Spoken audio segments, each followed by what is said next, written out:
Good rising, everyone, and welcome back to Coffee Talk with Karen B. Hey, I'm so sorry for my tardy. someday, someday, I hope to reclaim my life back from these animals that have chosen to take it over. But I don't know. I can't make any promises. But man, it's like, I get up this morning, walk the dogs, everything's fine for a minute, and then I go out to check on the kitties, and, we have that little kitten. Well, our other cat, Luna, who's like 3 or 4 years old now, she hates that kitten. And I think she done something to her this morning, because I opened the garage and they're both in the garage, and there's Luna on top of the car meowing, which she doesn't usually do. She's only been doing this recently with the little one around. It's like she's like, no, I'm number one kitty, type of attitude. Anyway, the little baby cat didn't want to come out right away. I was like, where's Foxy Kitty? Where's the baby kitty? And then she finally comes out, and she's got stuff all on her whiskers. And it's, she looks like a mess. And I'm like, what is going on? So then I pick her up, and she's got like dried poop on her fur.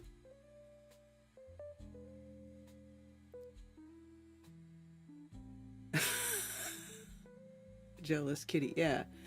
So she was like a mess. Like, she wasn't even clean. Like, how come? Okay, I'll give her a wrench. How come? Not like it matters. A million freaking wrenches in here anyway. So I'm like, how come you're so dirty and there's dried poop in your fur? I'm like, what is going on? And of course, Luna's right there going, meow, meow, meow, like, give attention to me. But I'm like, screw you, Luna. I want to see what you did to my little baby kitty. So, I don't know. She didn't seem to have any injuries, but she was, like, dirty and had poop on her leg and her tail. So I brought her inside, and I got a washcloth, warm water, and I cleaned her off. Poor thing. I don't know what the hell happened. I don't know what Luna did to her. I might have to put my spy camera in the garage.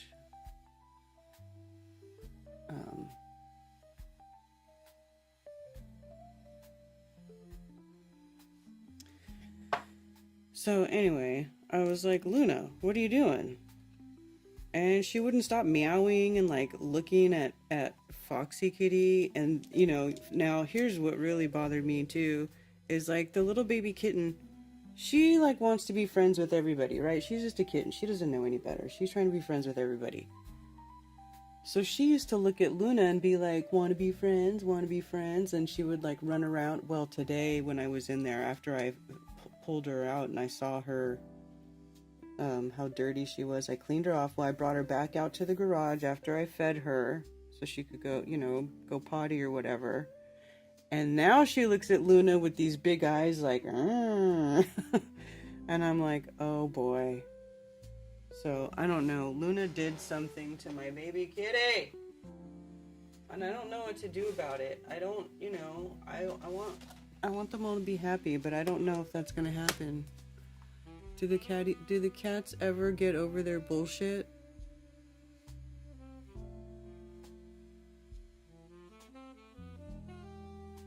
Do the cats ever get over their bullshit? That's what I want to know. Does anybody have any experience with cats? Because I don't really. I mean, I've had cats before, but not multiple cats at one time. And like, these are all cats that come out the woods. You know what I'm saying? Like, we didn't go adopt cats. We weren't like seeking out cats. These cats live, they're like feral cats. The two cats that we already have are catch and release, right? The county will catch and release. They'll neuter and spay the cats and then let them go again. Both of the other cats we have are like that, and they have their ear clipped, you know, and they're opposite because it's like, I think it's right for female and left for male or something like that. So, one is a male, one's a female. But this little kitten just came out of the woods, and this kitten has obviously not been to the vet, not been operated by anybody.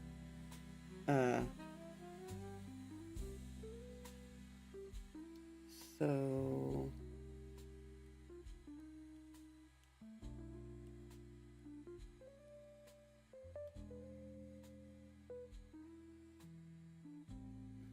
anyway, these animals keep coming out of the woods. They just show up here.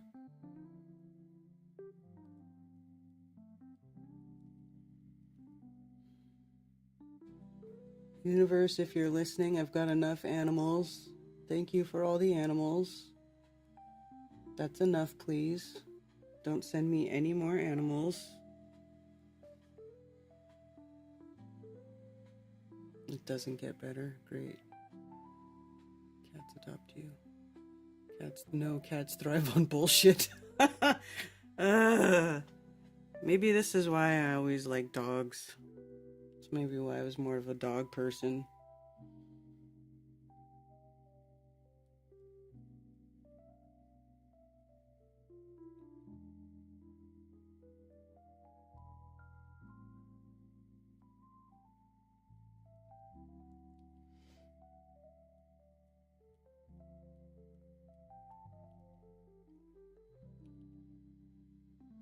I know, man. These cats. I always have multiple barn cats. Yeah, I like having them around because they kill rodents, and since I live in the woods, there's rodents aplenty. You know, and if they're not killing rodents, then snakes come around, which I don't really mind snakes either, but sometimes the snakes are venomous.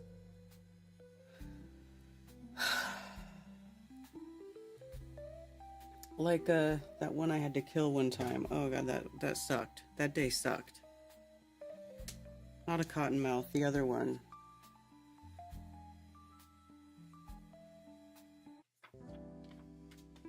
What's the other one? Not a rattlesnake. The one that looks like leaves. Copperhead. Copperhead.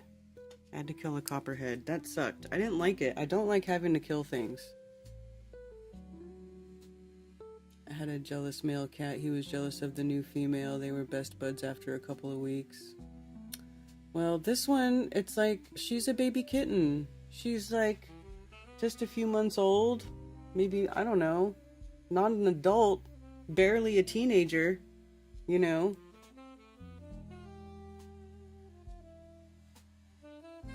Cats throwing shade at other cats. Yeah.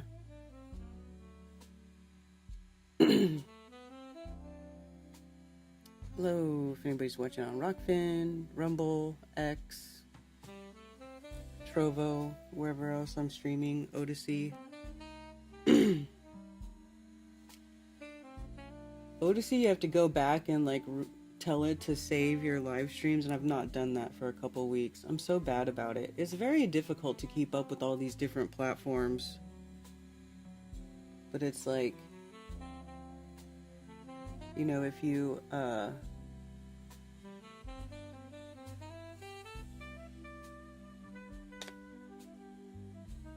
don't have multiple platforms, you know, you get wiped out. So, but it's hard to keep up with all of them, tell you what. You need to create a pecking order. You can separate them for a while or keep them close for a while. Both work, but takes time. Well, they're outside cats mostly. You know? And then I've got the 2 dogs, and the dogs don't seem to want to be friends with the cat. They want to chase the cats. So this is another problem that I have with all these freaking animals that keep showing up at my house. It's like, you know, if you guys all want to come here, that's fine, but you guys need to chill out and get along and stop making my life so hard. You know? Like, what the hell? Get along, stupid animals. There's plenty of space. I really don't get it.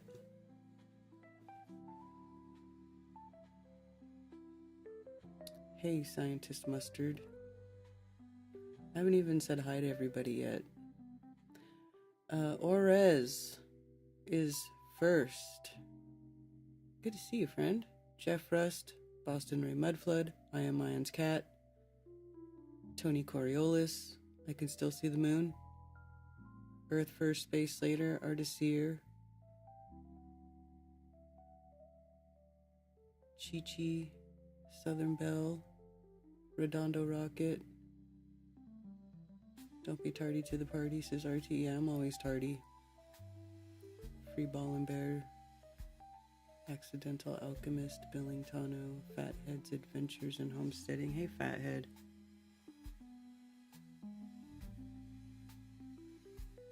Phil Henry. Oh, and I got your packages, Tony and Billingtano. I did go to my P.O. box and I picked up the stuff. Although, Tony, you're going to be upset. One of them that I got was, damn it, it said received with no contents. And it looks like the top of it was just cut open. And there's nothing inside. Looks like this. I'll have to show it to you. I don't know which one it was. It says from Louisiana. It says received without contents to my Earl P.O. box. Received in damaged condition. They stamped it. And it looks like somebody cut it open and took the stuff out. Freaking crappy thieves. Thieves suck. They suck, dude.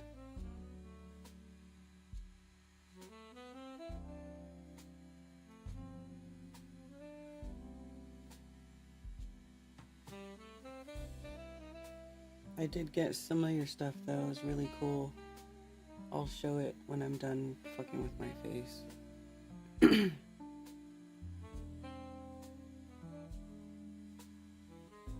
Cat shit. Cats adopt you. Yeah, but they're not. They don't own me. They have to tolerate the other critters, or they're gonna have to just suck it up. Copperhead snake venom supposedly kills cancer. Probably. I don't want to find out, like, you know, just by raw dog and getting bit by one though. I also have not been diagnosed with cancer, so there's that.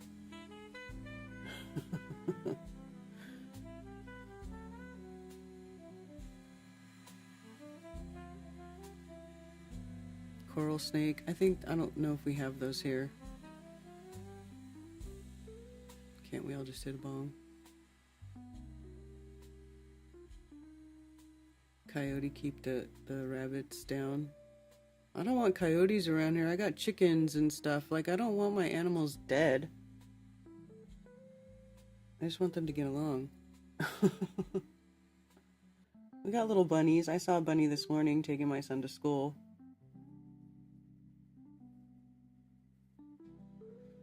Bunny. Little bunny.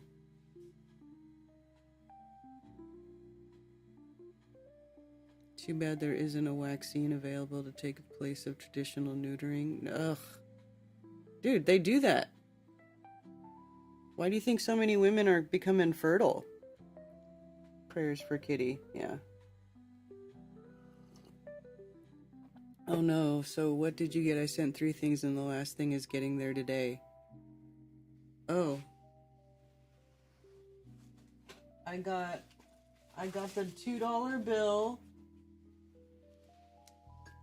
And I got the coins. These things that are really freaking cool. I want to show those. They're so cool. They're really so cool. Thank you, Tony, by the way. I'll have to show those because they're the coolest. And then there's this crazy $2 bill, and it says it's legal tender, and the freaking thing has like color printing, and it's like got like a gloss on it. It's crazy. It's a Year of the Snake $2 bill. It's pretty interesting. That's what I got.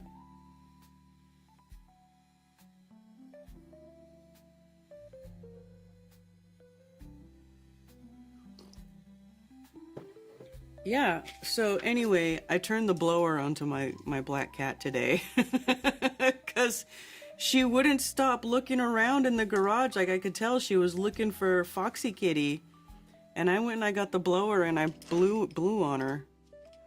I blew it at her, and then she took off, and then she was hanging out in the back porch. So hopefully baby kitty's getting a break from being tormented by the Luna cat. They stole the Moon Oracle deck? Ah, man, people suck.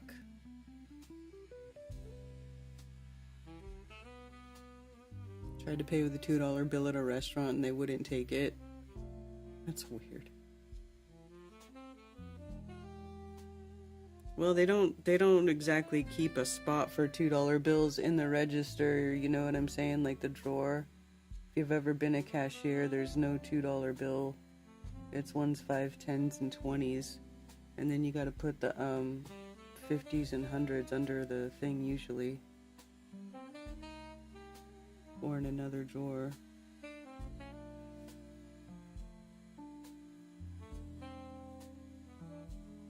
So I guess they're probably like, what do I do with it?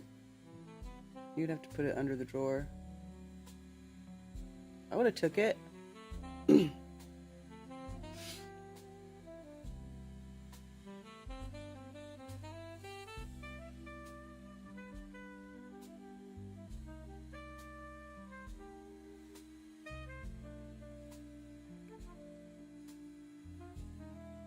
Remember, I was like a little kid, and some old guy had like a million $2 bills, like he had a little stack of them. He liked to give them out.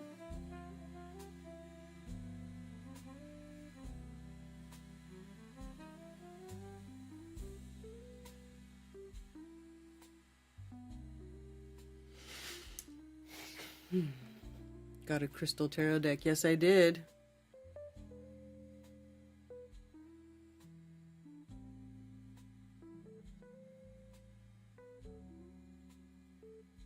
Would be crazy with cats and rabbits. Well, my cats, like I said, they're neutered. They were catch and release neutered by the county. So my female cat, Luna, who's trying to murder the little kitten that showed up here, she's neutered. She's spayed. She's not having any baby kitties. So she just hangs out all day, lives her best life, and kills random creatures. One of the first things she killed that she left as a present was a rabbit. Yeah. She severed that rabbit's head clean off its body. I never seen anything like it. Like a surgeon. And then left its pile of guts. I should see if I could find that video. I took a video of it because I couldn't believe it. She was so proud of herself. But like, we saw her killing something. We heard it outside. It was like screaming.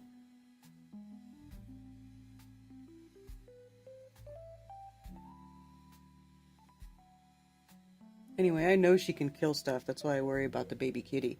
Has anybody ever heard of an adult cat killing another baby cat? Does that happen? Do they do that? Or do they get that evil? Like, how worried should I be?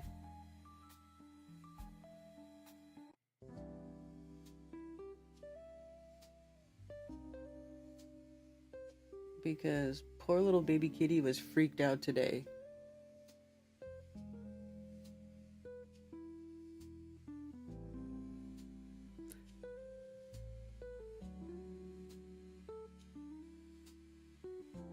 I think I need to be speed. Yeah.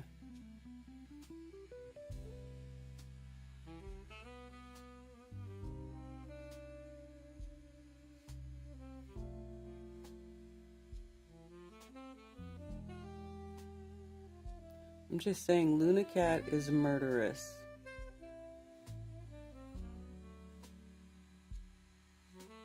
And I don't want her to murder the baby kitty. I guess that's pretty much what I'm worried about.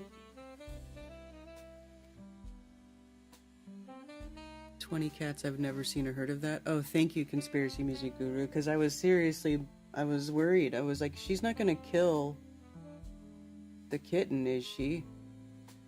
Like, even if they don't like each other, I don't know what she did, man. She freaked it out. And the little baby kitty had poopy paws and a poopy tail. And so then I was like, well, you better not hurt my baby kitty. But cats are evil.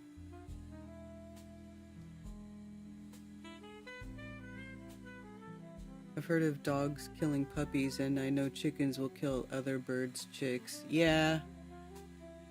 That's exactly, Accidental Alchemist. That's what I'm saying. Like, I know this is a thing with animals. You know, they're murderous, brutal bastards sometimes.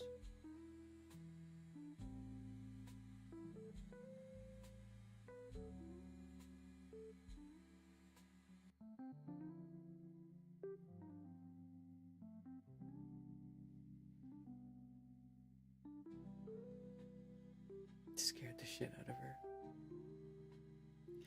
Yeah. Yeah, I've never heard of it either, but I don't know. The thought crossed my mind, because just the way Luna looks at her and, like, you know, just glares at her. And then the way I found her this morning, I was like, oh, I hope nothing bad happens.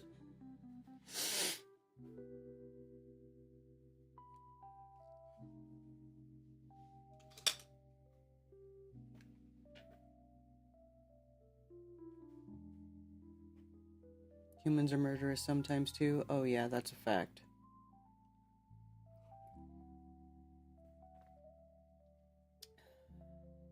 That is a fact. The cat whisperer, my cat from hell. You mean that weird Jackson Galaxy? What's his name, dude?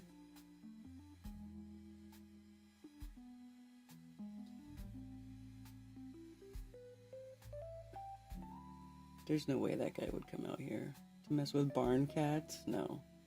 I mean, not really barn cats. They don't live in a barn. I guess they're garage cats. They're garage kitties. Although we've been letting the little one inside. Because she's little, so she's not so, you know, she's more open to it.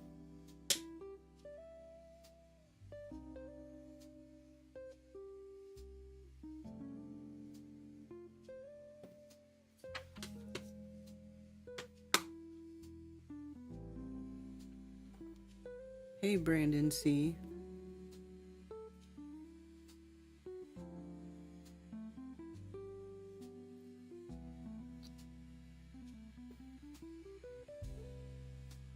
So what's the biggest news in Normie Land? Does anybody know?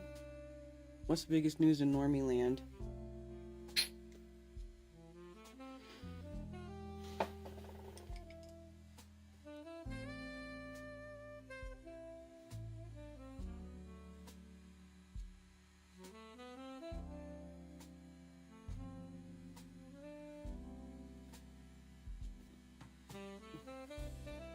I saw that Marjorie Taylor Greene was posting on her door that APAC isn't allowed in her office because they need to register as a foreign agent.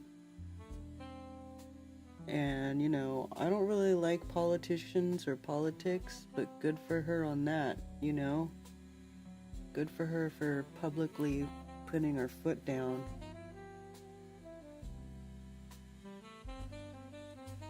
Against, you know, these people, these genocidal maniacs. Because that's what they are. They're genocidal maniacs. Yes.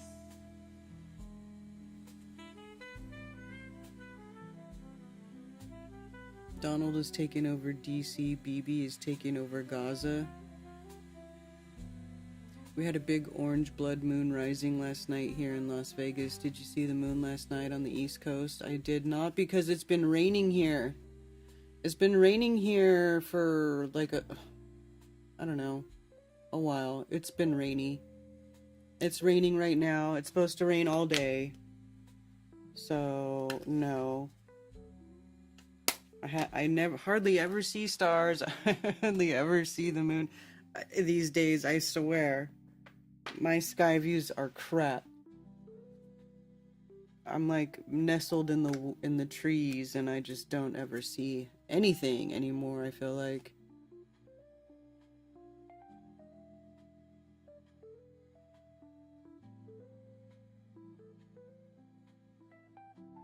Garage kitty.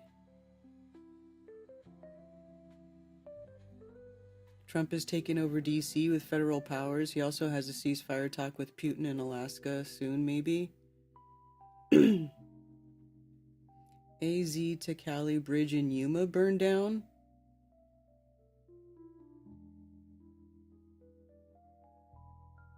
I went TikTok viral because I was interviewed by a local real estate agent talking about my business and moving from California to South Carolina. Oh man, the hate I got. Oh yeah.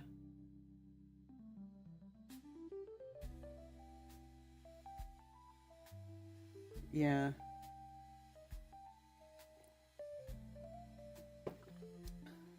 A lot of people have been moving here too.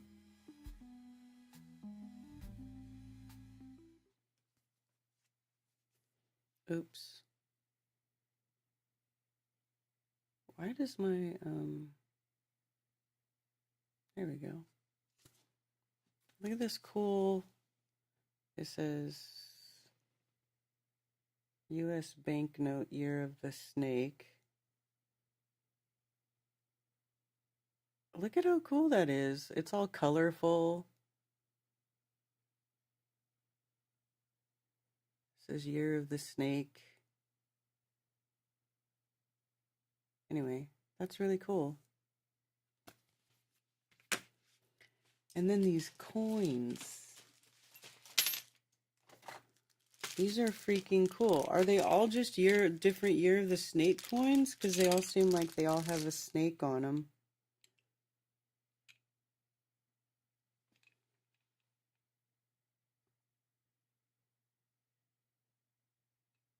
How cool is that?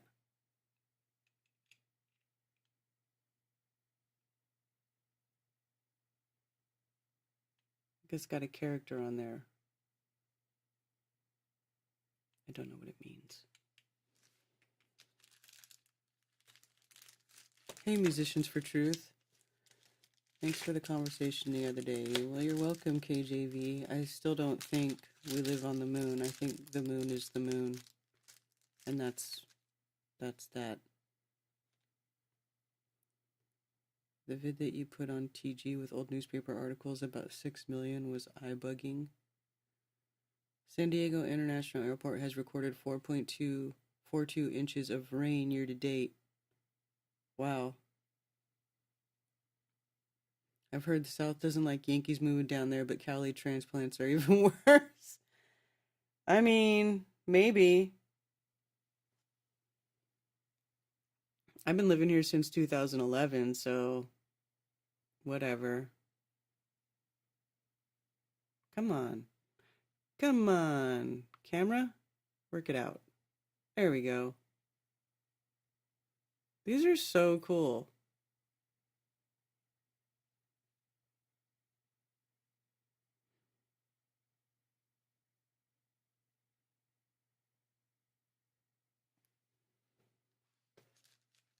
But they all have snakies.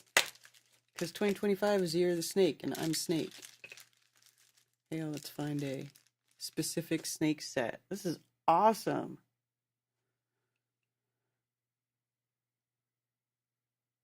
Because I'm a fire snake. These are pretty snakes.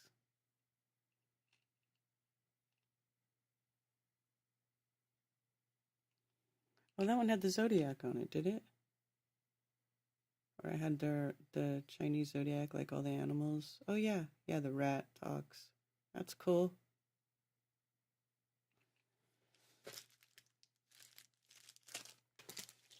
Neat. No offense, Karen, not all Californians are bad. You and Ben are proof of that. Well, Ben is not originally from California. Ben is a transplant to California. He's from South Dakota. I think South Dakota.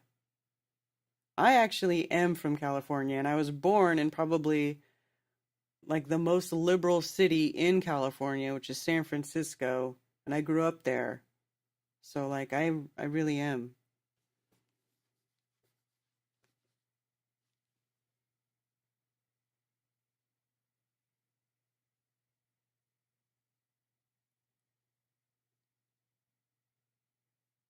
These are cool.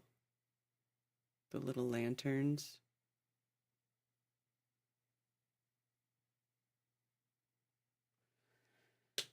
So cool. That's true, yeah, SD. Christy, I think, she's from there, isn't she, though? I feel like she is. Maybe I'm wrong. I think Christy is. If Ben ever shows up, we can ask him.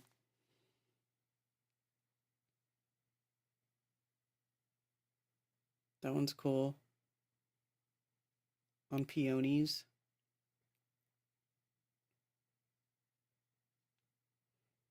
A snake on peonies. Anyway, these are awesome.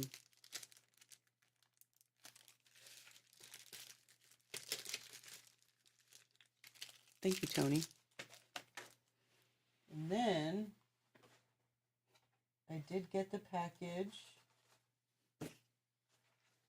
from Bellingtano and Melissa.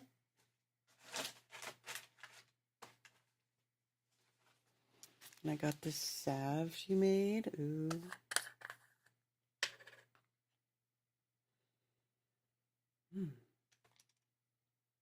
I don't have any sore muscles right now, but we'll probably be using this on Ted at some point because he's always the one with the sore muscles. But it looks really pretty. Look at that. Look in there.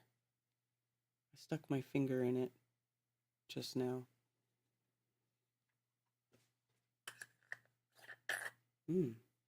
That feels good. And then this dream enhancer thing. That's interesting. We'll have to try that. Some herbs.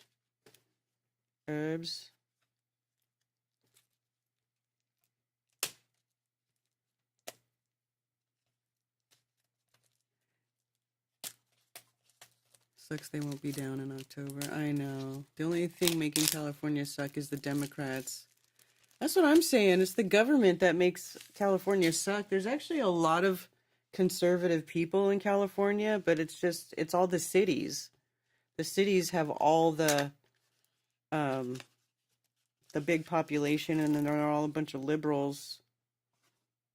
This is awesome. Gemstones and crystals in the tarot. Interesting. Looking forward to this. J Love Infinity, hello. Go work in the garden, you'll find you some sore muscles. Oh, dude, I know. Our garden was so weak this year. Ted and I were like, dude, our garden sucks. The other day. It just did not do well. I don't know. Garden sucks. I feel like I'm not a very good gardener. I was really trying to be a good gardener, but I don't know. I gotta do something to figure out how to be a better gardener because I feel like I suck as a gardener. Cool, it has a little book that comes with it. That's good because I like to read the book.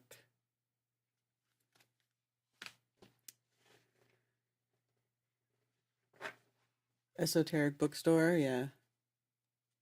You're a tester for that dream blend? We should try it on Ted. Because Ted says he doesn't really have dreams, a lot of dreams. But you know what, though? Sometimes I hear him talking in his sleep, just saying, too hot and dry during July. Dude, the sun was brutal. The sun was brutal, and then we got a hornworm infestation on our tomato plants, and like not one tomato. And they're the tomato plants that you gave us, Sarah. We planted them and they grew. I've yet to see a tomato come off of those plants. And then hornworms galore, dude. They were like just chowing down on there. We fed them to the chickens and stuff, but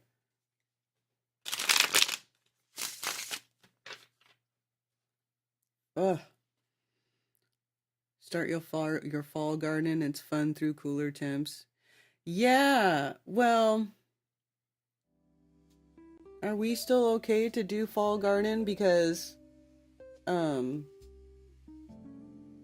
my chat not working? I would like to grow some, like, fall squash or something. When do you plant that? When do you plant? Let's look at that up.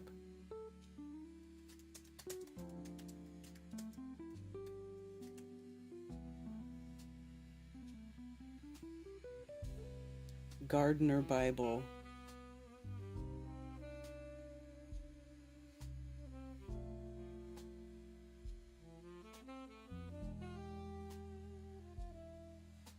Best to plant the fall squash 8 to 10 weeks before the first frost date in your area. Oh. Okay. Well, maybe I do still have time then.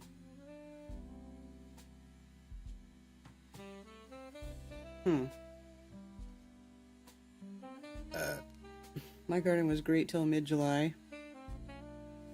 Tomatoes didn't do well in the heat. Yeah, I think it just got too freaking hot and the garden just didn't like it. Maybe it's not us.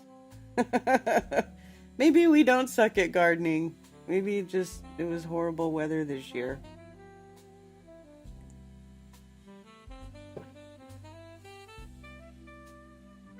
We are in zone to plant if it stops raining.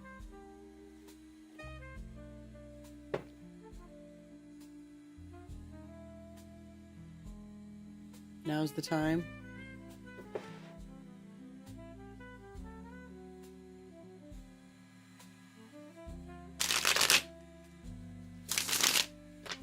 I like shuffling these cards. Okay, let's see.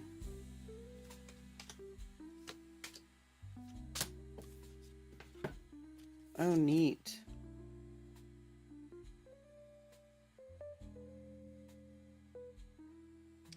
So they're all of them are just different crystals.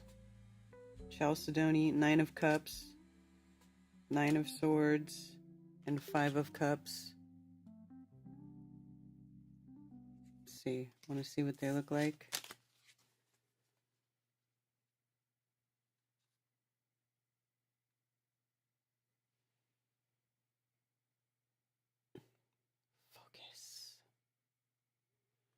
Focus. Hocus focus. Camera.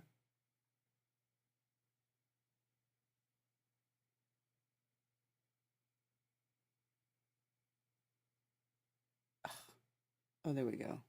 That's better.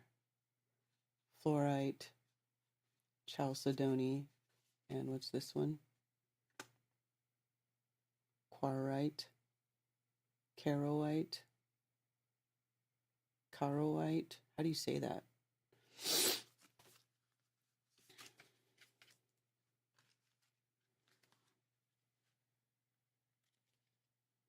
Does this say, I wonder if this says different stuff about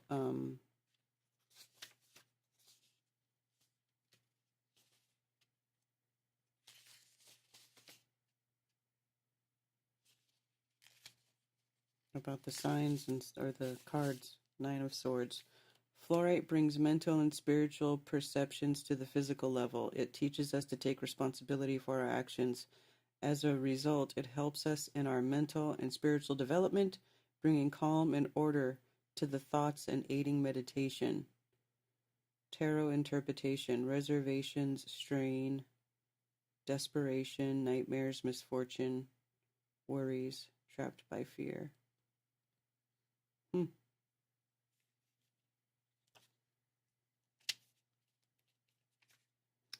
Would be interesting to look at this side by side to the cards of the traditional tarot. Only because I don't have it all memorized. It's Five of Cups. Carolite helps us integrate mental and spiritual development into our daily life and practice it. It teaches us to understand that we are a soul in a living body. This stone brightens the shadows of anxiety, fear, and guilt with a light of perception. As a result, we become more aware of our aims in life.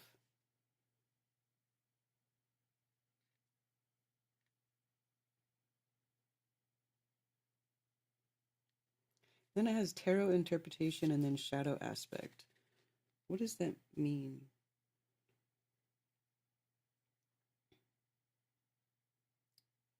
What's shadow aspect? Fresh relationships, new acquaintances, or friends meet again.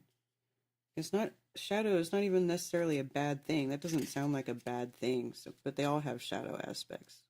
I wonder what that means. What does that mean?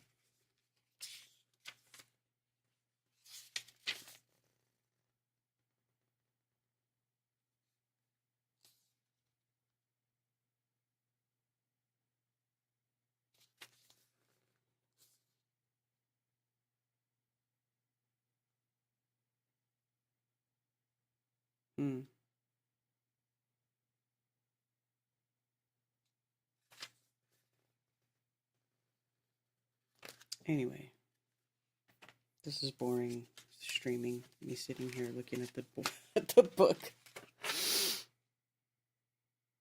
Gives you a crystal to work with to overcome blocks. Claim the energy of the card. Let's make salsa. Crystals are tied to the aeons? What do you mean?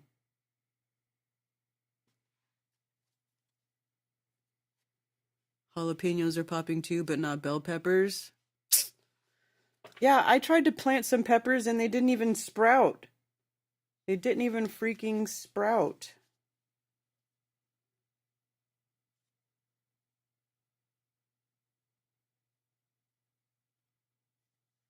Sun is the sunstone. That's cool. My eggplant didn't sprout. None of it. So, I don't know. I was watering it when it was dry. I really went and watered it every morning and then sometimes at night. And it just didn't.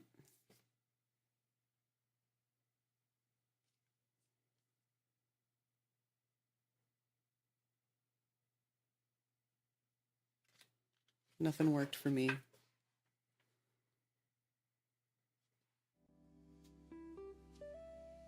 In analytical psychology, the shadow is an unconscious aspect of the personality that does not correspond with the ego ideal, leading the ego to resist and project the shadow, creating conflict with it.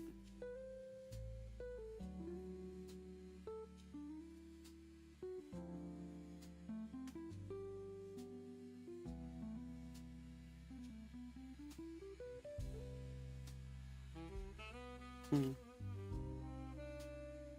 Sugar Light. I love Sugar Light. Spicy and mild.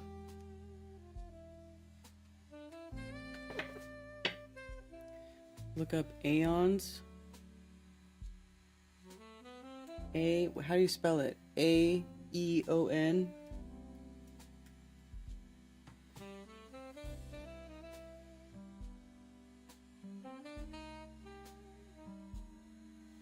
Aeons are mysterious, godlike, higher dimensional beings in Honkai.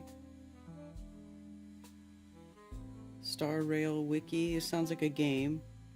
Aeons are powerful entities that can be summoned and customized by players in this online strategy game. Aeons, oh, here in Gnosticism. That's probably more what you're thinking of. There exist various emanations of God, who is known by such names as One, Monad, Aeon, Teleos, the broadest, Aeon, Bythos, depth, profundity, the beginning. In Gnosticism, these emanations of God are named as Prork, before the beginning, and as aeons, which are also often named and may be paired or grouped. In different systems, these emanations are differently named, classified, and described, but emanation is common to all forms of Gnosticism. In Basilidian Gnosis, they are called sunships. According to Marcus, they are numbers and sounds. In Valentinianism, they form male and female pairs called syzygies, yokings together. Is this what you're talking about?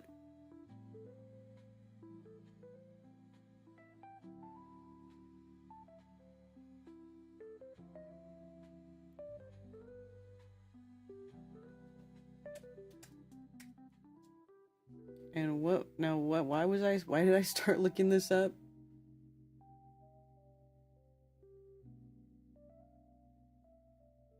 Self-sufficiency is a scam. The only way is community, but try finding that. The Amish have the right idea. Hey, you know what, Conspiracy Music Guru? I totally agree with you on that.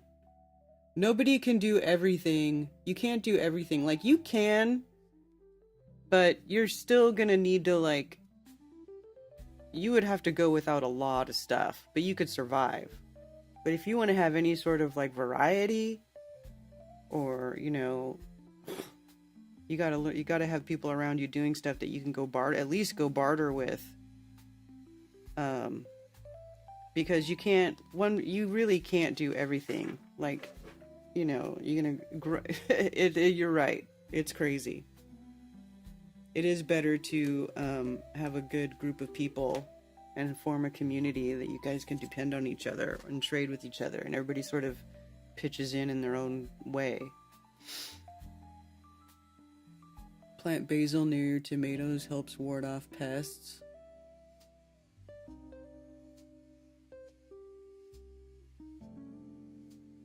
Whenever you plant something, everything is against you.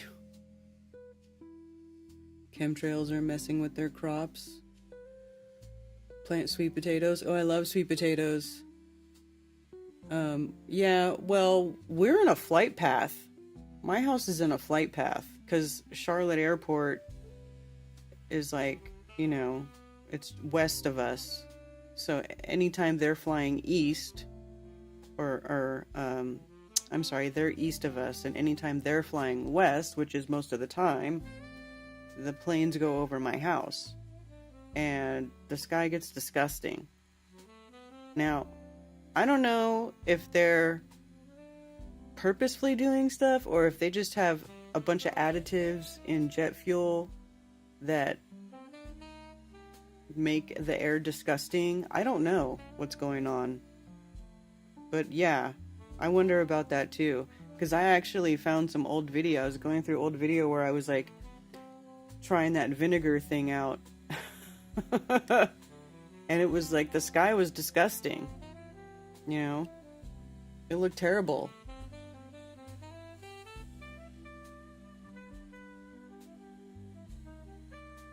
Y'all need to come by my neighborhood. Farmer Rick is crushing and has about 300 tomato plants that need plucking. Hey, seriously, can I go over there and pick some tomatoes from your neighbor? I will. Planting the right stuff around your veggies will do wonders for yields and pest prevention. Yeah. I have a good garden every year, but this year it has struggled.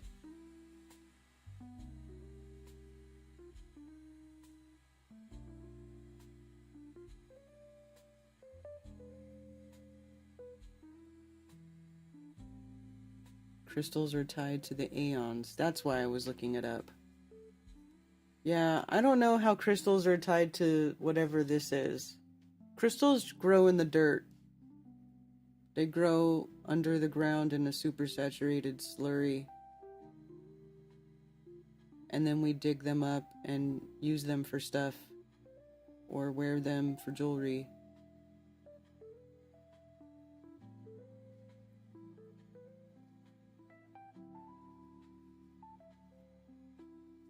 Well,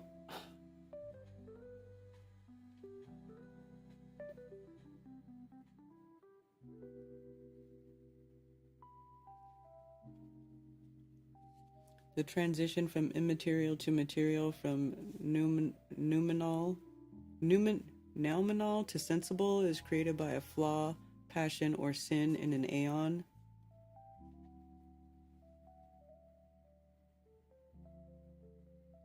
Aeons bear a number of similarities to Judeo-Christian angels, including roles as servants and emanations of God, and existing as beings of light.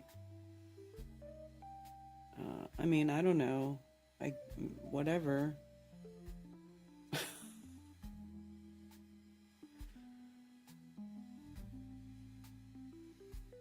Hello, Ivan T. Basil and holy basil, thyme, oregano, and rosemary always come back. I got a great rosemary plant in the front that is like it's always does really well. I love my rosemary. I would like to grow some more herbs too. Each crystal is tied to an aeon you can work with. Okay, well, I don't know anything about that. I don't really know about all that. That sounds kind of weird to me. I would think, why would you need an aeon? I don't understand it.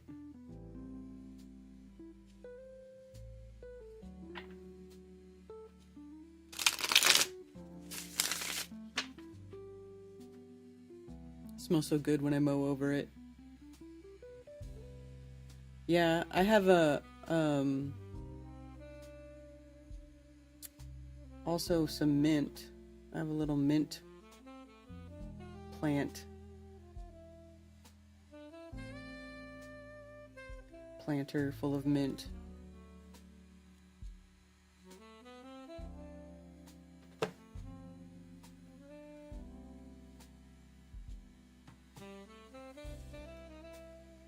So what do you guys mean Donald's taking over DC?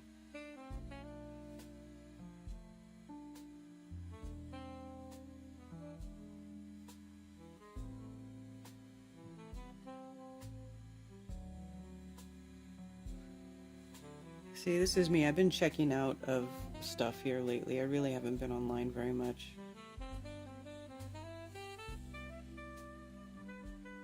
As you can see, people still talking about Zionism. What the hell is this?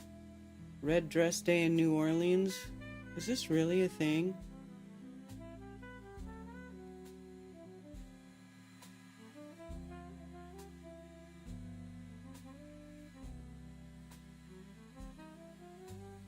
Ew.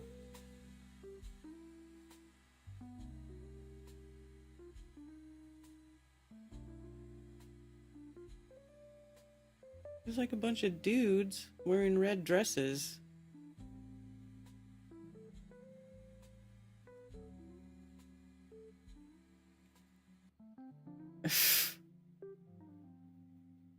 Anyway, sorry. Squirrel.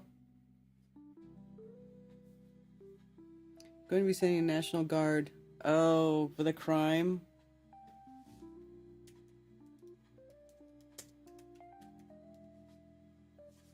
Thank you, that gives me a word to search. Trump wants to deploy the National Guard to DC. He's now trying to direct your attention to crime in DC so you'll forget about the Epstein files. Yeah, I don't think it's just the Epstein files he wants you to not think about. I'm starting to think the whole Epstein, the whole even lie about them saying that they'll release the Epstein files was actually a distraction from shit that's really going on. They were never going to release the Epstein files. The criminals are never going to arrest themselves. Never, never. So now we've got the National Guard in D.C. have gathered in D.C. as Trump attempts to take over the city with the National Guard to distract Americans from the Epstein files. Why does everybody think it's to distract from the Epstein files? There's other shit going on that people don't even talk about. Like him giving control of the city to that psychopath billionaire Peter Thiel guy and Palantir and the ultimate AI surveillance state that they're building on Americans.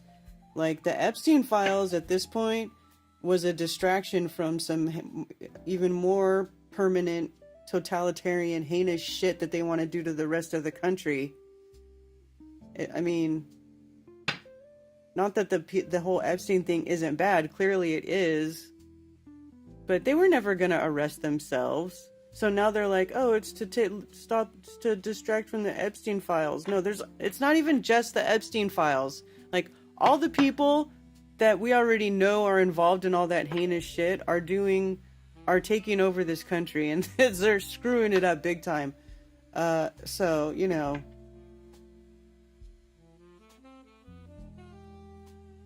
I think everybody focusing on, oh, it's to distract from the Epstein files. It is in itself a distraction.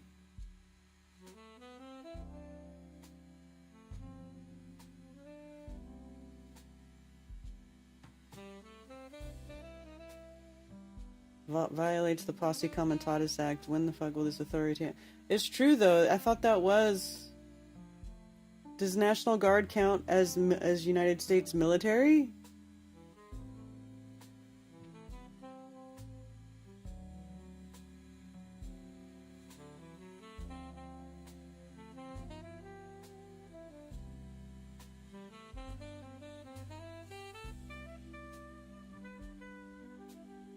Israel has shown us that the world does not care about the horrors a military can inflict upon a civilian population.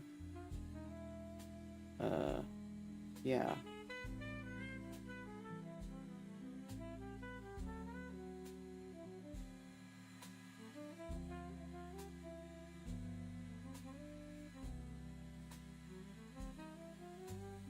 Why is everybody like,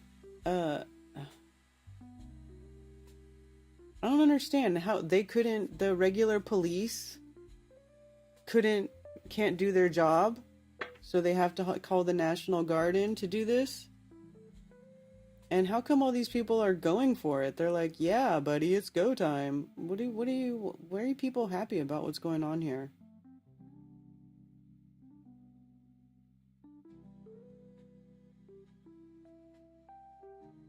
Military Hummer outside Ben Affleck's home.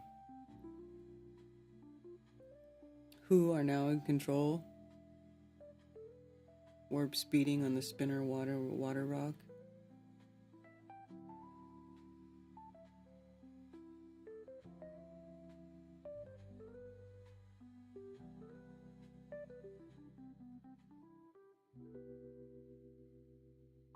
All westernized countries are being torn apart from the inside out.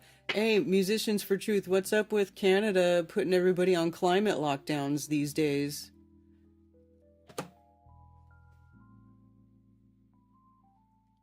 I know I saw about that going on. Let's see.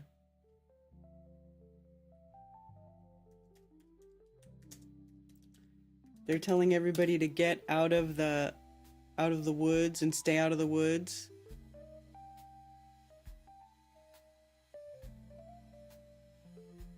Yeah, COVID lockdowns and vaccine passports are just rehearsal for climate lockdowns and carbon passports, yeah. Nova Scotians are currently being used as guinea pigs for climate lockdowns. The government just banned us from entering any forests or trails, even on private land. No hiking, no camping, no fishing, no ATVs until October 15th. And that's August 7th.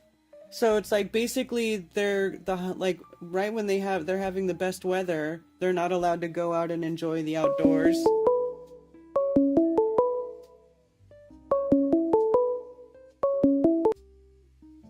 Thank you for calling Coffee Talk. You're on with Karen B. Hi, Karen. How are you? Good. How are you? I'm doing great. Hey, I got some great topics for you. But before that, I wanted to compliment you. What a great job you did on Strange World. Really? You were on point that night. Oh, well, thank you. You did a great job. Really got to know you. 2 points. I never knew your origin story of Flat Earth. So I was happy to hear that. And some of your views on religion and Christianity. So anyway, I just thought you did a great job. Nobody told you. I wanted to tell you. Thank you. You're welcome. Okay, and all right, I got some items here. You gave a challenge to people to prove cloning is real to you. Mm-hmm. I can't do that. But I want to jog your memory. Do you remember under Bill Clinton's presidency, he was given speeches about cloning. It was a national topic of it. He made it illegal to clone humans. Wasn't that when Do you they remember were any of this? Wasn't that around the time when they were cloning? They said they were cloning that sheep Dolly. Yeah, they cloned Dolly the sheep, and also at that time there was some girl in a coma talking about harvesting her organs. Remember that big story was on at the same time? Anyway, that's off the subject, but it was the whole around the kitchen table. It was, should we clone humans? Is it Christian? And the other thing was, when does life end? Should we harvest our organs? I forget the name of the chick. I should look that up sometime. I remember those two stories were huge around the country. Anyway, so back to cloning. I hear all of our beef is cloned.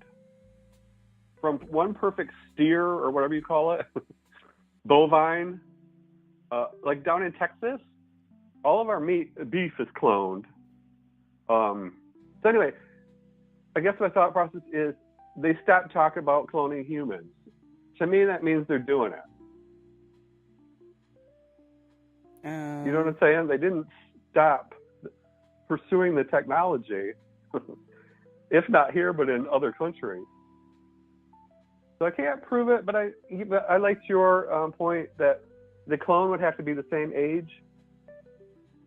Yeah, you'd have to clone them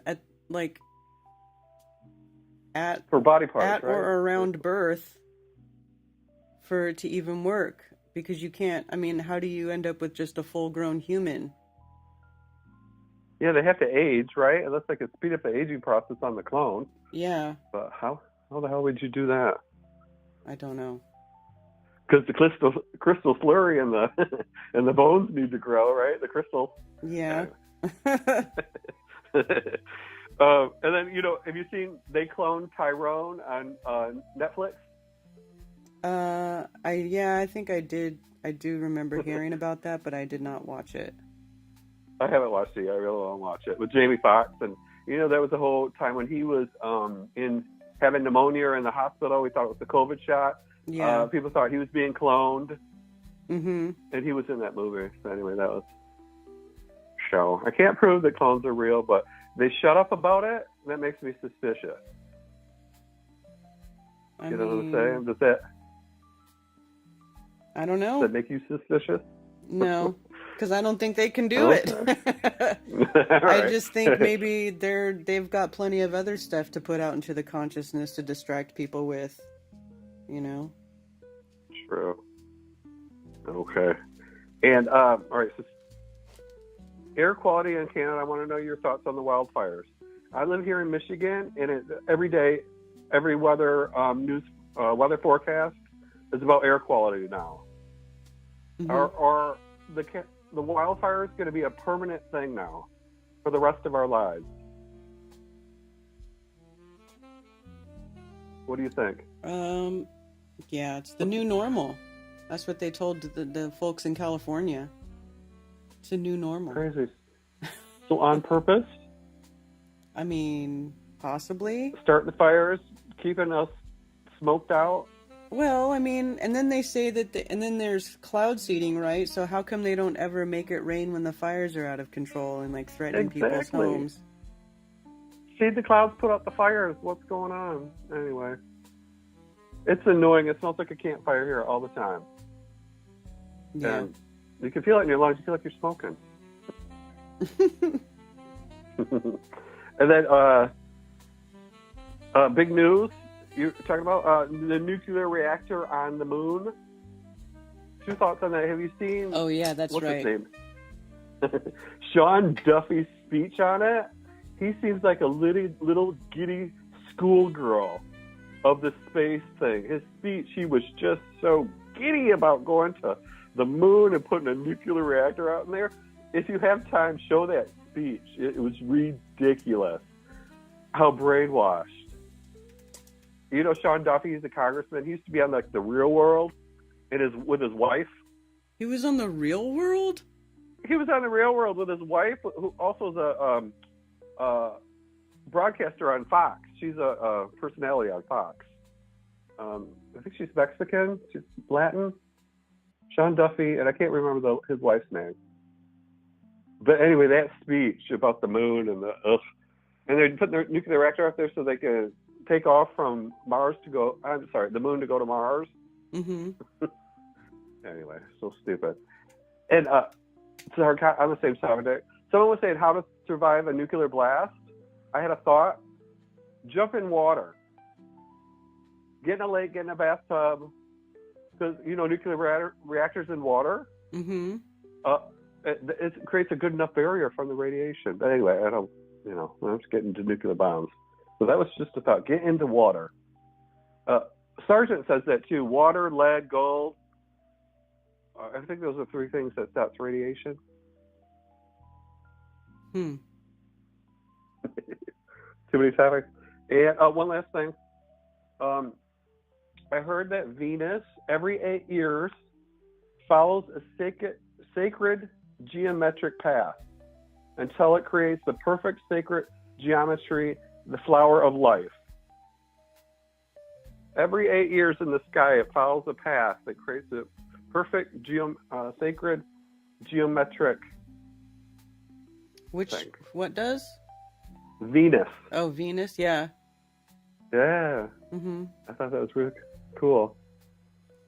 And one thing about esoterica, maybe, I don't know if you guys are doing it, but frequencies of life in water, cymatics.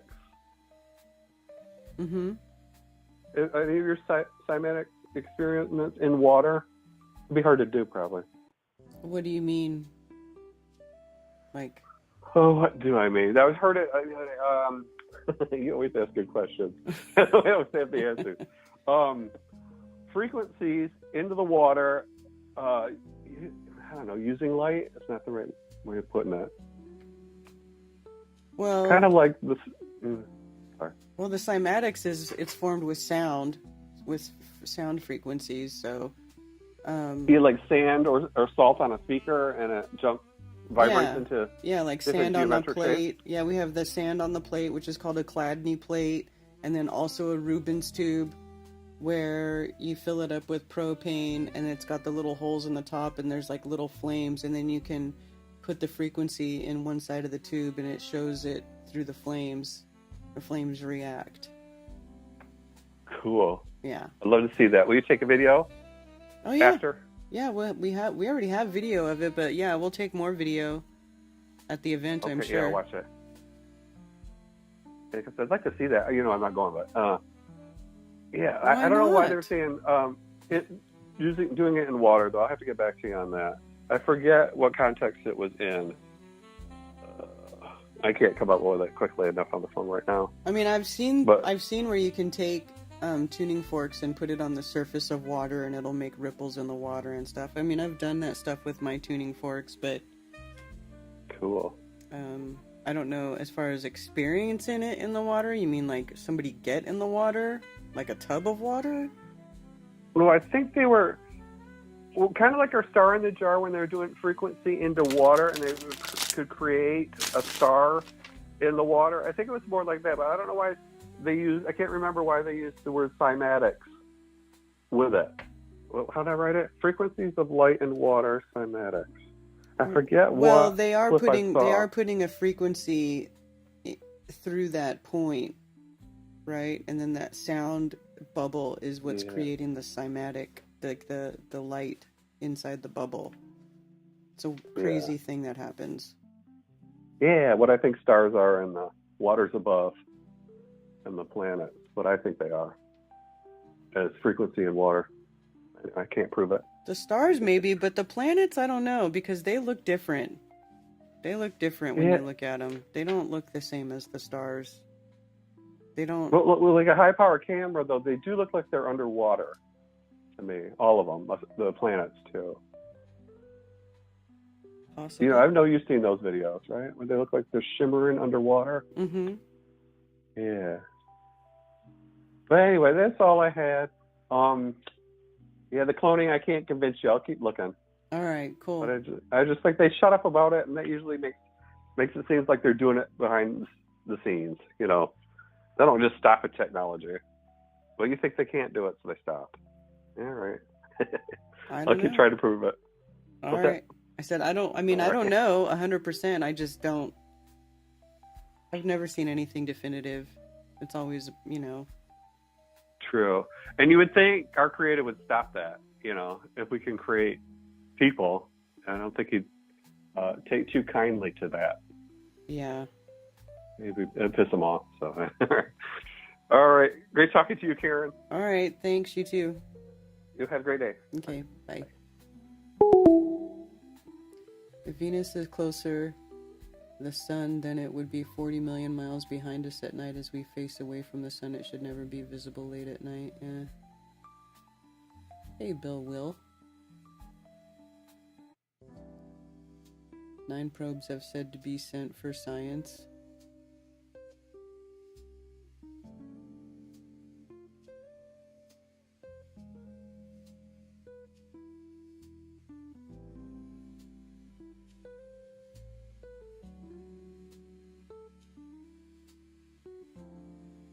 I watched Twisters the other day and they were talking about cloud seeding. Yeah, cloud seeding, that's been a thing for a long time. They've known about that. And they've admitted to it. Hi, Rob Cleveland. Good to see you.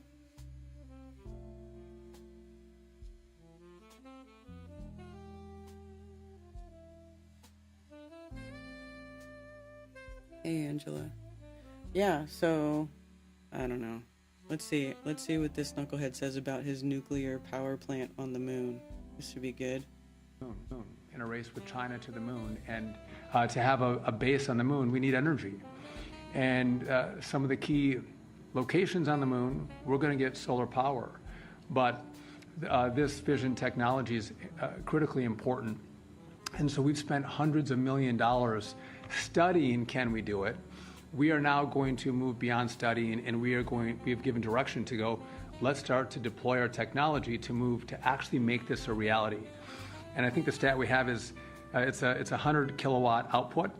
That's the same amount of energy a 2,000 square foot home uses every 3.5 days. In a race with China to the moon. And really?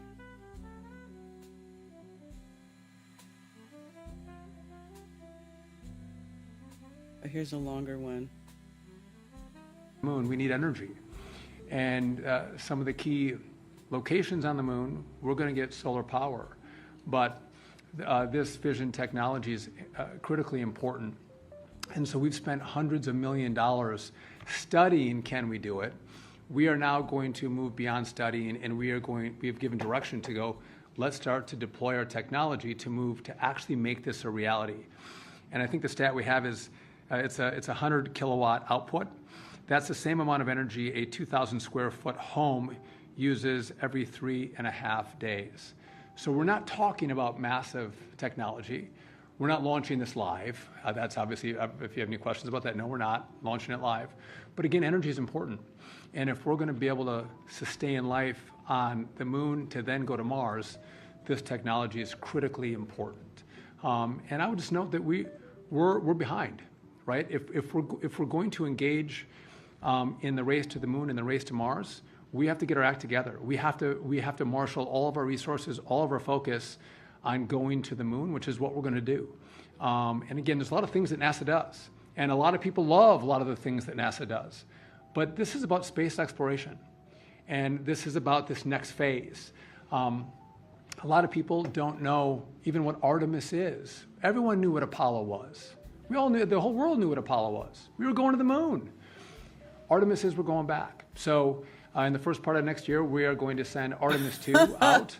Met the 4 astronauts. They're fantastic. We're going to go out around the moon and come back. Artemis 3, we are going to go back to the moon. We're going to land. The longest time we've spent in the past was 3 days. We're going to stay for 6 days. And then after that, we're able to start shipping our assets to the moon unmanned. And we'll have those assets there as our astronauts arrive and we're able to build a base. But this is critically important. There's a certain part of the moon that everyone knows is the best. We have ice there. We have sunlight there. We want to get there first and claim that for America. Oh my God. So now they're saying like a race to the moon, racing China to the moon. Oh my God.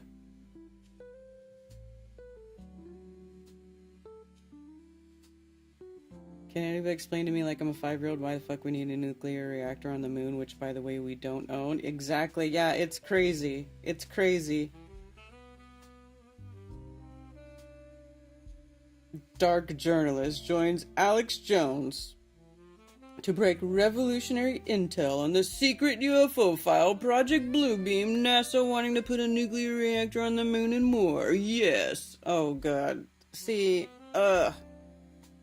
this'll reveal to you, really, even the ones you think, I mean, not that any of you think that Alex Jones is really on our side anymore, but there are people that do.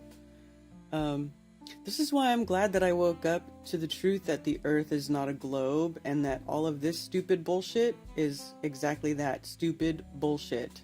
Stupid, time-wasting, distraction, bullshit. Black budget bullshit.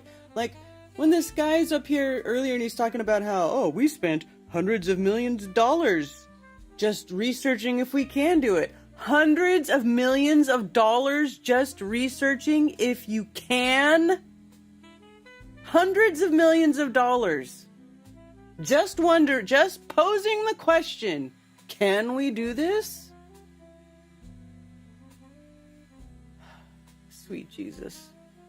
You know, sometimes I'm like, you know, if I would not really mind if space could send fiery objects down to hit the surface of Earth right now. You can send the comet to DC at any time.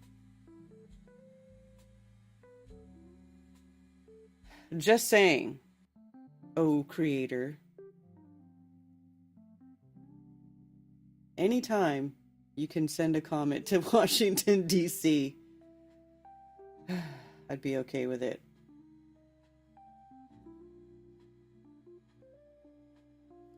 Who is this Artemis they named this thing after? Artemis is the sister of Apollo. In Greek mythology, hey Dave Hinkle. In Greek mythology, Artemis is Apollo's sister. Apollo represents the sun and Artemis represents the moon. So Artemis is the sister of Apollo. Filmed himself getting a $28,000 fine from 2 forestry rangers. It's insane.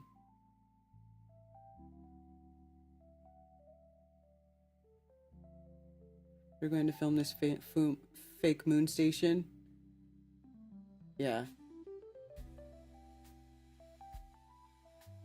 Used car salesman vibes, yeah. But they destroyed that tech in the 70s. Well, you know, it's a painful process to build it back up again. That's what's taking so long, Dave. That's why it's taken so long. What about Rosie O'Donnell blackout? Is there going to be a blackout soon? A blackout? Oh no. See, I don't think they're going to do blackouts. How else are they going to spread their fear and propaganda bullshit news if they black everything out? They black everything out, we might start talking to each other. We might start pulling our heads out of our butts and start talking to each other and start doing stuff because the internet's dead. You know, I wish they would black out the internet. Go ahead, black it out. Black that shit out. Make people go back out into nature. Make parents pay attention to their children again. You know? Make people socialize in real life again, not virtually. Black that shit out. They won't though, because they get too much, they have too much influence over people with it. They can't even get a flag to the moon, just need to launder much money fast. Yeah, exactly.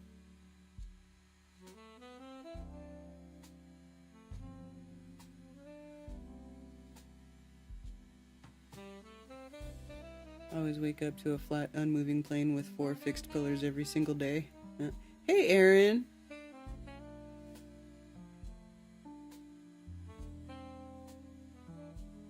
Lots of people get caught up in latching onto their unproven theories. Yeah, other snakes would just take over, Karen. Probably worse than the snakes we have now. I mean, I don't know. The snakes we have now are pretty freaking bad. If they do mass blackouts, children go missing. Did you know? Dude, children go missing now. And there's no blackouts. What do you mean the blackout children? Good morning. Hi, DJ.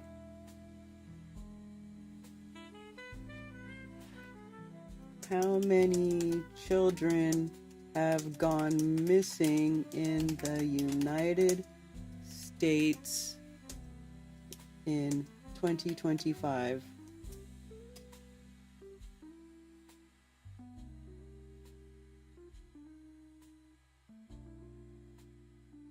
In 2025, it is estimated that around 460,000 children are reported missing in the United States each year. This number includes various reasons for children going missing, such as runaways, abductions, and other circumstances. So, the year's not even over yet, and 460,000 children are missing, and there's not been any blackouts.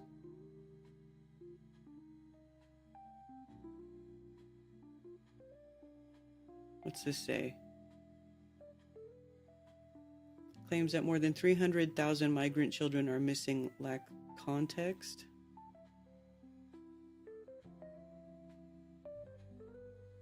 320,000 children that the Department of Homeland Security has effectively lost. See, I mean, so hundreds of thousands of children every year. I don't even know. I can't even fathom that shit.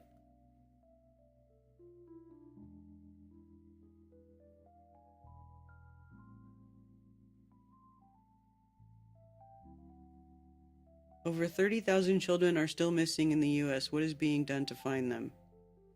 460,000 children go missing in the U.S. every year. Okay, so that number that the stupid AI gave me is for every year. In the time it takes to brew a cup of coffee, 2 more kids are gone, as if 7 buses took 400 plus kids to school every day and came back empty with no explanation. 90% are found quickly, but more than 30,000 still haven't come home.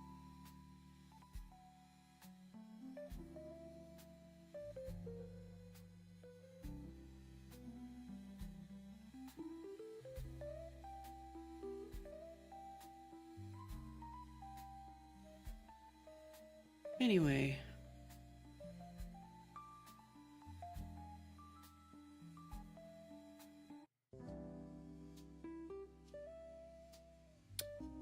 Howdy, Josh. It's a conspiracy theory? Who is this? Is this come from that same dipshit moron channel that tells you that when something's founded, it means that they found it and took it over? I swear to God. YouTube loves to push the shit that is bad for your brain. They love to push mind rot.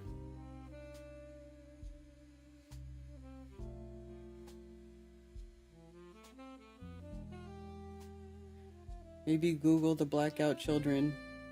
Let's see. Okay, let's Google blackout children. Well, this isn't Google, but...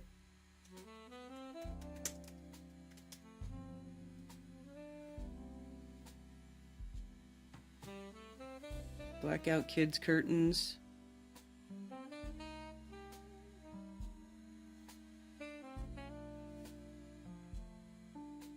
Blackout curtains. Well,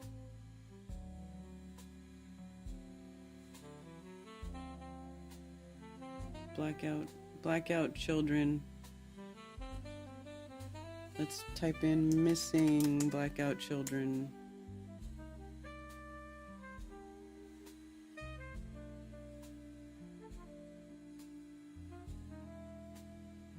I don't know. Give me another thing to search. Post a link. You got a wrench. Because I can't. I don't see anything.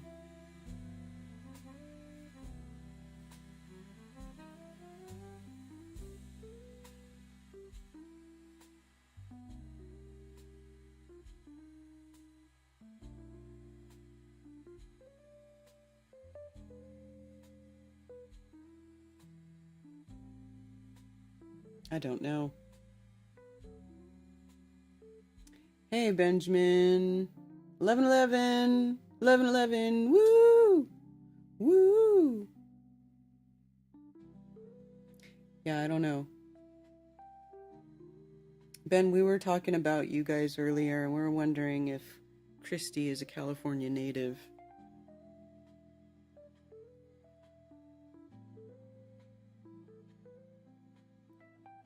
This world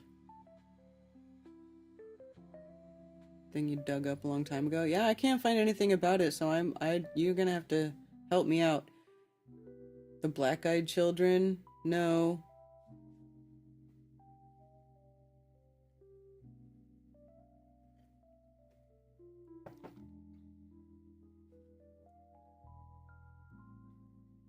Yes, she is. Yeah, see, I told you guys.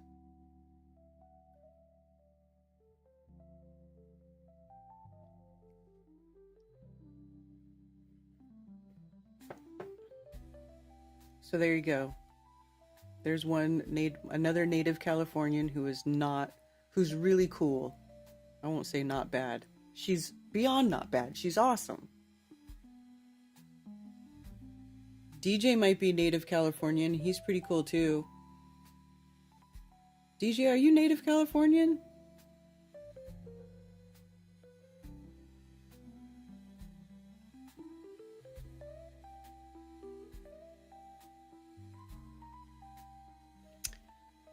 Anyway, do you guys think this guy's related to to Will Duffy? Sean Duffy related to Will Duffy?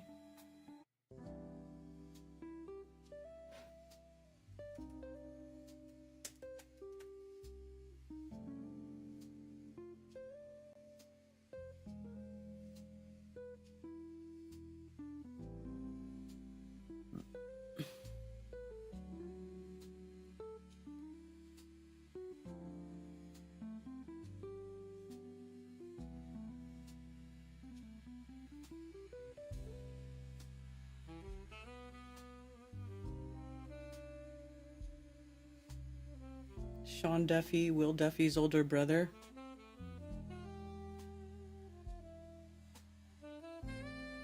I don't think so. I have to say, I'm not really seeing it.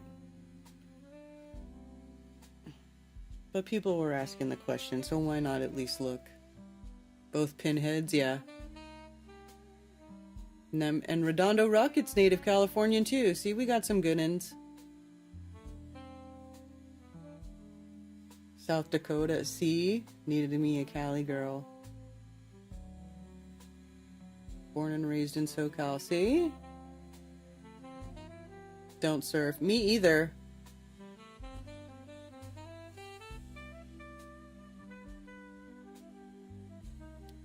Aaron's native Californian too. Some of us Californians are good peeps, I promise. Definitely a lot of weirdos. Yeah, man. You know, if you want to know who's a cool native Californian, they're usually hanging out around here in my chat. Duffy is related to him. I thought the same thing before. I don't know that he is. I mean, he could be, but I can't. I mean, just a cursory look, I can't really tell. The water is cold. You know, in San Diego, the water stops being cold. I don't go into the ocean in LA because I always hear about how dirty it is. But in San Diego, the water stops being so cold. It's not as warm as it is on the East Coast, though. East Coast ocean water is so pleasant. Of course, there's more creatures. There's like jellyfish and stuff. But I mean, West Coast has that too. Stephen Carpenter is a native Californian also. Yes, he is. Yes, he is.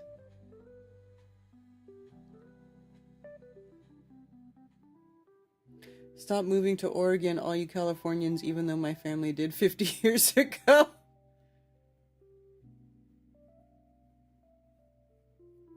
Which in German means whale's vagina.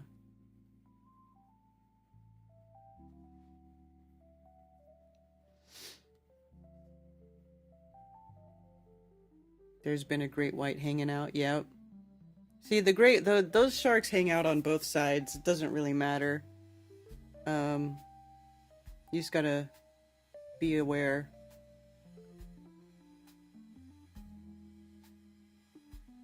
The Atlantic is much smaller than the Pacific. Well, but you can't tell when you're just on the coast.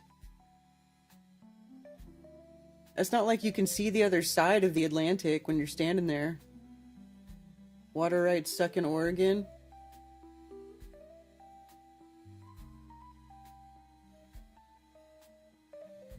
Garden is looking fucking awesome right now. I bet your garden is doing awesome.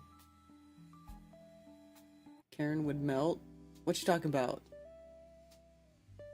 I like the heat.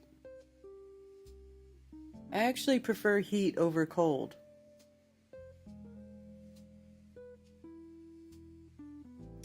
Man, our garden just did not do well this year at all. At all.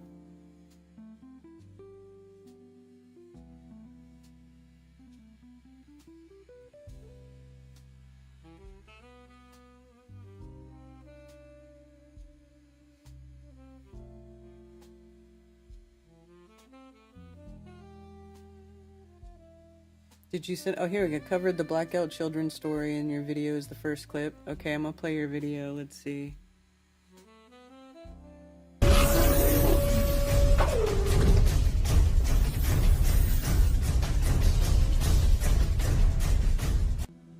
Welcome to the channel, everyone. Let's rock and roll that rabbit hole.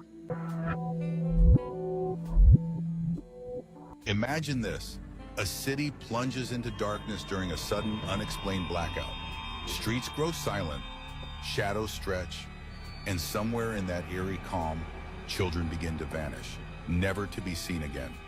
This chilling conspiracy, known as the Blackout Children, alleges that certain urban blackouts aren't random at all, but orchestrated events masking mass abductions.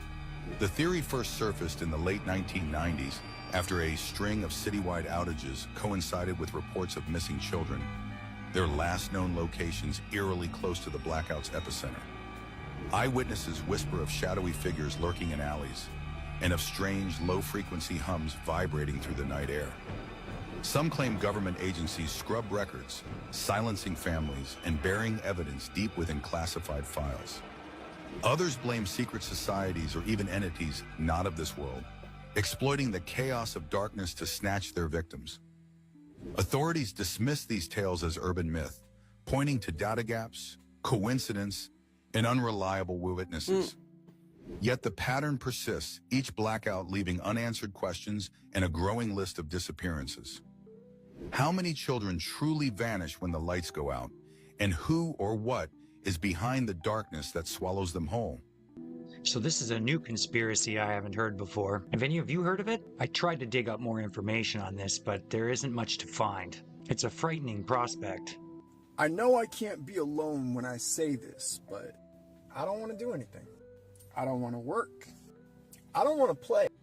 Okay, well, I don't know. That's very vague. I feel like they could just be making stuff up. Would you rather sleep in the heat rather than the cold?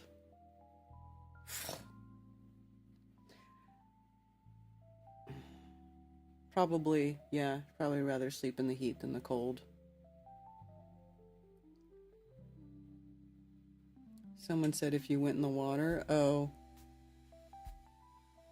I don't melt in the water.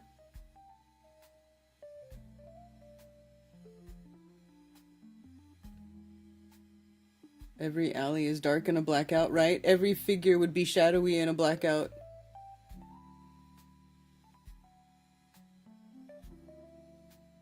Worldwide blackout in early 2000? No. Got off the boat and everyone was out on their lawns? No. I don't remember that.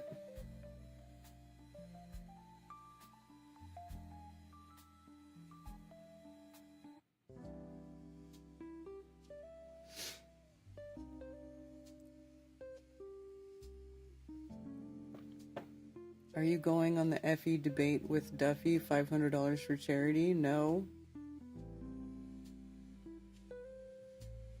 No, nobody asked me to go on a debate, and I don't really care to debate Duffy. I don't really care to debate Duffy about anything. I don't care to talk to that little twerp ever. Ever! You know, when that whole TFE crap was going around, he was showing up. He's like, oh, Karen, I'll come on your channel. We could talk. Blah, blah, blah. Whatever. Fuck out of here. I don't care. I mean, why should I waste my time or my energy with phonies like that? Just phonies. There was a big East Coast back in 2003 that shut down half the U.S. I don't remember that.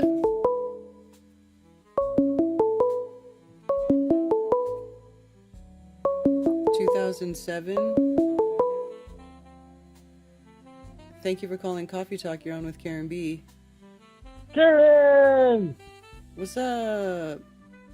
Hey, I had to call in and tell you about this wild conspiracy that I heard of recently that was just funny enough to make an impression. Okay. Okay, have you heard of the got milk conspiracy? No. Okay, so the way this one goes is way back during the whole Prohibition era where they're banning alcohol.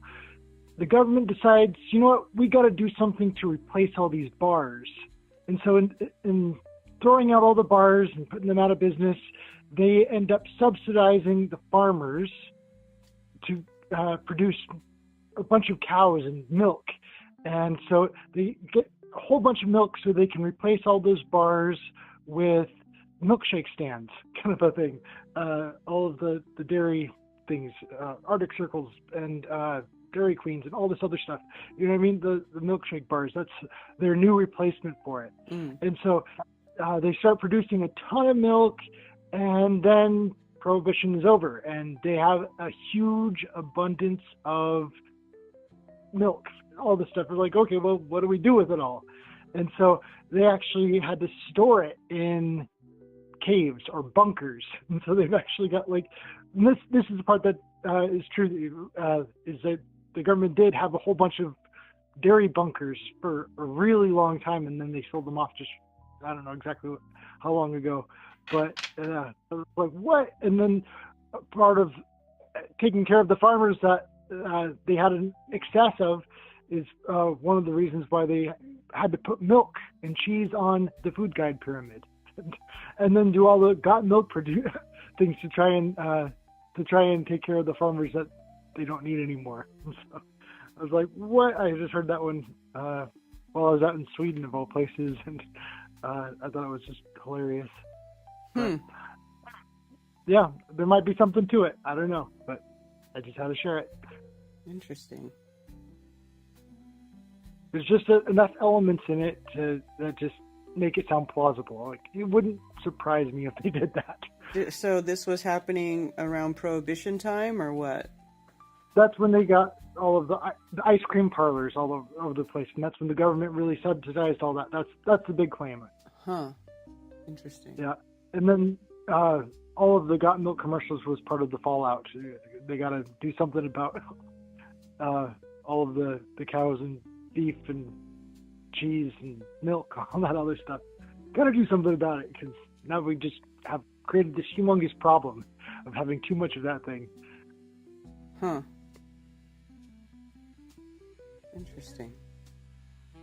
Yeah, but the cheese bunkers and the cheese caves, those, yeah, something you can look up and look into just for fun. Now, the question is, in order to be considered a conspiracy, it needs to be illegal or harmful. And so I can't exactly see the harm in all this, but I don't know, it's kind of an oops kind of a thing. So maybe it's not quite a conspiracy, but yeah, it's kind of interesting to think about the connection with the government pushing Got Milk and why the government wants you to drink all that milk. Yeah, pasteurized milk too. Yeah, there's something there too. Yeah. Well, cool. Anything else? No, that's it. Just telling you I love you. All right. I'm cool. listening. All right. Thank you. Thanks for calling. Hey, no problem. Bye. Bye. Kyle did an interesting video about Jesus being anointed. I like him questioning the significance. Oh, yeah. You might have still been in Cali. Oh, in the early 2000s? Yeah, I didn't leave California until 2011. Didn't affect over there, but it was a big deal here. Duffy said he would give $500 to charity if you appeared on his debate. What charity? What charity?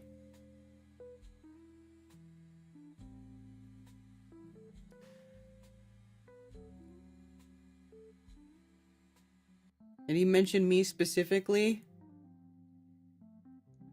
2003 in Michigan.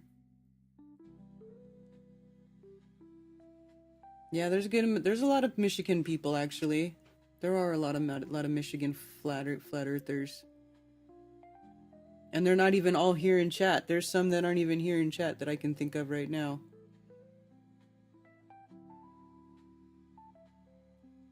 Got Milk campaign in the 80s and 90s, yeah.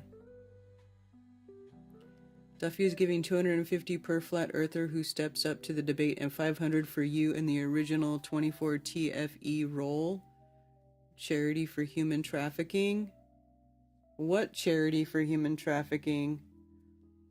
See, I am skeptical of these charities that collect money for these things and then they don't actually solve the problem. So, like, does that mean that he's going to give $500 to this charity that is trafficking children, but claims to not be trafficking children? You know what I'm saying? I just don't trust anything about that. I love dairy. I love cheese. I don't really drink milk, but I love cheese and I love ice cream. Cows are scared.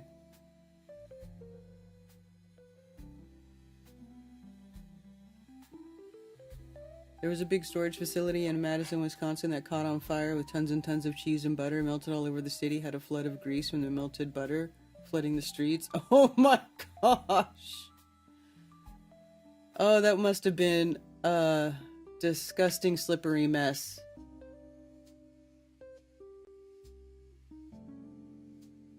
I guess the debate will be the conclusion to the TFE documentary. Whatever.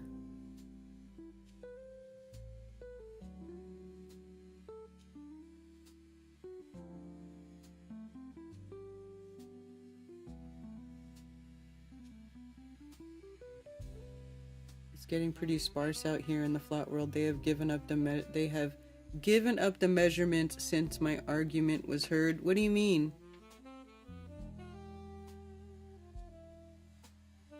He mentioned me specifically in his latest video. Me and Joe Hanvey. Ugh. Especially mainstream popular charities always research where the money you donate to. Exactly! I just don't think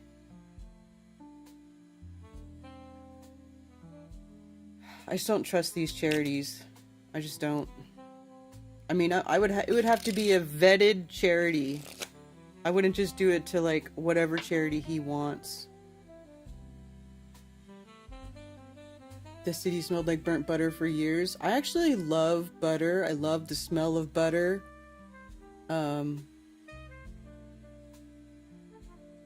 Fire equipment got destroyed.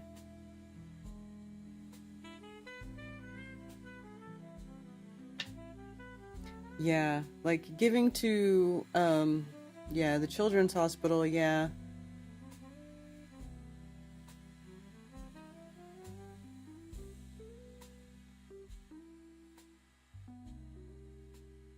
Smelled like grilled cheese.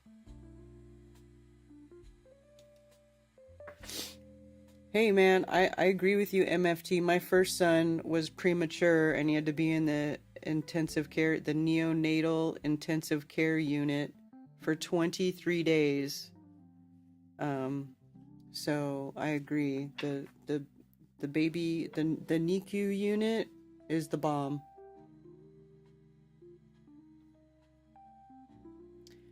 Exodus Road is the charity. He is paying the money, not you. He wants to raise 10K of his own money for every FER who joins the debate.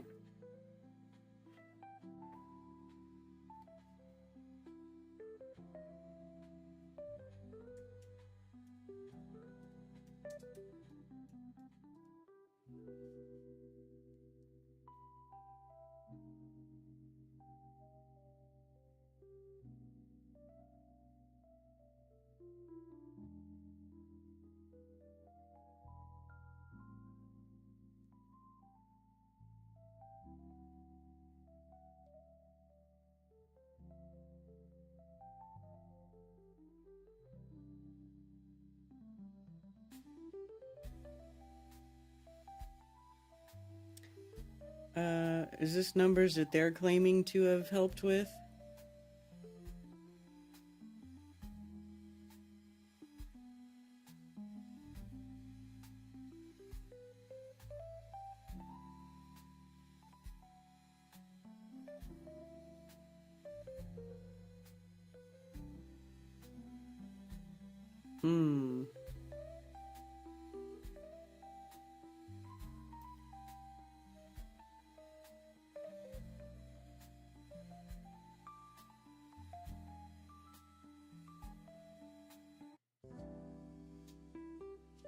Exodus Road, Colorado Springs, Colorado.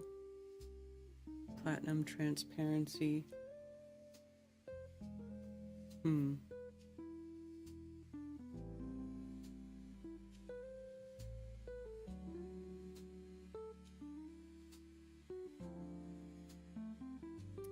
Exodus Road is an international organization fighting human trafficking with offices in Thailand, India, the Philippines, Brazil, and an undisclosed country in Latin America. Our United States office is in Colorado Springs, Colorado, and our organization is led by a team of international leaders.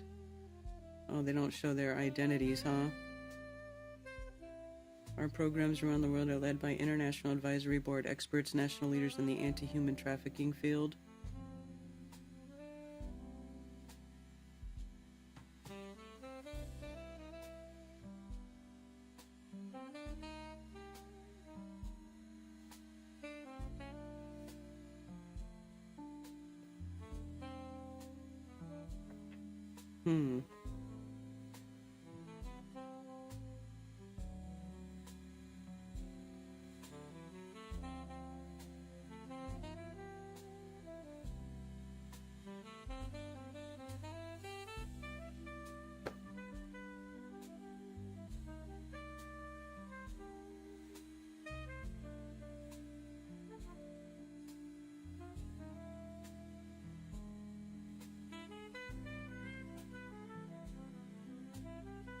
Interesting.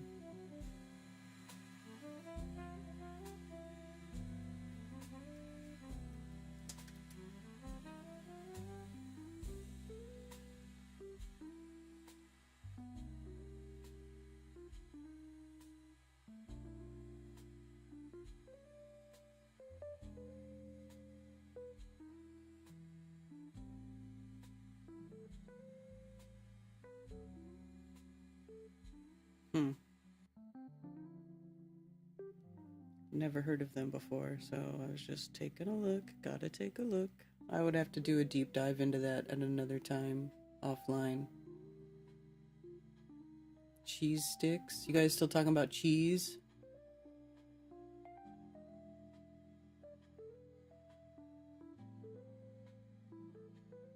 Blackout in '03, because my daughter was born, a newborn at the time. Yeah, see, my son was born in 2003. I don't remember any blackouts happening.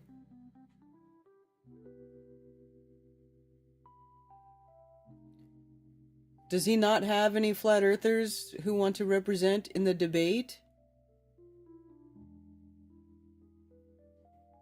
Surely there's some desperate for attention person who'd be happy to do it.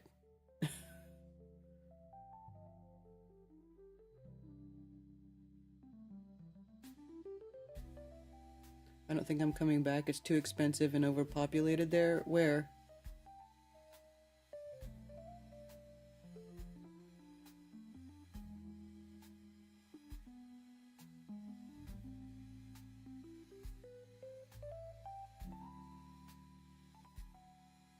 They always ask to round up your bill for charity. I have no idea if they give the money to charity, though. Yeah, I stopped donating to charities because I don't think that they're giving the money where it's supposed to go. Especially ones that get pushed with, like, by big corporations.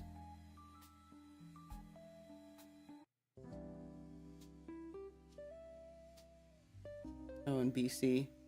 Yeah. No flat earthers want to talk to the Jaron Duffy. Well, who would? Who freaking would? I'm curious about...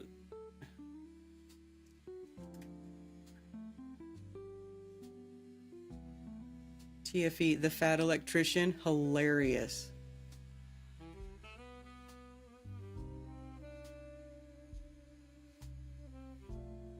Equatorial mounts prove the globe. Final debate announcing participants. Oh God.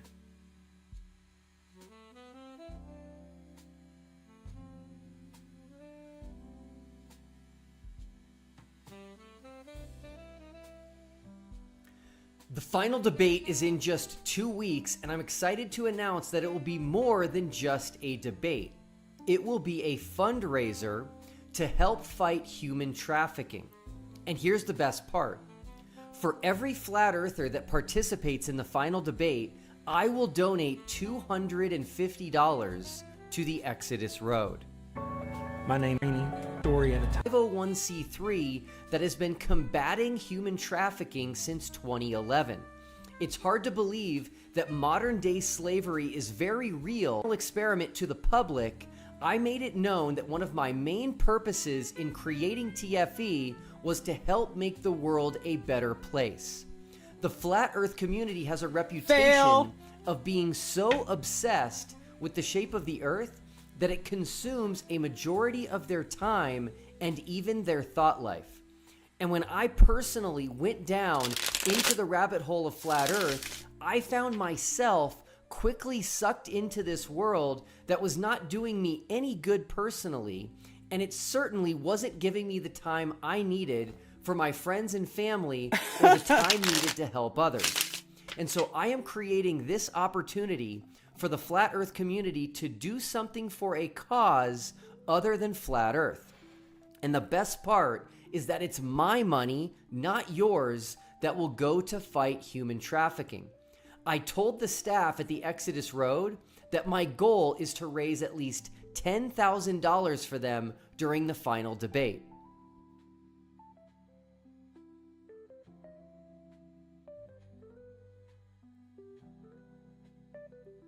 What's it said? He'd debate Duffy. Yeah, there you go.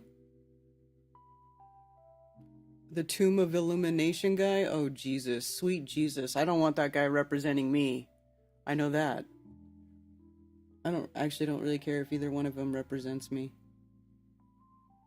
What's a long time?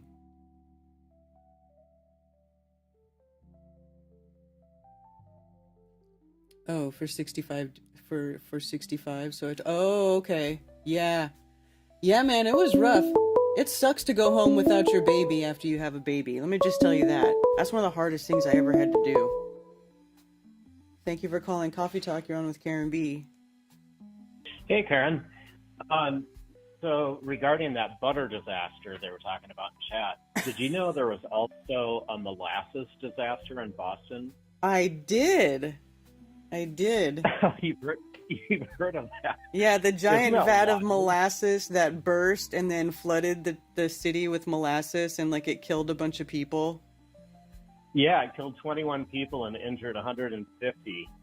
I mean, imagine just walking around town one day and you get killed by molasses. Oh, that would be worse than the butter thing, in my opinion. Yeah, I think so too. You'd be stuck in hot molasses. It doesn't sound like a good way to go. No. And that stuff is thick and like sticky. Ugh. Yeah, like napalm. Mm-hmm. So about this Canada thing, the craziness with you can't go in the woods now and you get fined. I saw a video of a guy who wanted to take it to court, and so he just walked into like a Department of Natural Resources or whoever's handing out these tickets, whatever entity that is. He walked into their offices, and their offices are surrounded by woods. And he said, just to let you guys know, I'm going to walk out of your doors here and into these woods. And so, so start writing the ticket. And so he did. He had a GoPro on him, and he walked. These woods are thick, too. So he's like bushwhacking from their yard right into their woods. And they handed him a ticket for like $27,000, and he said, I thought it was supposed to be for $25,000. And they said, oh yeah, there's a $2,000 victim's fee added onto it. Whatever that is, a victim's fee, yeah. But it got me thinking about a couple of years ago, I think it was 2 years ago, when all the huge Canadian wildfires were happening. Do you know the channel Dutch Sense? Mm-hmm. Yeah. The earthquake guy. It was he. Pardon me? He's the earthquake guy. Yeah. But of course, he also watches satellite imagery of the weather and wildfires, stuff like that. And while that was going on, he and another channel that watches satellite weather, they were showing the whole eastern half of Canada with the political lines on the satellite imagery, showing the province of what was the province that was mainly burning? I can't. It wasn't. It was west. Saskatchewan. I know it was the West Coast, wasn't it? It was the West. Well, there was a year where it was mainly the West Coast, but this was on the East Coast. Oh, okay. Yeah. So anyway, they were showing satellite imagery of the whole province, and all of a sudden, all at the same time, pinpoints of smoke start in like 6 different locations around the province simultaneously. Oh, yeah. And you saw that. Yeah, I remember that. Yeah. So there's just zero doubt that those fires were set intentionally. There can be no doubt about it. How they did it, whether they coordinated people to manually set them or something more exotic, is kind of immaterial. The point is that they were set intentionally, and there's no getting around that fact. Mm-hmm. So these people now, these same people in government, they just don't, who cares about that, I guess. They act so concerned about wildfires and the environment, but show them that, and it's like, who cares? It just blows my mind how disingenuous people are, I guess. Yeah. Yeah. Kind of like faking space. I mean, people that analyze space videos, you know, there's tons of material that we've all seen of them caught red-handed faking space. No one cares. No one cares to look into it, even though they're caught red-handed. It's like everyone just wants to live in these fantasy worlds that are constructed for us. Yeah. I don't get their motivations. It's too scary to confront anyone, I guess. Well, yeah. I think that people do get comfortable in whatever they get used to. So yeah, they don't want to disrupt that comfort. Yeah, comfort. Yeah. Oh well. I guess I'll join them. I don't know what else to do. Join them. I guess I'll join them because there's no waking these people up or forcing people to face reality, I guess. So maybe it's not right. I shouldn't have said. Maybe I shouldn't have said join them, but more like resign myself to the fact that people are just like that. Yeah. Yeah, that's kind of what I've done. I just kind of got to the point where, like, okay, that one likes the deception. It's comfortable there. And it doesn't want me pointing it out. So. Yeah.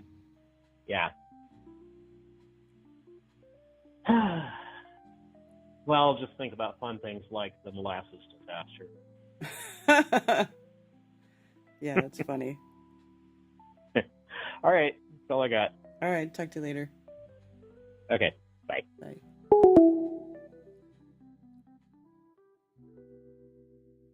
Go and represent for Effie. It's going to look bad if no one turns up. How about this? It's only $250. Can we just get $250 amongst us and send it to the charity so that we don't have to talk to Will Duffy? How about that?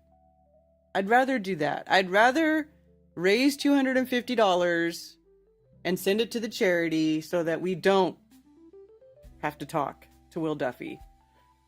And then he can't say, well, you guys won't even do it for charity. Hi there, my name is Andrew Hoskins, Chief Operating Officer for the Exodus Road. Oh, got another call. Thank you for calling Coffee Talk. You're on with Karen B. Hey, Karen, it's Glenn.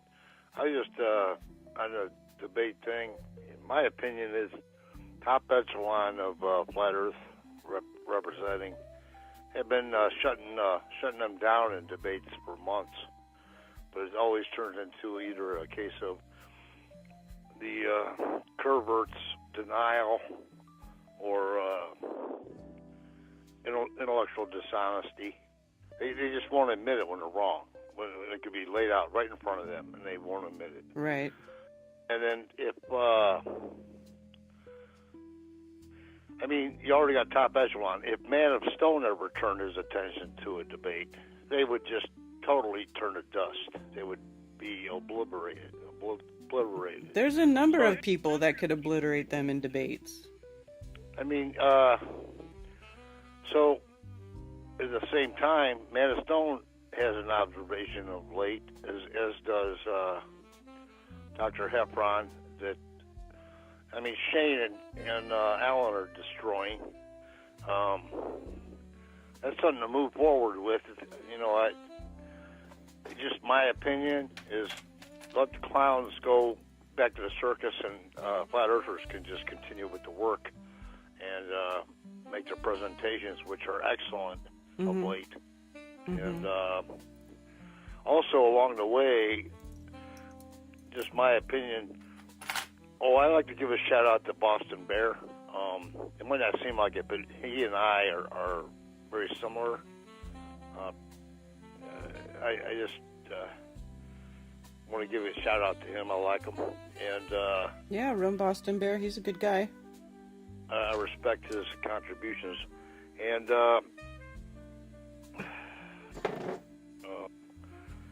but that's just my opinion. It seems like just that it's pointless to debate them. I mean, they won't even admit when it's black and white right in front of them. Mm-hmm. So I feel bad for these guys because I can tell they want so bad for these guys just to say uncle, but they won't. They won't do it, and it might be a waste of time. And this Duffy guy, he's a clown. He's just a circus clown is all he is. He's not even intellectually substantive at all. Mm-hmm. That's my opinion on that too. But anyway, you've got the Theodore Lake thing going on, and you got Man of Stone's observation, and those are things that maybe people with the means could follow up on and add to the database, etc. But everybody have a great week, and thank you so much for hearing me out. Yeah, thank you. Bye. Bye. Yeah, probably a waste of time. I would send Nathan Oakley. There we go. How about Nathan Oakley?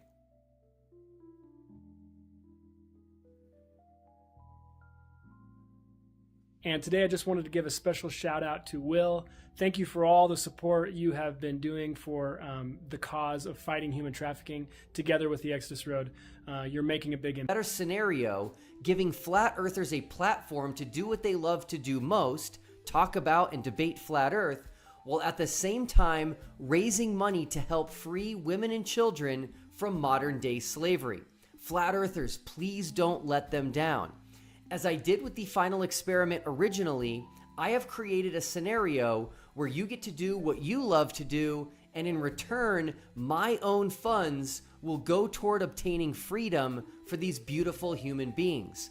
I'm begging you to please make me send as much money as possible. $10,000 is the goal, but I would love to blow that out of the water. No ceiling, no limit. And to give us a chance at easily breaking through that $10,000 goal, I'm going to donate double for any of the original 24 flat earthers invited to participate in TFE. I was never invited. So $500 for each of the original 24. So if just these 24 flat earthers participate in the final debate, yeah, that see, will I'm not even in that already be list. $12,000 for the Exodus Road, which I am not there.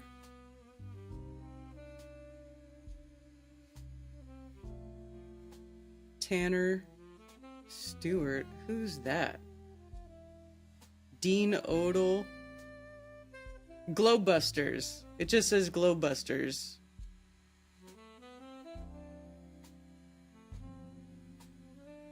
Okay, Austin Whitsitt did go, so why is Austin's name here? And he's already... I just don't get it. Participate in the final debate, that will already be $12,000 for the Exodus Road, which will exceed the $10,000 goal. Now, I will need to replace 2 from that original list of 24, as Jaron Campanella and Robbie Davidson are no longer Flat Earth. And so I'm replacing them with Joe Hanvey and Karen B. Oh, God. So Joe and Karen, if both of you just simply participate in the final debate, I will donate $1,000 to the Exodus Road. On August 23rd at 3 p.m. Eastern, the final debate will be hosted live on this channel. And I will provide a StreamYard link in the description and also as a pinned comment so that any flat earther in the world can join in and participate in the final debate. The requirements are simple. You need to be a flat earther, you need to join the debate live, and after turning your camera on and making a case for flat earth and attempting to refute the final experiment against me, I will make a donation to the Exodus Road. And attempting to refute the final experiment. what does that mean? So, what does that mean? He's like setting up his little list of requirements here. Show up to the debate live, turn on your camera, make a case for flat earth, and attempt to refute the final experiment. So it's like,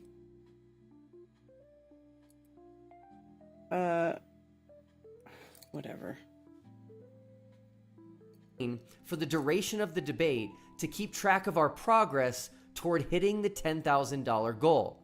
Now, a lot of people on the globe side are telling me that no flat earthers are going to show up for the final debate, claiming you have no answers for TFE and that flat earth is at this point essentially dead.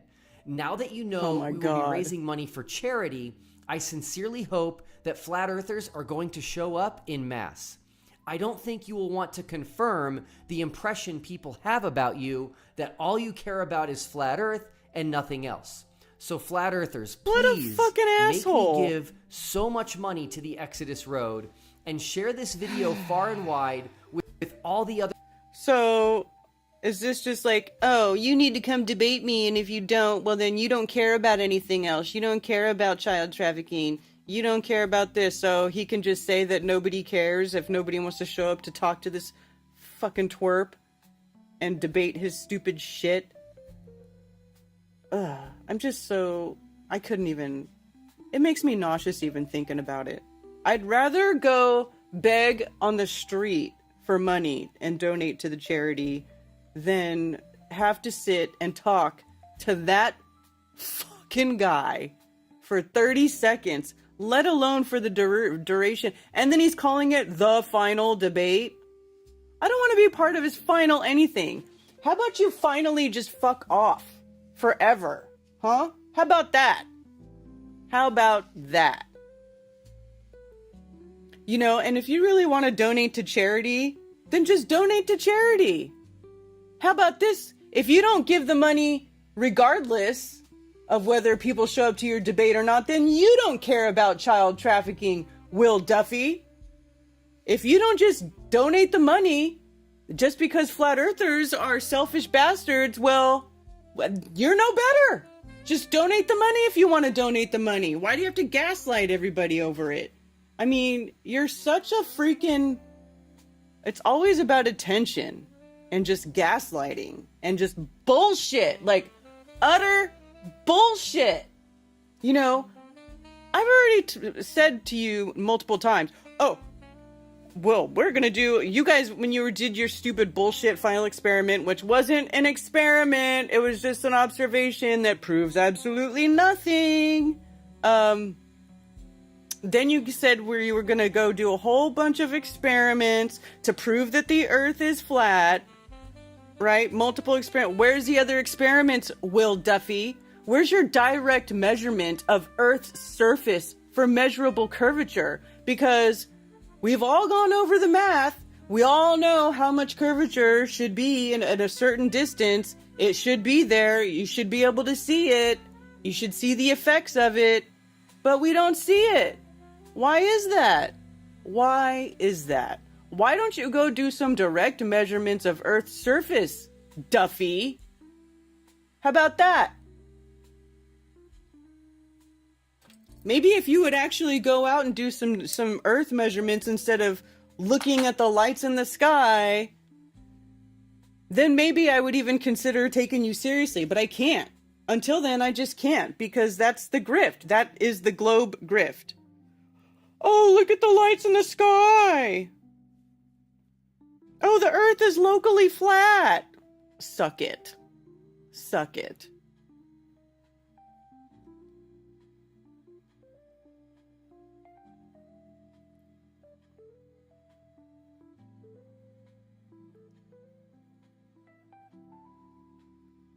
What's crazy if we all called out Dear Space and said, no way they're all going from day one and the everyday astronaut? Nathan cannot explain anything, that's why his book will fail. Swearing at people will not sell his... Oh, now Nathan's making a book?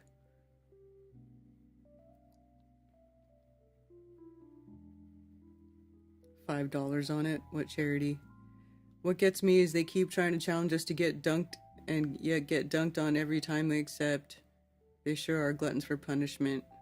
They just do it for clicks and views, and you know, then you know, those channels get monetized. They get a bunch of money for entertaining this subject on the side of the globe. I think his arguments are sound. I'm just not passing any judgment on his character. Will is trying to make himself look better than the others. Yeah. Of course he. Duffy is counting on you not turning up. Whatever way, turn up or not, you lose. Fuck that. I'm not participating in his bullshit, and I'm not going to be manipulated into going and being, you know, subjected to the torment that is talking to those brain dead idiots by anybody, especially Duffy. I'm not going to lose anything if I don't go. I don't lose shit.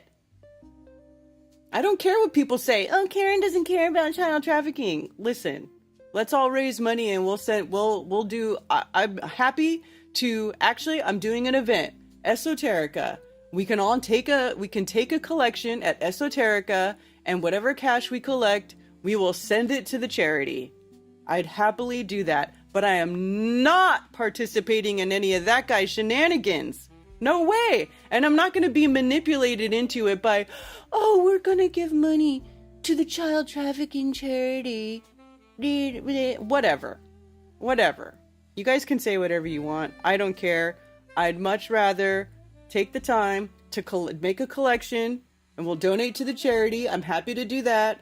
I'm not getting suckered into doing anything with that fucking asshole. I'm just not. I'm not. Hey, I'll put it this way. I would do it if you give $10,000 just for me showing up on my own. I'll show up if he wants to give $10,000 plus the other $10,000 to the charity, plus whatever he pays for anybody else that shows up. How about that? If you don't pay $10,000 to the charity for me to show up to your debate, you don't care about ending child trafficking, Will Duffy. How about that? Big explosion at a steel plant in Pennsylvania.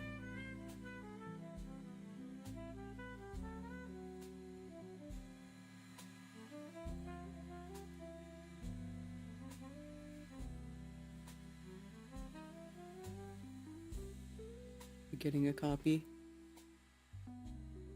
Tell Duffy to send the people to the moon to prove it's a globe. You don't know about Oakley's book. QA and Meekin are ghostwriting it.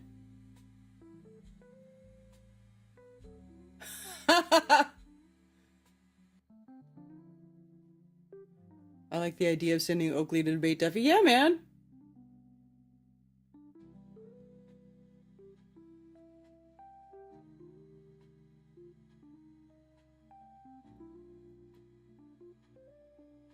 Like the idea of sending Oakley to the moon. That's hilarious.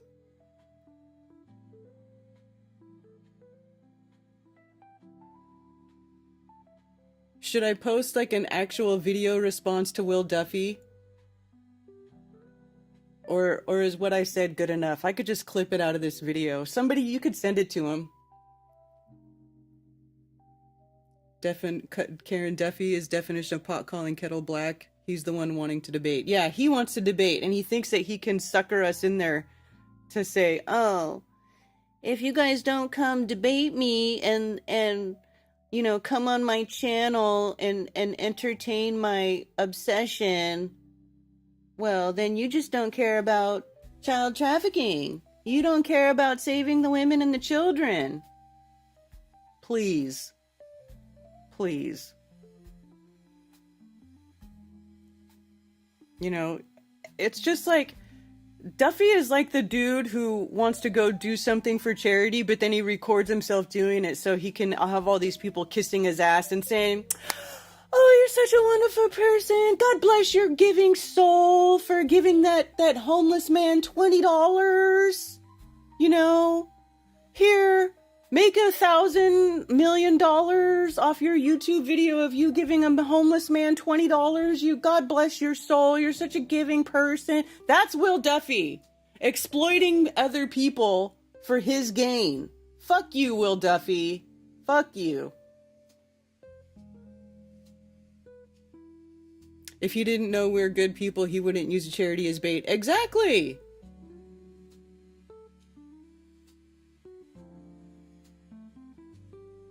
Duffy holds the cars, he's wrecking FE. No, he's not.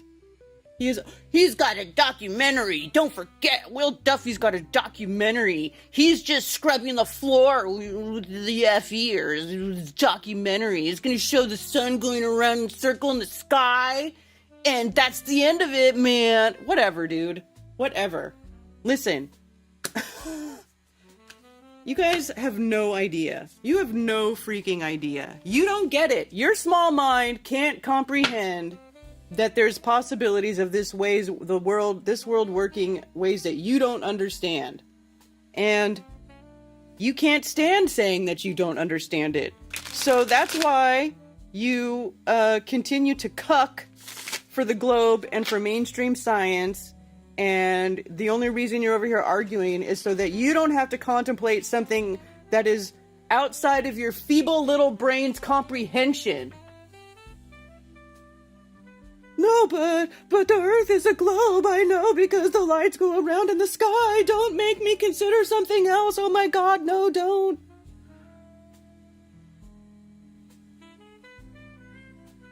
It's like Jake Paul challenging Mike Tyson for a fight and everyone agreeing he won fair and square, even though we all knew it was rigged. Exactly, Billingtano.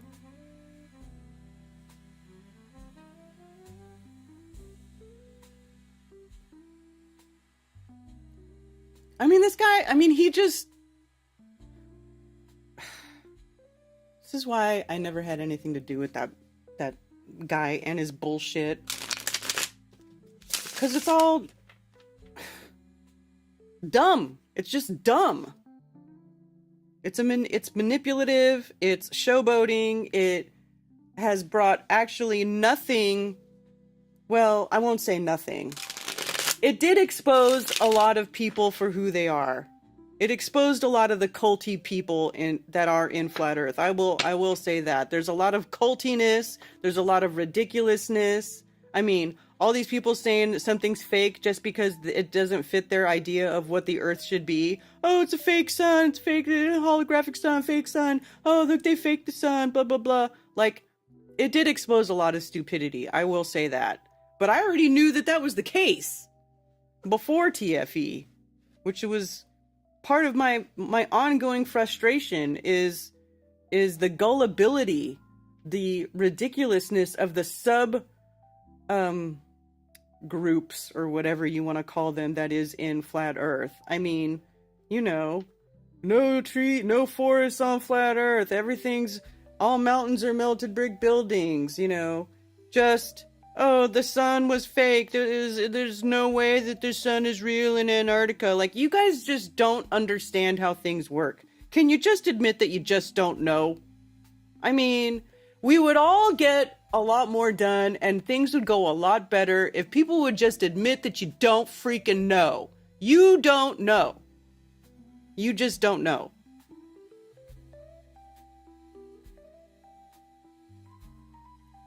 Present a leader, it looks like a cult.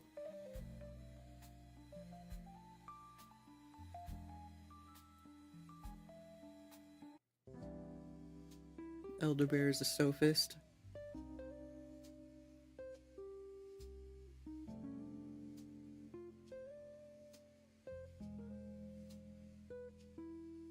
Freemason tactics involve a lot of giving to charity to look good on the outside and try to offset the evil they do behind closed doors. Yeah, I mean, look at the St. Jude. Only God knows, right?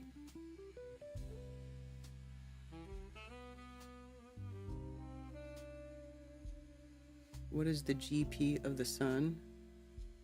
If you are at 79 degrees south, looking south at the sun, what is the GP of the sun?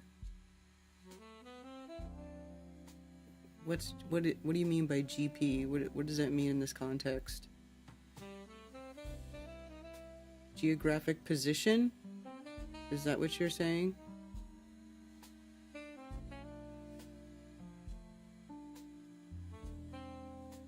I don't understand.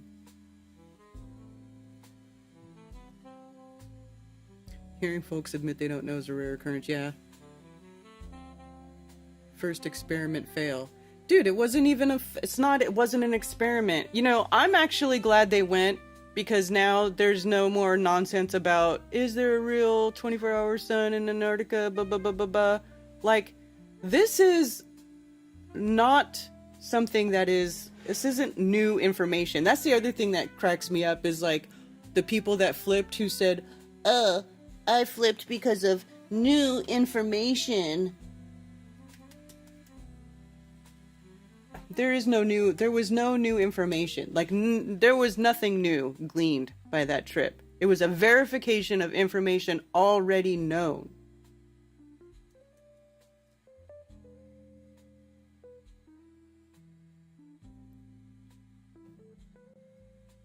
Oh, damn it. The sun's motions north and south, the moon's motions. This is written when? Let's see. Zetetic Astronomy by Lady Blount and Albert Smith.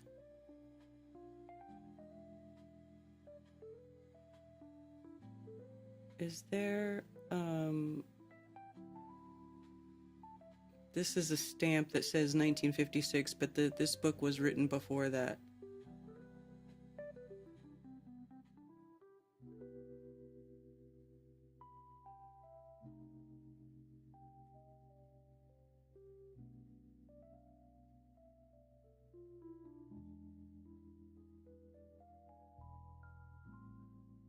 Well, I guess the date's not on here.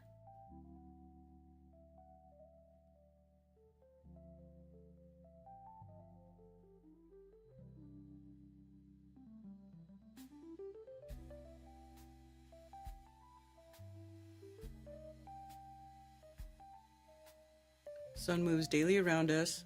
Anyone can see from his own observation, and though many tests have been applied by synthetics, the Earth has never been found to have any motion, that is, such as astronomers call its diurnal motion. To discern that the sun's motion is spiral, closer observation is required, with daily comparisons of its position when rising, culminating, and setting. But even impartial globularists have confessed to this spiral-like movement of the sun. When forgetting their globular theories, they honestly describe nature as they really see her. For instance, in an interesting book by Paul de Caillou, The Land of the Midnight Sun, he says the sun at midnight is always north of the observer, fact on account of the position of the Earth. It seems to travel in a circle. At the pole, the observer seems to be in the center of a grand spiral movement of the sun, which further south takes place north of him. This agrees well with the plain truth, but is also out of harmony with the globular theory, as was shown many years ago by Zetetz in this pamphlet on the midnight sun in the north. The sun's motion south. We next proceed to give some evidence of the sun's motions in southern regions. Here we shall have to depend upon the evidence we have gathered for some time past from both Zetetics in southern latitudes and also others who are globularists. One correspondent in East Australia, an intelligent Zetetic and formerly a teacher, says, "When I stand with my face to the north, the sun rises in the southeast and travels from my right hand to my left almost straight overhead, but a little in front of my face, and then sets in the southwest.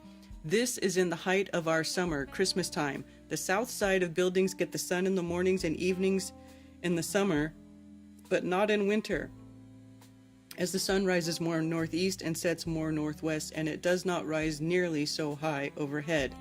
This is good general testimony, and it agrees with other reliable and perhaps more scientific testimony which we received from Perth government astronomer in the West Australia, some of which lately appeared in the Earth. It also agrees with evidence from a Zetetic printed in the Earth Not a Globe review so far back as 1893. That Zetetic, Mr. George Ravel, further said, "The Southern Cross and all the constellations do most certainly appear to revolve around a southern point or center. I have proved this beyond doubt by close observation. The circle seems to narrow in winter and expand in the summer."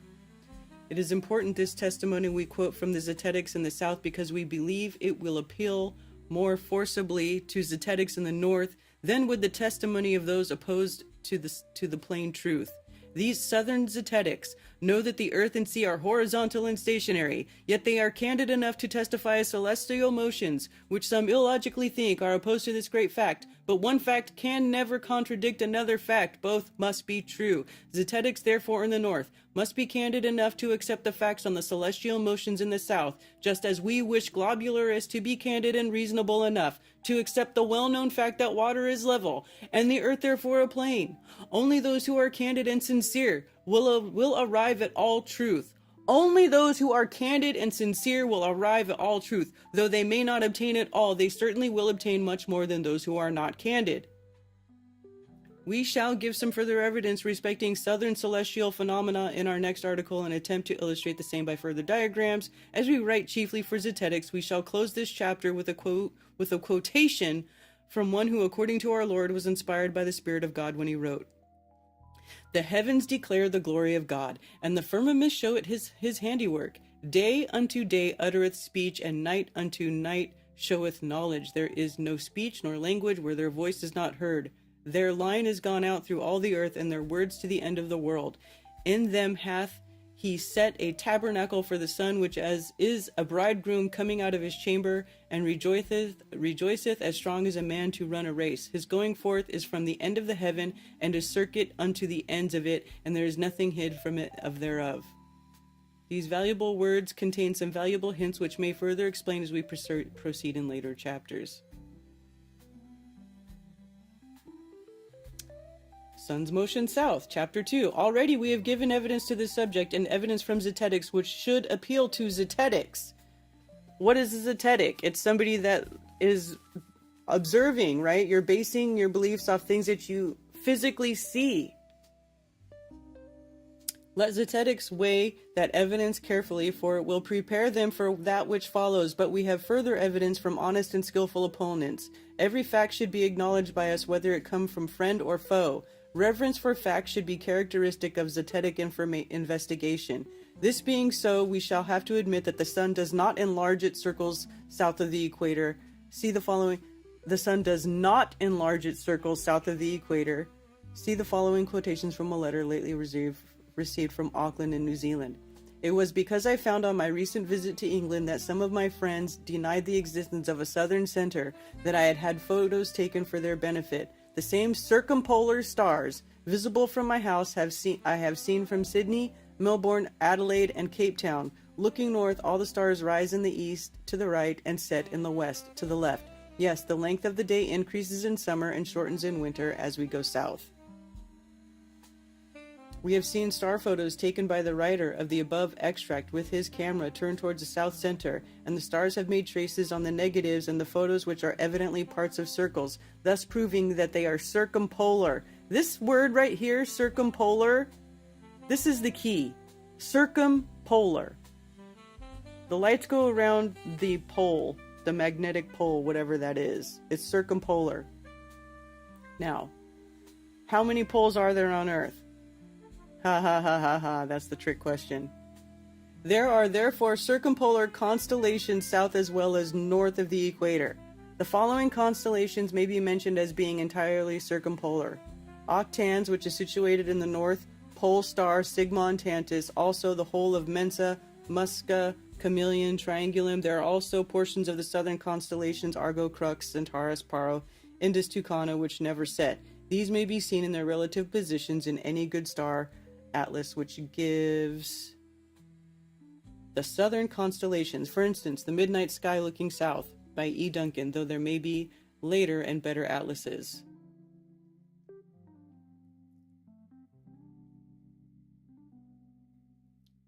So the observations of the motions of the lights in the sky is a known thing. Like, you can't hide it. Everybody can look up and see what's going on. But clearly, the Earth itself cannot be motion can't be measured. Curvature is not measured. In fact, you see far beyond the geometric curve consistently, all the time. So, what is it?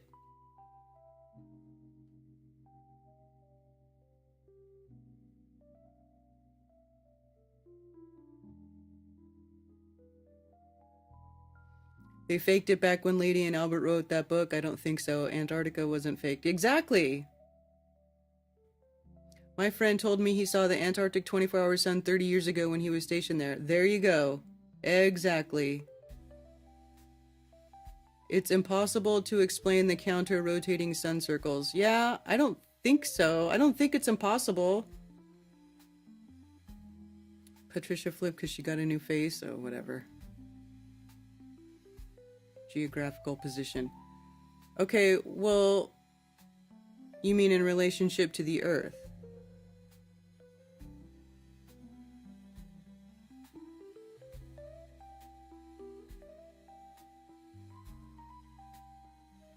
Enoch was shown how Mustard and Marie were close to figuring out more than we have already. I don't know that we'll ever figure it out. The fact of the matter is that we don't know how, we may not ever figure it out.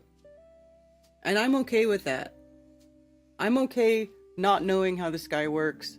I still think it's better to know that we don't live on the stupid spinny space ball that they say deep space is not real and the sky isn't trying to kill you. So there's that. I'm happy. That alone is huge. Just knowing that alone is huge, in my opinion, is plenty. I don't have to know the secrets of the luminaries. I think it's fun to think about, and it's fun to contemplate, and it's fun to like play with light and different things and see what kind of different effects you can create and stuff like that. And then it kind of gives you possibilities where you think about how things might work in the sky. But we may never know. When you really, I think it's important for people to be okay with that, with not knowing. Just know that they're always in the same spot. They follow a circuit. The path, it repeats. It's a repeating circuit path above your head. I mean, to me, it's very reassuring. It's even more reassuring than before. Like, every day, the sun is going to rise and bring its light no matter what. Like, that's pretty comforting.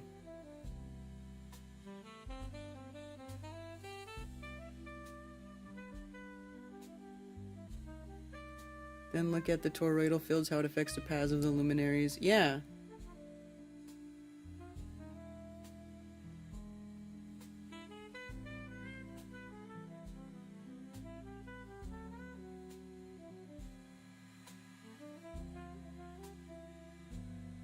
The writings of Lady Blount and Albert Smith concluded the 19th century flat earth movement in an intelligent and well-informed way. I'll have to become familiar with the details of their views, yeah.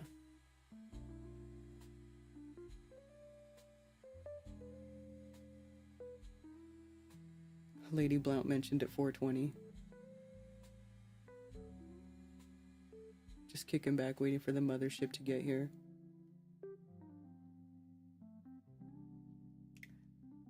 This is,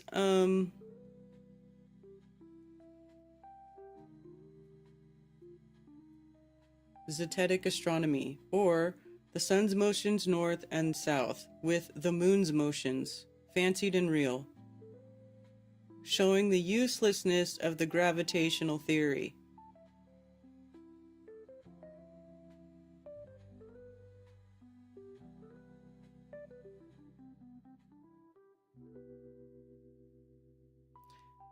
So here you have the South Pole and you have the North Pole, right? And then the lights are circumpolar. So check this out.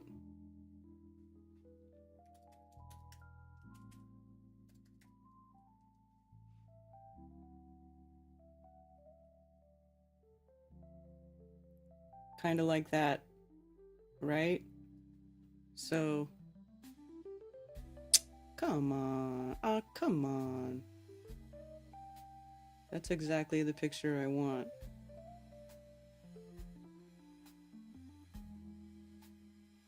Anyway, right here. So, now these solid blue lines are not what I'm looking at here. I'm looking at the dotted lines that go around the poles. Doesn't that look like star trails, like splayed out? Let's see.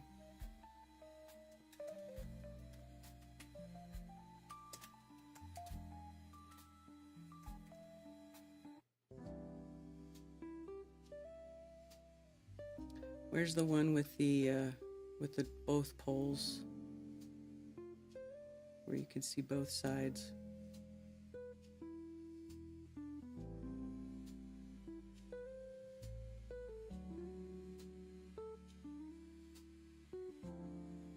That's all jacked up. Where's that picture at? How do I find it? Star trails, both poles.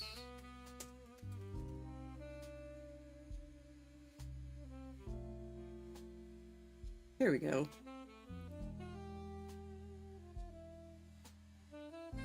So here's your pole star trails, right? That's a dipole right there.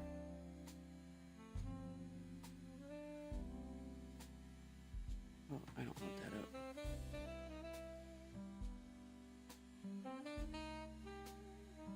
And then what was I looking at before? Oh yeah. And then so here's your diagram. See, they're showing you right there. See, it doesn't have to be a globe for the lights to do what they do in the sky. It just doesn't have to be. Right? You just have to have the right magnetic setup. There's more than one way to do it.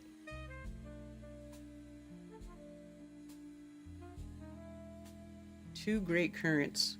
Whether north or south of the imaginary line called the equator, we have seen that the heavenly bodies, being light and small, are carried around their respective centers by the ethereal currents which prevail around these centers.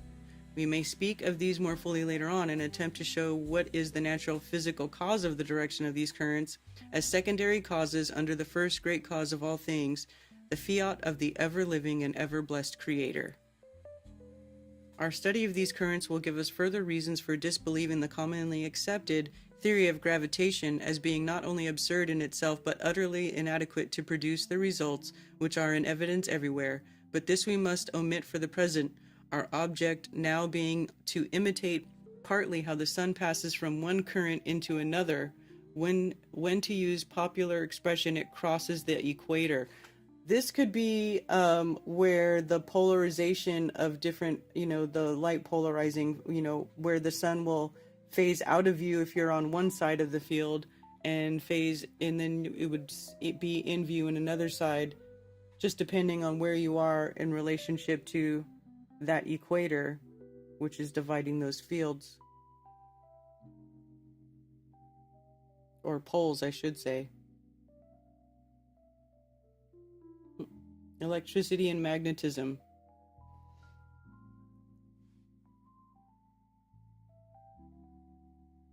It's impossible to explain. Don't give the FE community false hope. How am I giving people false hope? And I don't know anything about Hanvey. Don't ask me questions about Hanvey. I don't look at that guy's stuff.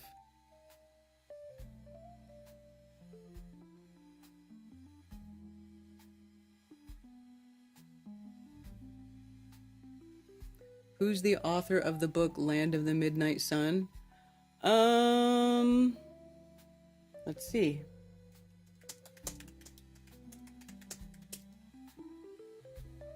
See if we can find it.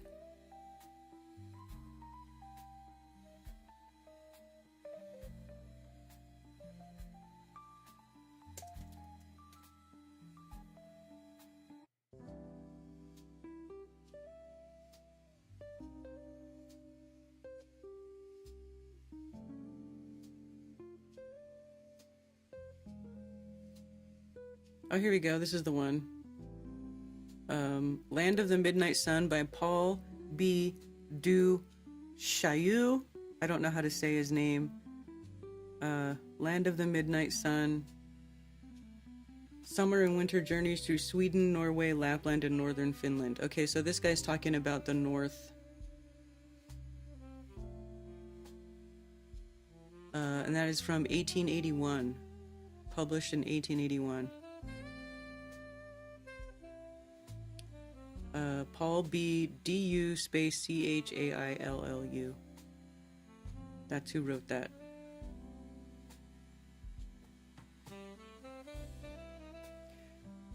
Do you think some government source is telling this Will Duffy what to do or funding him? I don't know. I don't think so, because, I mean, after 10 years of being a flat earther and talking to all different types of people, I can just tell you that most of the people who defend the globe do it because they actually believe they live on a globe. They defend it because they think it's true, not because somebody is putting pressuring them to or paying them to. All of these people, they defend it of their own free will. They love it so much, they will defend it of their own free will, sometimes violently, without any pressure from anybody, any outside source to do it. I'm like, that's how entrained this stuff is in people's psyche, like your place in the universe.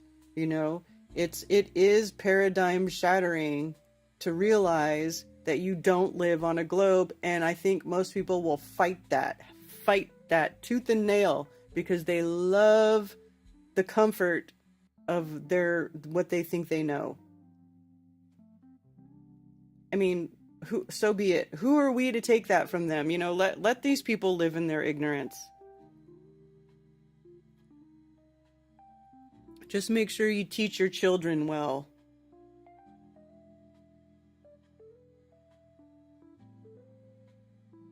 Globy's thinking flat earth is a psyop.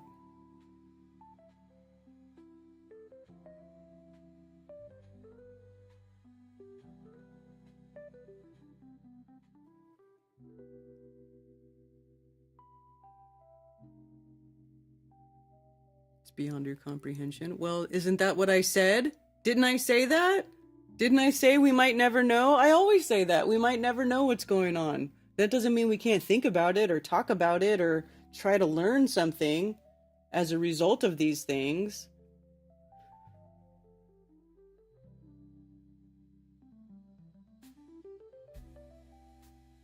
Sun could be fourth dimensional object, therefore we can never observe it in full.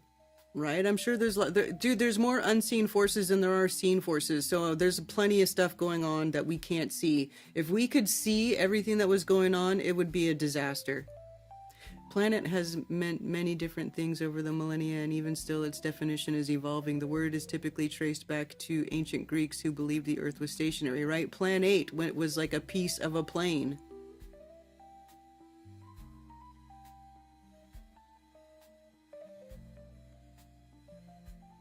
But he has some kind of handler. Who knows?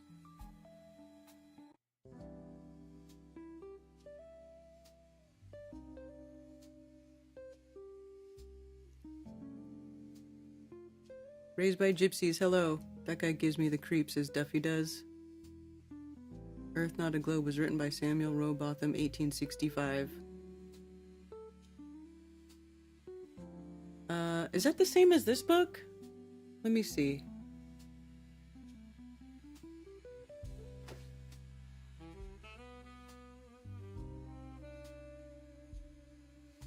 (1881). So I've got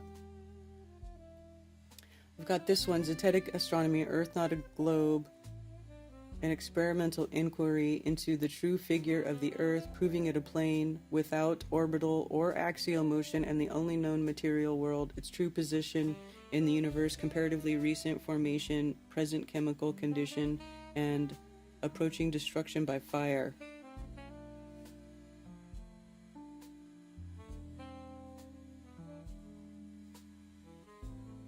So, Samuel Rowbotham, 1881. Why can't I find when, Zetetic Astronomy,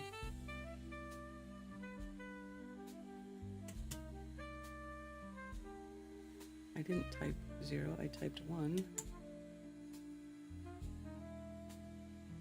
Lady Blount, Albert Smith.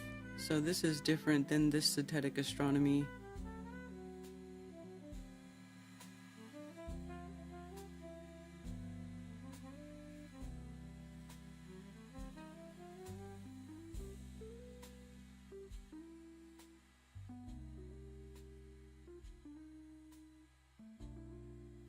Cause of sun appearing larger when rising and setting than at noonday. Cause of solar and lunar eclipses.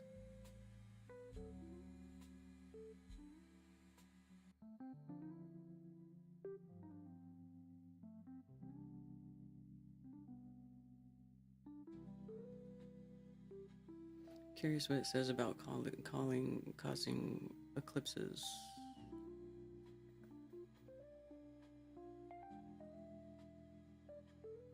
(109)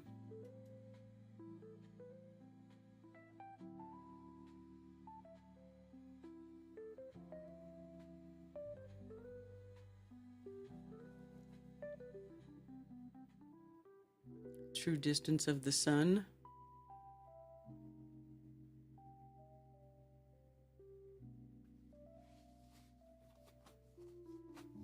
The distance from London Bridge to the seacoast at Brighton in a straight line is 50 statute miles. Blah, blah, blah.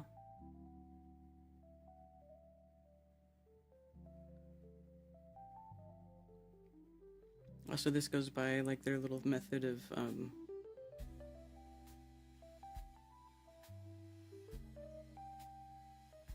much smaller than the Earth.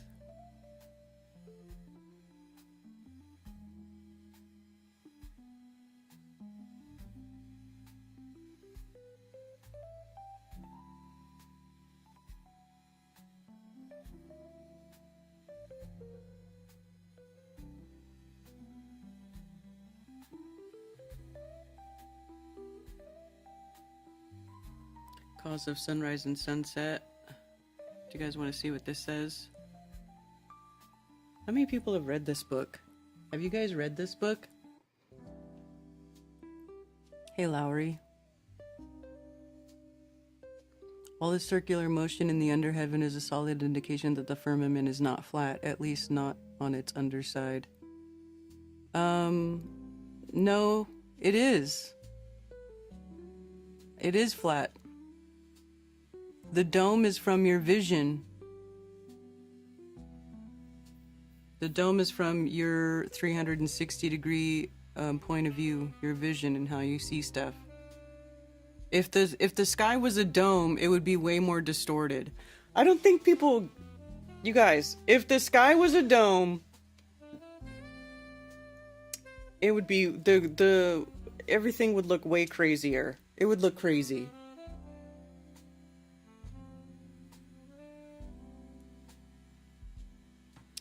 So let's see what it says about the rise of sunset. And then I'm probably going to look at the eclipse one. Although the sun is at all times above the Earth's surface, it appears in the morning to ascend from the northeast to the noonday position, and thence to descend and disappear or set in the northwest. This phenomenon arises from the operation of a simple and everywhere visible law of perspective. A flock of birds, when passing over a flat or marshy country, always appears to descend as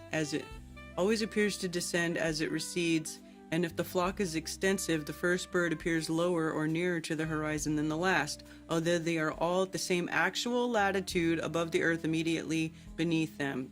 Yeah. When a balloon sails away from an observer without increasing or decreasing its altitude, appears to gradually approach the horizon in a long row of lamps, the second, supposing the observer to stand at the beginning of the series, will appear lower than the first, the third lower than the second, and so on to the end of the row, the farthest away always appearing the lowest, although each one has the same altitude. If such a straight line of lamps could be continued far enough, the lights would at length descend apparently to the horizon, or to a level with the eye of the observer, as shown in the following diagram, figure 3. So right here, it's showing things get smaller as a result of perspective. Let A, B represent the altitude throughout of a long row of lamps standing on the horizontal ground. So here's A to B. ED to the I line. CH meeting at H, and an apparent descent of each subsequent lamp from A to H toward the same I line, also meeting at H. The point H is the horizon, or the true vanishing point, at which the last visible lamp, although it has really the altitude D and B, will disappear. Bearing in mind the above phenomena, it will easily be seen how the sun, although always above the parallel to the Earth's surface, must appear to ascend from the morning horizon to the noonday or meridian position, and thence to descend to the evening horizon. I mean, it makes sense to me.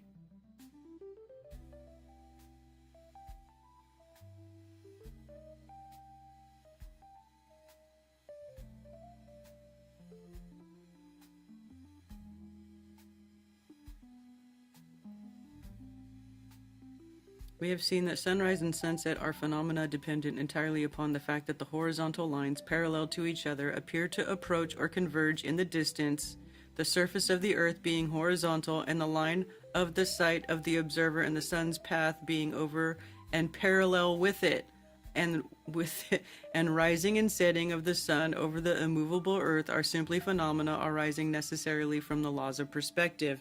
So this right here is telling you the sky is flat. The fact that horizontal lines parallel to each other, so the ground being horizontal and then the sky being horizontal, appear to converge in the distance.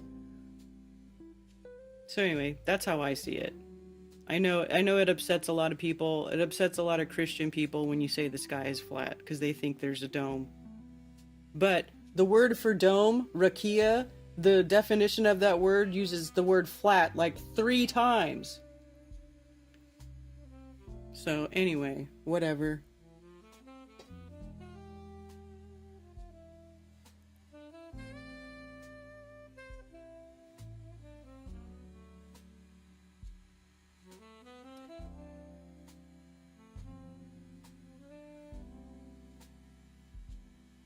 Yeah, let's see if I can find my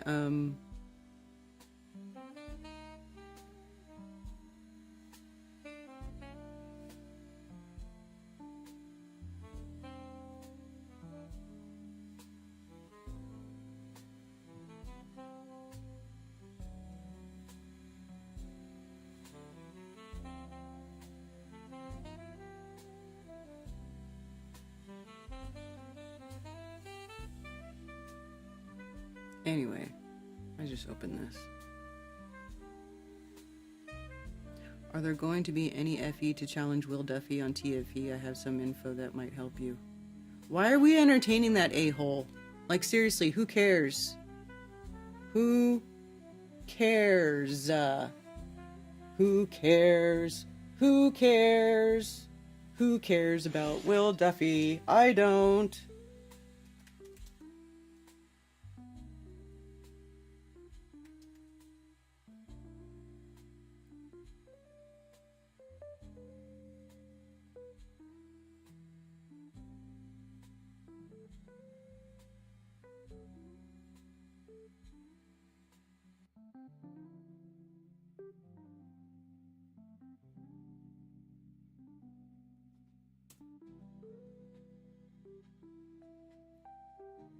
Okay, here we go.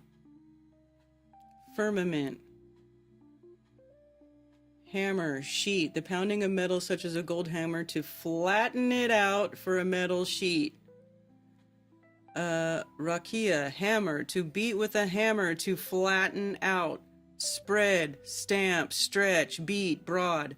Flat, as hammered out. Flat, sheet, as hammered out. Flat. That's the word for firmament, the definition for rakia. That's it.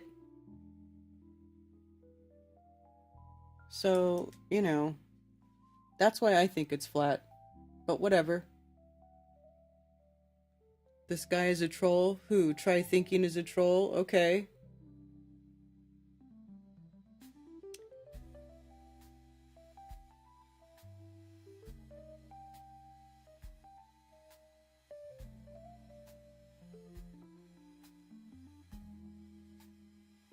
Do you think firmament and fermentation are related? No. No, I don't. I don't think so.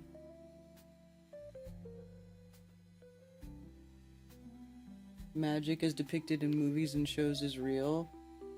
No, I think magic is just a manipulation of the unseen forces in this realm. Yeah, I don't think he's a troll. I think he might not be, like, you know, on the same page as most of you guys, but I don't think he's a troll.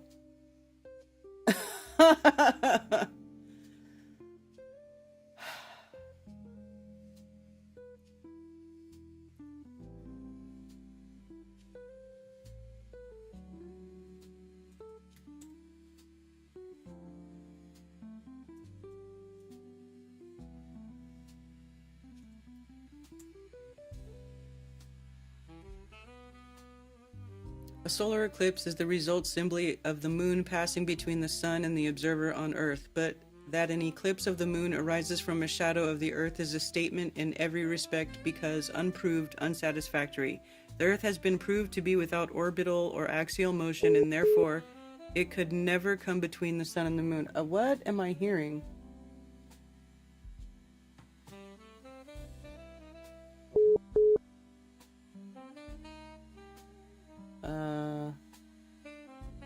Getting a call.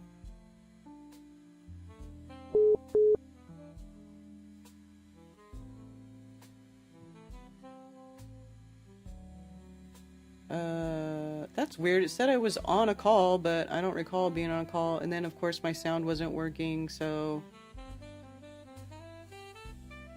I have to redo my phone line window because it stopped working. It chose to stop working.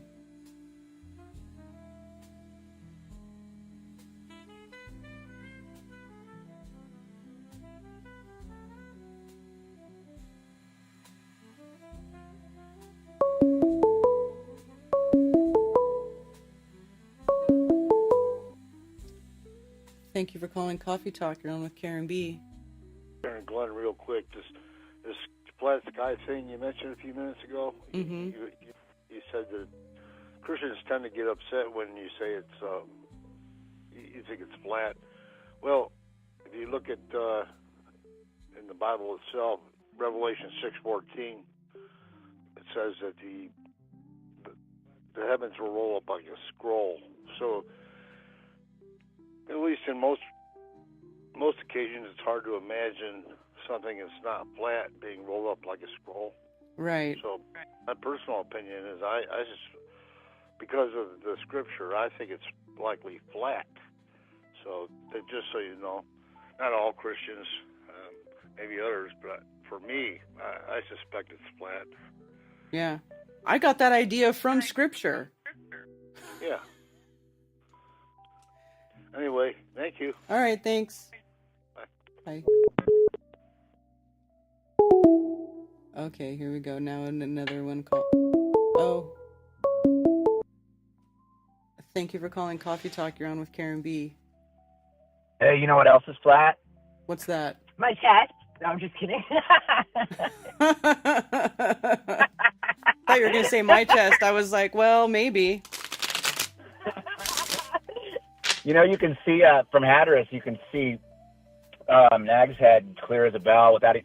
I was looking through just one of these little sailor's telescopes in one of these beach houses out here, and you can see Nag's Head. You can throw it up on a map or whatever, but it's like, I want to say, what is it, 40 miles, 50 miles to Nag's Head? Maybe something like that. I don't know. I'm not sure. I might be from point to point, probably like 30 or 40 miles. Yeah, it's crazy that's so flat out here. The flat Earth observations you can make in all directions because you've got islands, Mm-hmm. and you've got the strip and the South Island and the North Island. Mm-hmm. I wasn't even using a Nikon P900. It was just a little telescope, and I could see clearly the water tower at Nag's Head, just clearly. Crazy. That's Yeah. cool. Yeah. So you're gonna have to come out here because we're going to send our lease off, and Ted has to come out, and everybody that we came and visited. You guys all got to come out to the Outer Banks. Party on Ocracoke. Party on Ocracoke. No, that sounds awesome. It's gonna be so fun. Sweet. Yeah. We are super stoked. We're about to get on a ferry, so we just wanted to call in and say hi. We're going to be listening to you on the boat. Yep. Cool. I am a Princess Fairy. Fairy Princess. Okay. Love you. Bye. Bye. Oh, whoops. I accidentally closed my window.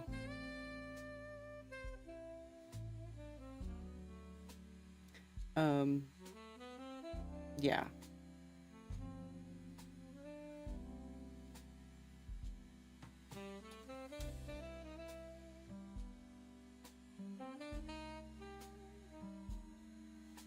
Gay.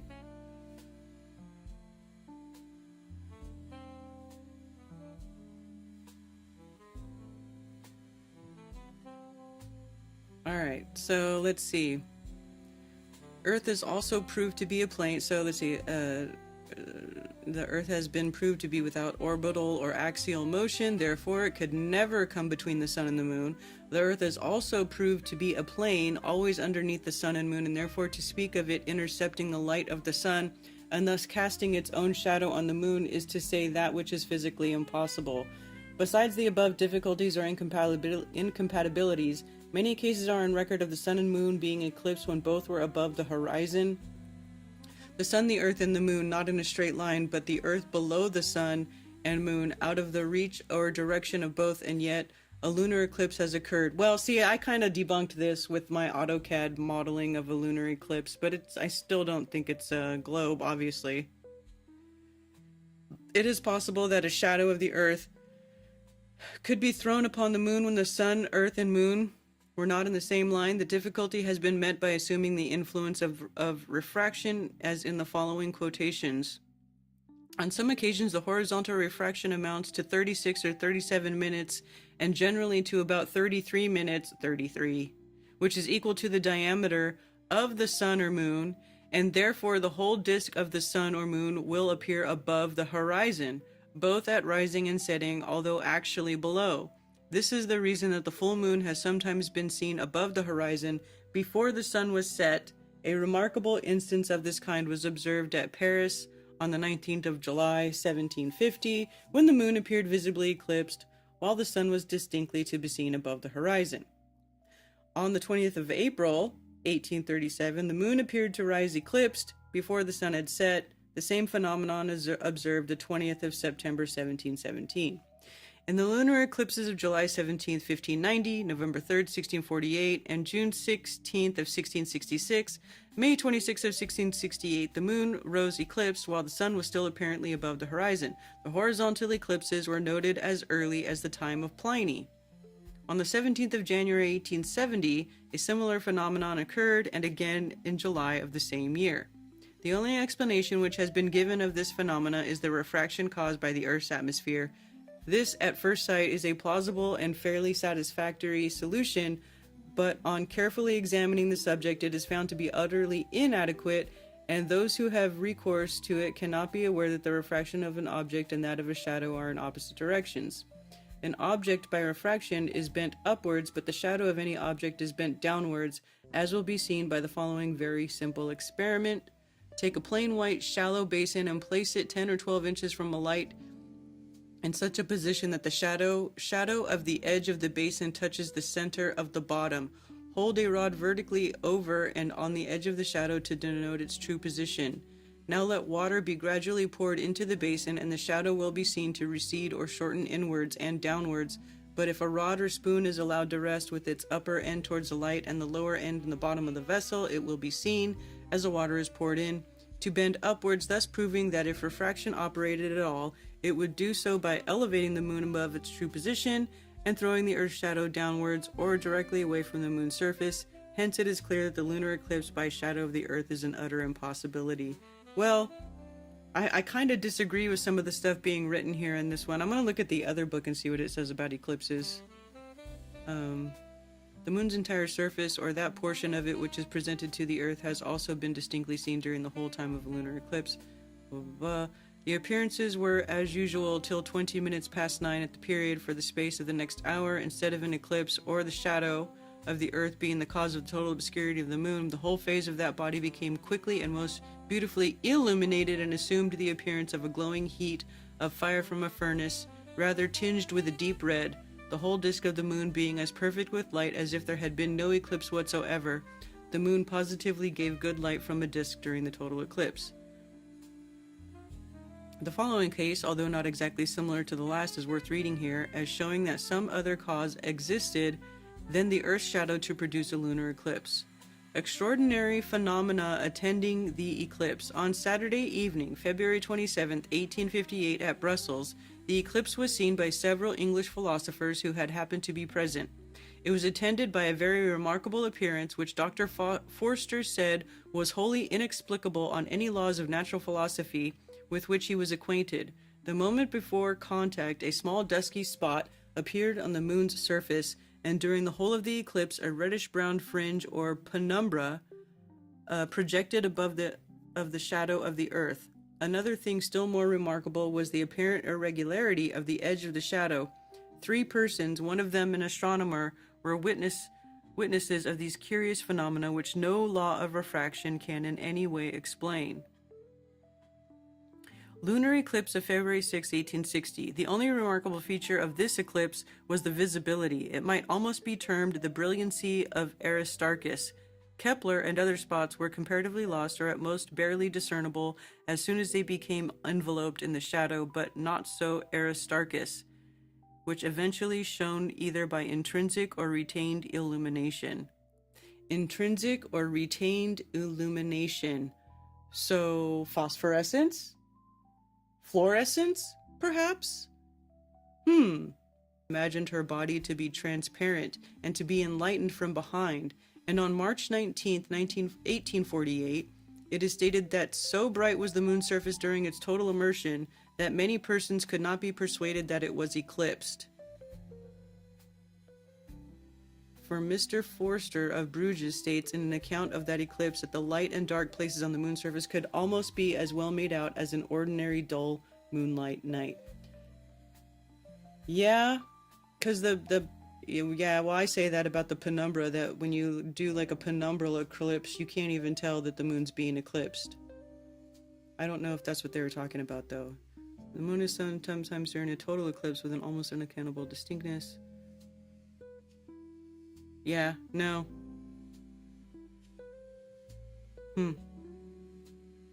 Sometimes in a total lunar eclipse, the moon will appear quite obscure in some parts of its surface, and in other parts will exhibit a high degree of illumination. To a certain extent, I witnessed some of these phenomena during the merely partial eclipse of February 7, 1860. I prepared during the afternoons of February 6 for witnessing the eclipse without any distinct expectation of seeing much worthy of note. I knew, however, that upwards of 8/10 of the disk would be covered, and I was anxious to observe with what degree of distinctness the eclipsed portion would be viewed, partly as an interesting fact and partly with the view of verifying or discovering the weak points of an engraving in which I am concerned of a lunar eclipse. After seeing the increasing darkness of the penumbra softly merging into the true shadow at the commencement of the eclipse, about 1 o'clock Greenwich time, I proceeded with pencil and paper and dimly lighted by a distant lamp to note by name the different lunar mountains and plains, and the so-called seas over which the shadow passed. During the first hour and 10 minutes I had seen nothing unexpected.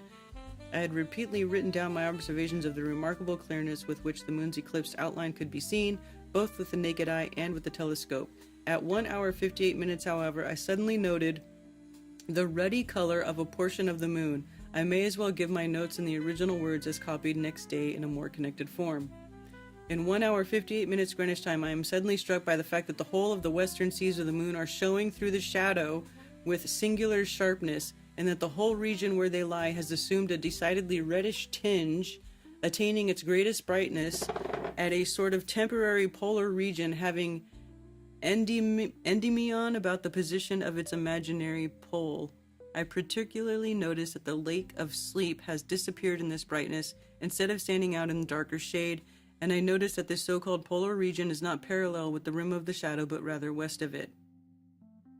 2 hours 15 minutes, some clouds, though very thin and transparent, now intervene. 2 hours 20 minutes, the sky is now clear. How extraordinary is the appearance of the moon. Reddish is not the word to express it. It is red. Red hot.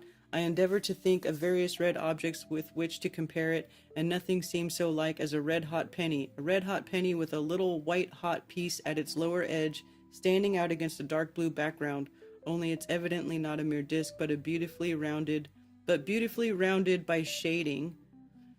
Such is its appearance with the naked eye. With the telescope, its surface varies more in tint than with the naked eye, and is not of quite so brighter red as when thus viewed. The redness continues to be most perceptible at a distance from the shadow's southern edge, and is to be greatest about the region of Endymion. I guess that's one of the things on the moon, one of the features on the moon.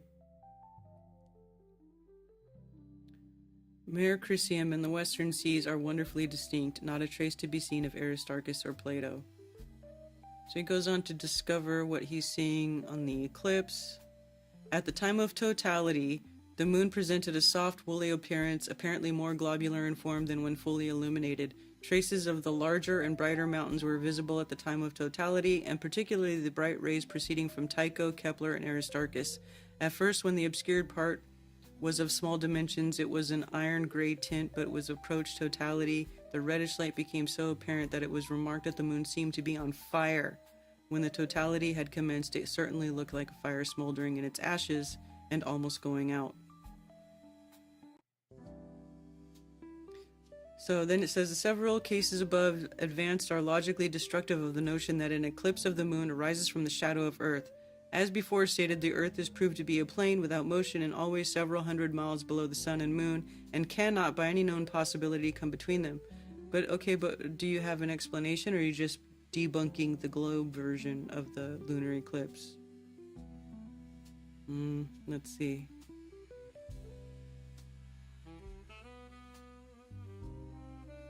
So, from the facts and phenomena already advanced, we cannot draw any other conclusion than that the moon is obscured by some kind of semi-transparent body passing before it, and through which the luminous surface is visible.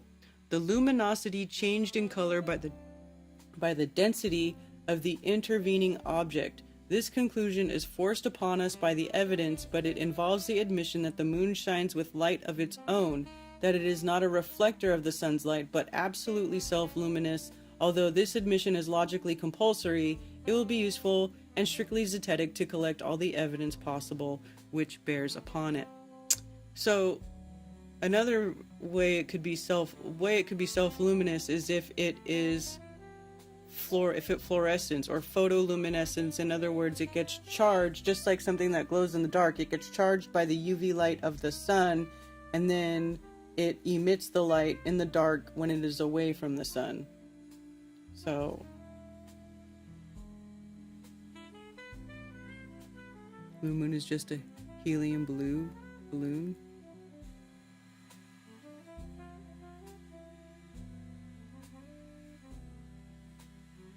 We saw a selenium eclipse, but Karen said it works on a globe as she'd modeled. Well, they use the selenium eclipse to debunk, to say that, it can't happen on a globe, but it can. However, what's funny is that the mainstream science says that you can see the eclipsed moon above the horizon same time as the sun because of refraction. However, when I modeled it, there was no refraction needed, and it all lined up the way that it was supposed to, with zero refraction, because in AutoCAD there is no refraction. There is no adding atmosphere or moisture or air or any of that stuff. It's like straight up lines, and it worked. So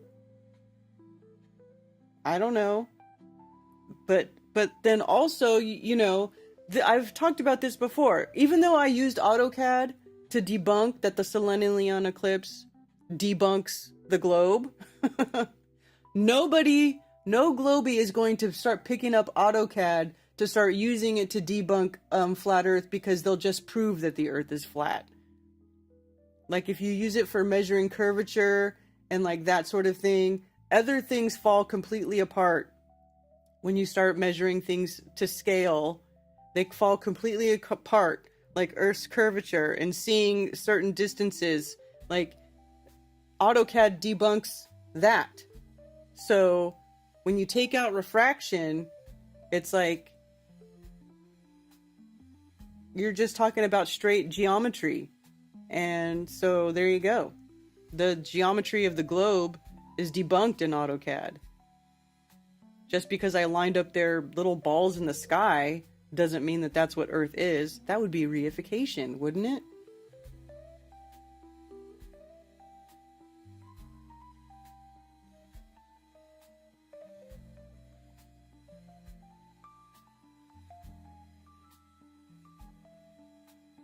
Hello, Sirius B. The heliospheric current sheet in Jupiter and Saturn.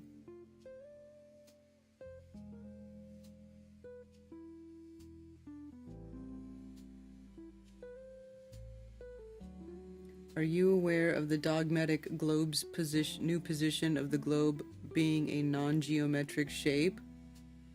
No, that's hilarious though. What is a non-geometric shape? Is that like the geoid? The lumpy geoid? Hilarious.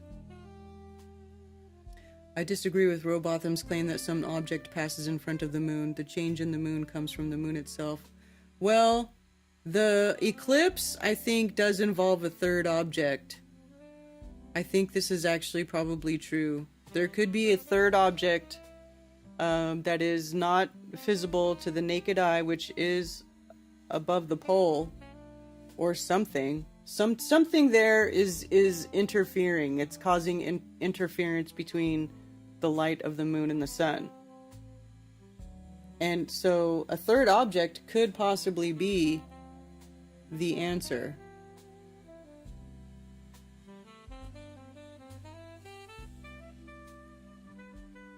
Are you saying the moon is a spheroid?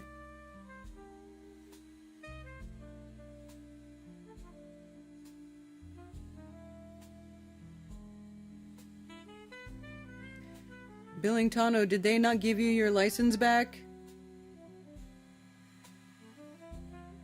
I know you had your hearing one day a few weeks ago and then you never said anything. I'm wondering, were they dicks and not give you your license back? Oh, that's so... it's crappy, man, if that's true.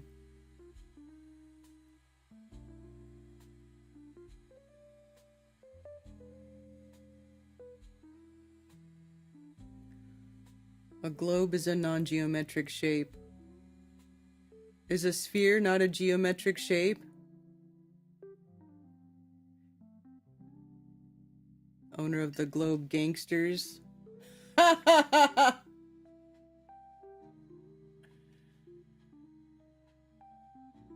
Actually, it does, Dennis.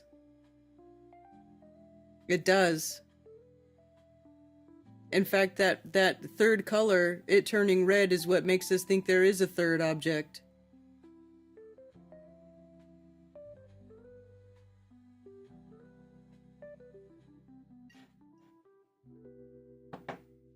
Oddly enough.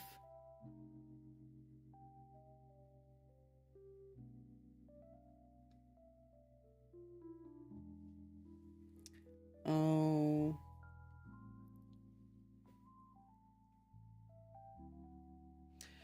Let's see, a reflector is a plane or concave surface which gives off or returns what it receives. If a piece of red-hot metal or any other heated object is placed before a plane or concave surface, heat is reflected. If snow or ice or any artificial freezing mixture is replaced, cold will be reflected.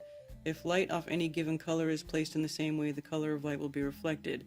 If a given sound is produced, the same tone or pitch will be reflected. A reflector will not throw off cold when heat is placed before it, nor heat when cold is presented. If a red light is received, red light will be returned, not blue or yellow. If the note C is sounded upon any musical instrument, a reflector will not return the note D or G, but precisely the same note, altered only in degree or intensity. If the moon is a reflector of the sun's light, she could not radiate or throw down upon the earth any other light than such as she first receives from the sun. No difference could exist in the quality or character of the light, and it could not possibly differ in any other respect than that of intensity or quantity. It has been asserted, in opposition to the above, that the moonlight absorbs some of the rays of light of the sun and reflect only the remaining rays. To this it is replied that the absorption means speedy saturation. A piece of blotting paper or a lump of hard sugar, or a sponge, when brought into contact with any fluid or gaseous substance, would only absorb for a short time. It would quickly become saturated, filled to repletion, and from that moment would cease to absorb, and ever afterwards could only reflect or throw back what was ever projected upon it. So the moon, if an object without light of her own, might at the beginning of her existence absorb the sun's rays, and fixing some might return to others, but as already shown, she could only absorb to saturation, which would occur in a very short time, and from this point of saturation to the present moment, she could not have been other than a reflector too of all which she receives. We have then, in order to know whether the moon is a reflector, merely to ascertain whether the light which we receive from her is or is not the same in character as that received from the sun. Yeah, so anyway, fluorescence explains a lot about the light of the sun, the moon.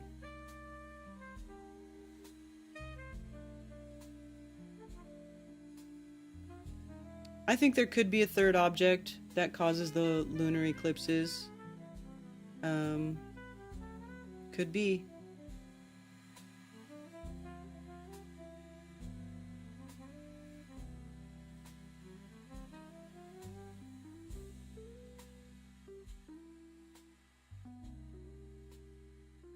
The moon shining brightly during the whole time of eclipse, and with a light of different hue to that of the sun, and the light of the moon having, as previously shown, a different character to that of the sun, the earth not a globe and not in motion around the sun, but the sun and moon always over the earth's plane surface, render the proposition unavoidable, as it is clearly undeniable that a lunar eclipse does not and could not, in the nature of things, arise from a shadow of the earth, but must, of sheer logical necessity, be referred to some other cause.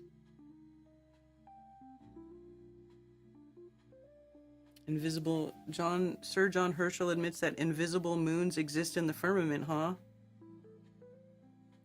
Oh, look at this.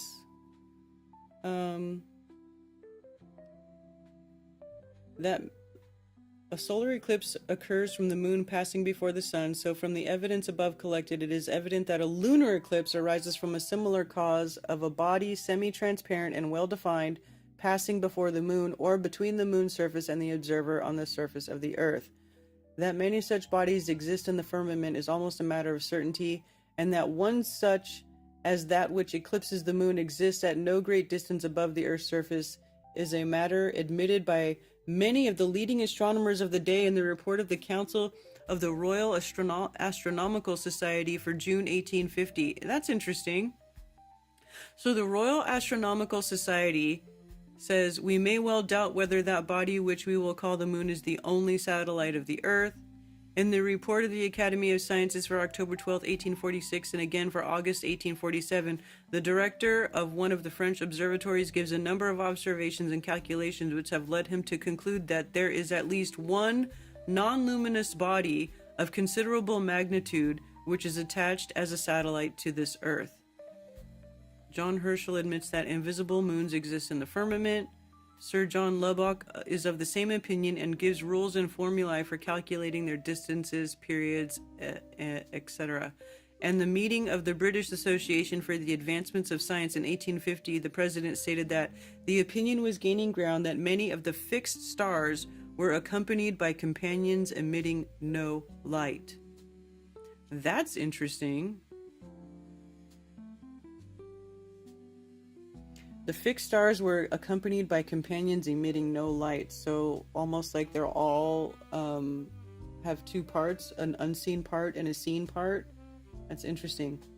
The changeable stars which disappear for a time are eclipsed have been supposed to have very large opaque bodies revolving around, about or near them, so as to obscure them when they come in conjunction with us.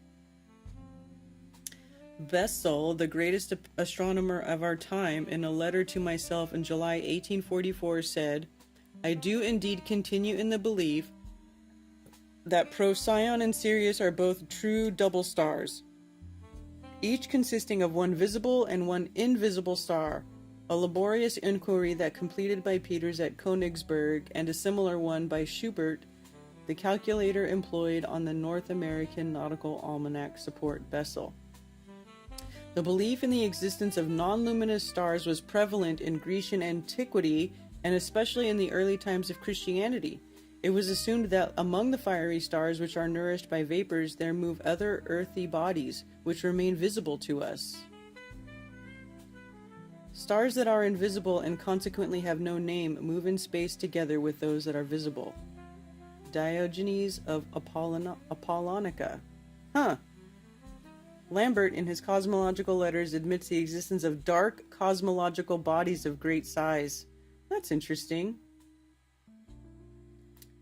We have now seen that the existence of dark bodies revolving about the luminous objects in the firmament has been admitted by practical observers from the earliest ages, and that in our own day such a mass of evidence has accumulated on the subject that astronomers are compelled to admit that not only dark bodies which occasionally obscure the luminous stars when in conjunction, but that cosmical bodies of large size exist, and that one at least is attached as a satellite to this Earth.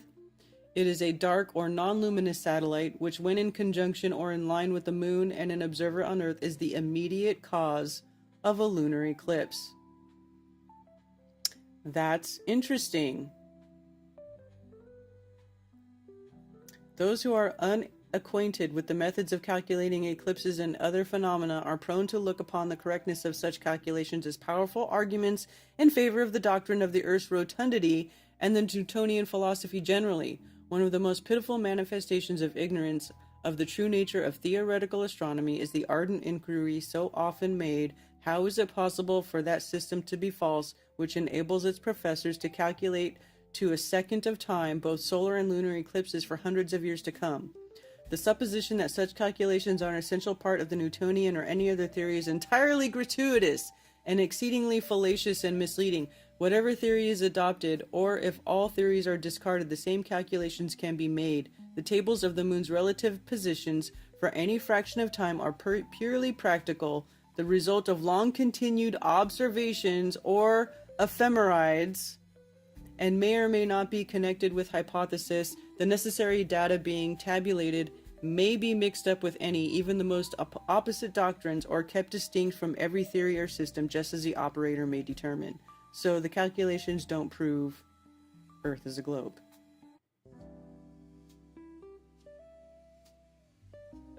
Interesting. I wonder if the other book says something about dark bodies, unseen bodies in the sky.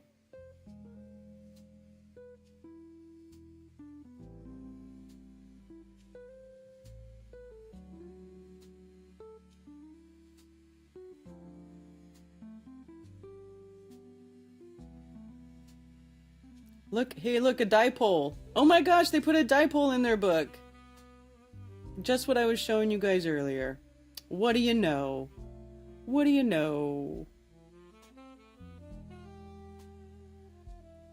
Electromagnetism. The forces of the universe are one, or rather they are derived from one source and so are transmutable. They are therefore practically the same whether applied to things terrestrial or things celestial. To illustrate these, we will quote from a current number of the Trainway and Railway World in an article under the above heading. The article, of course, deals with practical application of electricity.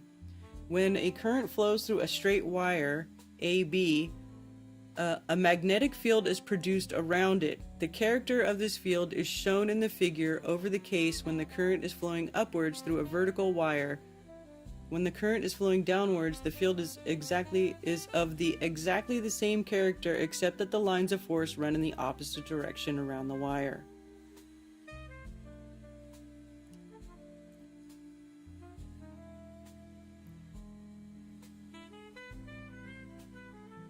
Oops. Quit. Now, by reversing the current, as is stated above, we get a similar magnetic field with the lines of force going around in the opposite direction.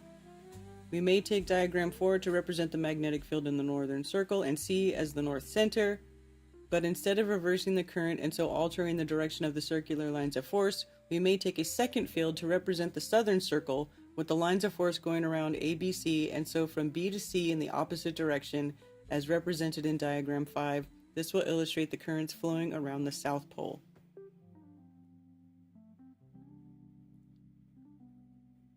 So it's just like they say the same thing.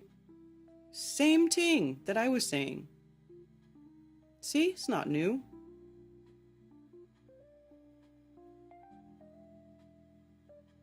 The poles and two vortices. I really want to see what it says, if it says anything about eclipses, degrees, direction of sunrise and sunset.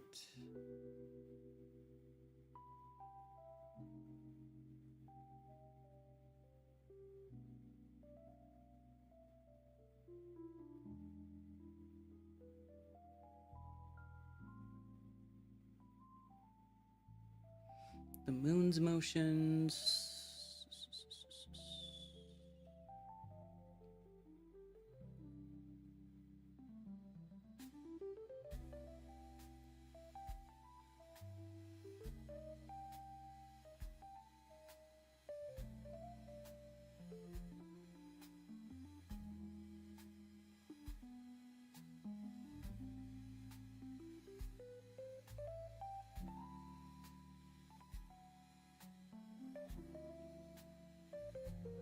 It's talking about the moon's motion. It's not really talking about... Let me see if I can find...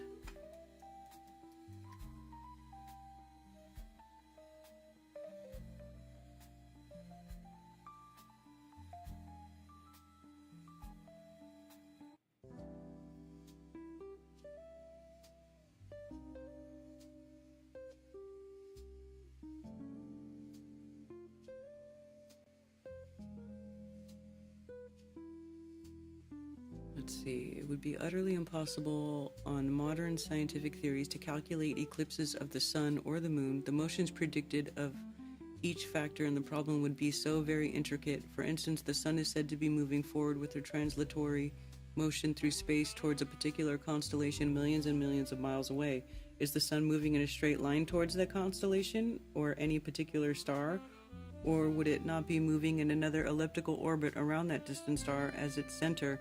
If not moving in a straight line, it would of course have to carry the globe and all other planets with all their satellites in a direction different from that which would be traversed if the sun's translatory motion were a straight line. All these factors and many others would require to be properly solved before the relative and actual speeds of the bodies concerned could be calculated.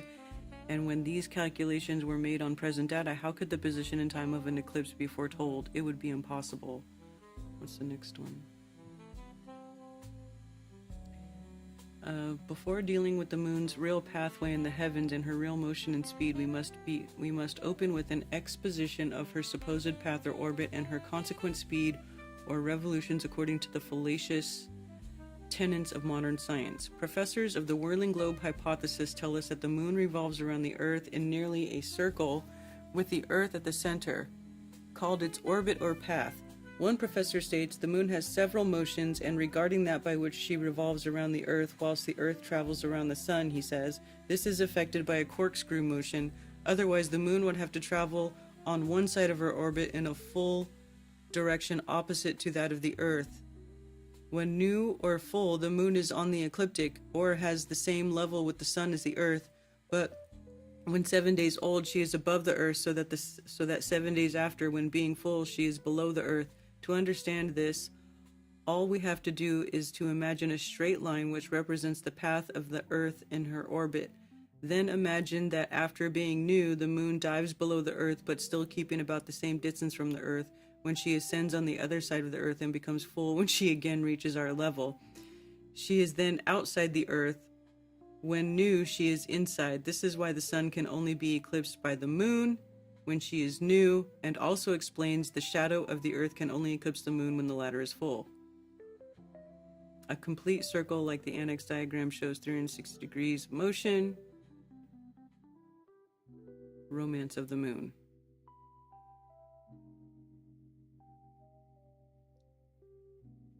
Is that all it talks about for eclipses in here? It's just talking about the...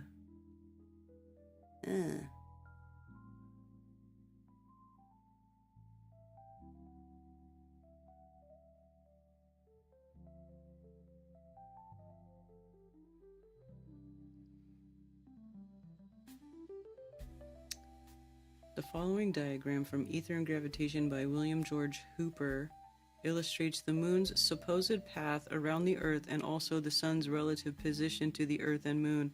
This diagram does not perfectly represent what the moon's path ought to be on the latest theories, as we have shown in previous chapter, but is an approximation and we copy it as Mr. Hooper has given it.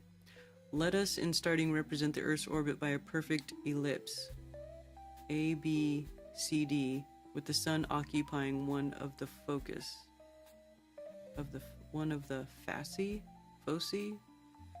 What?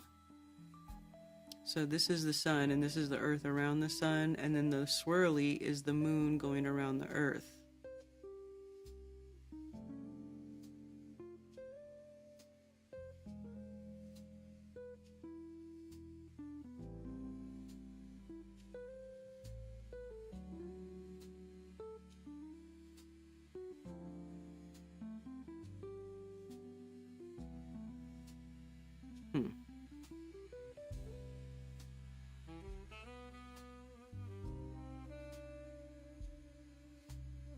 Yeah, this doesn't really get too much into the eclipse from a geocentric point of view.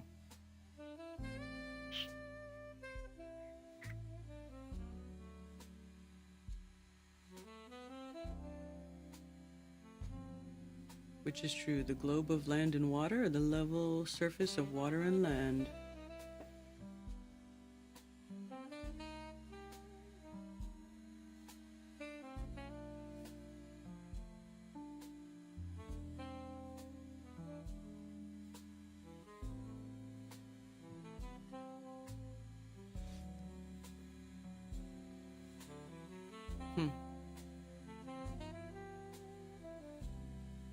Yeah, they don't really get into what they think an eclipse is in this book.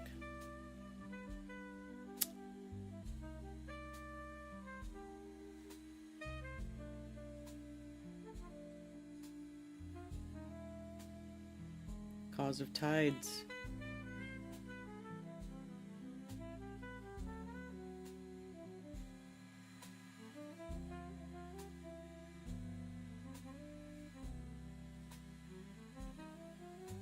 Anyway, I don't want to keep reading. Dipole loop, yes. Dipole loop.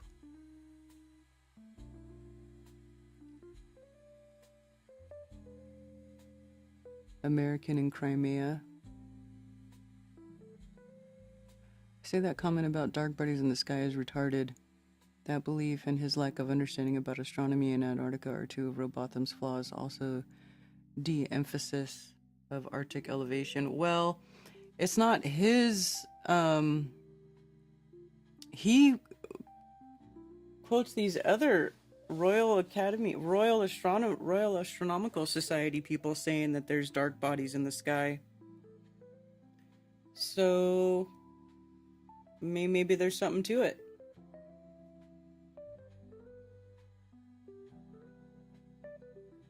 I wonder if we could find something by these other people that he mentions.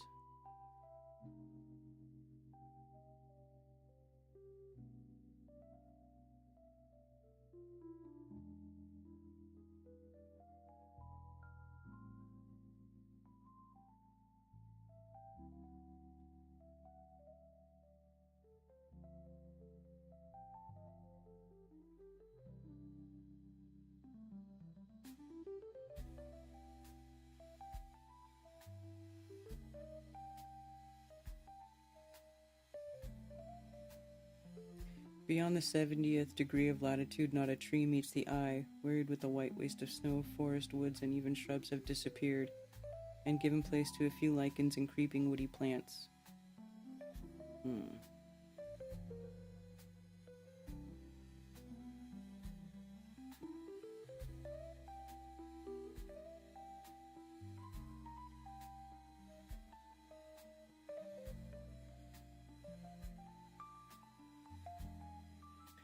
Well, let's see what they say. What he does say. These differences in the south could not exist if the Earth were a globe turning upon axis underneath a non-moving sun. The two hemispheres would, at the same latitudes, have the same degree of light and heat, the same general phenomena, both in kind and degree.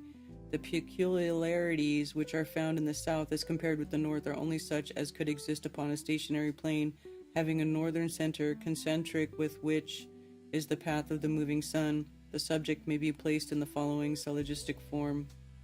Peculiarities observed in the south as compared with the north could not exist upon a globe. They do exist, therefore the earth is not a globe. They are such as could and must exist upon a plane. They do exist, therefore the earth is a plane. So he's talking about the difference between the North Pole and the South Pole.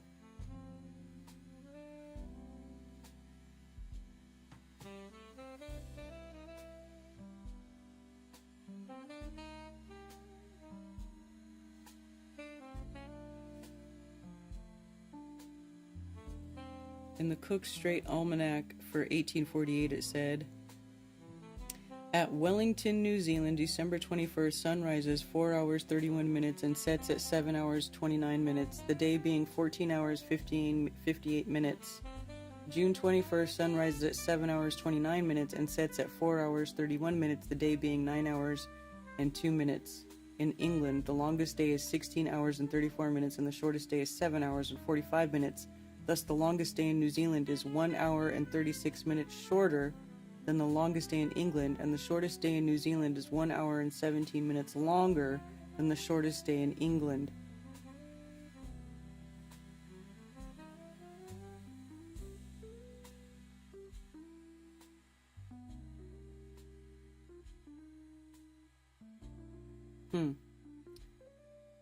Are they similar latitudes? So I'm wondering, Wellington, New Zealand.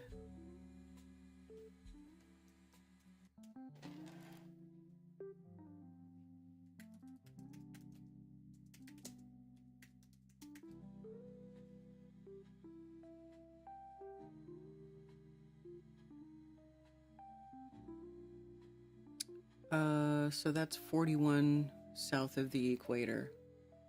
So what's he comparing it to? England? Where in England?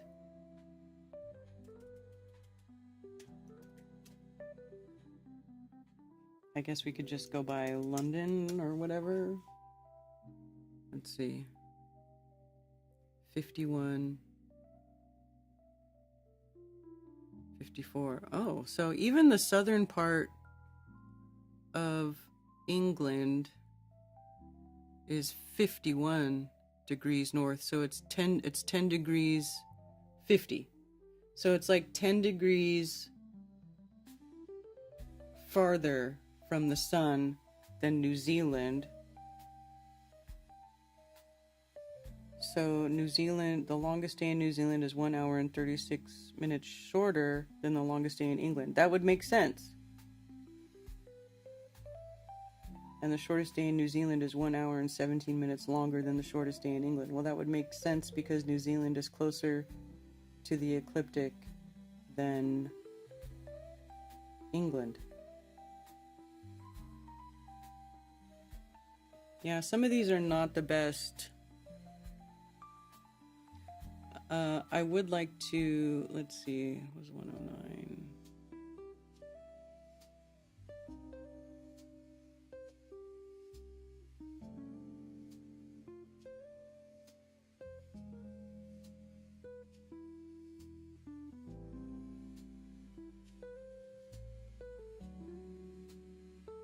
See if it gives reference to it talking about seeing dark, thinking that there's unseen bodies in the sky. Where's that part again?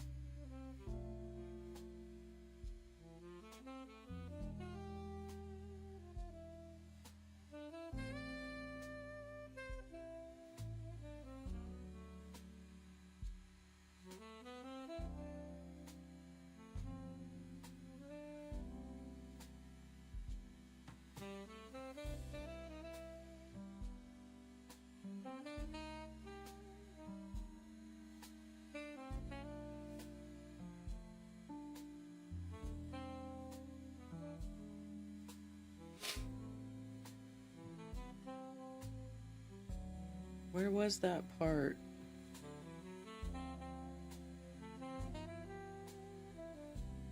I just want to see what the reference is to where he talks about seeing the unseen bodies in the sky.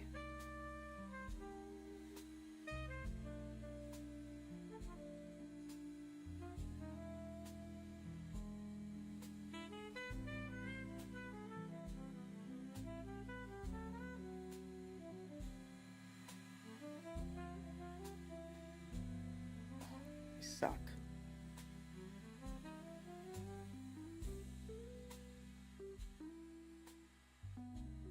Reflector, read that part, sun.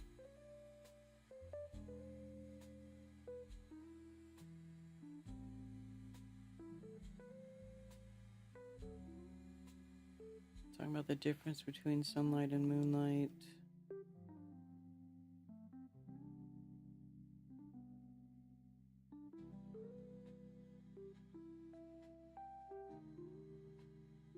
Look, they were measuring difference in the temperature between sunlight and moonlight then too. I didn't realize that. Sunlight thermometer stands higher than a similar thermometer placed in the shade. In the full moonlight, a thermometer stands lower than a similar instrument in the shade.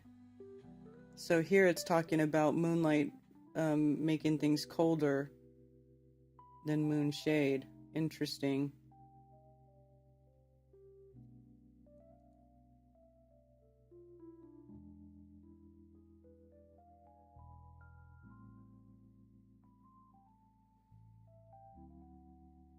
Oh, here we go. Invisible moons in the front. Herschel's astronomy. Let's look this up.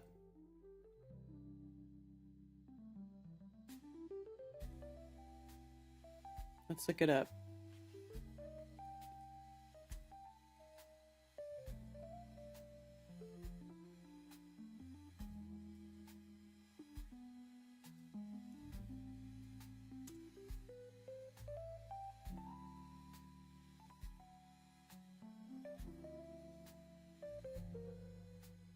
No results found for Herschel's astronomy.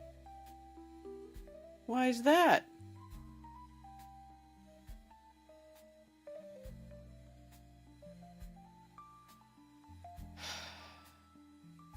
Of course.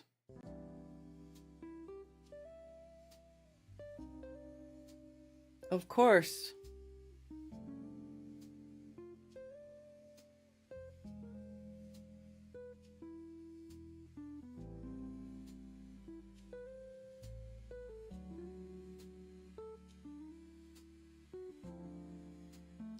Sir John Lubbock. Sir John Herschel. Can I find it with just searching that?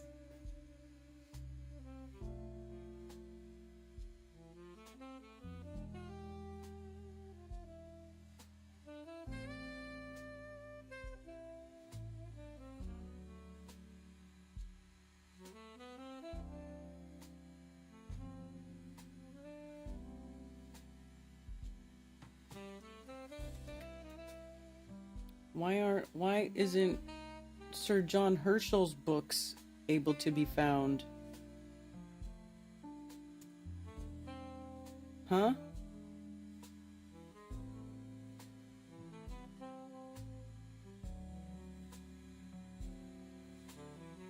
What was that book?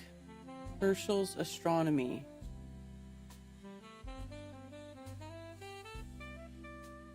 Herschel at the Cape and Diaries. Watchers of the Sky. Letters and manuscripts.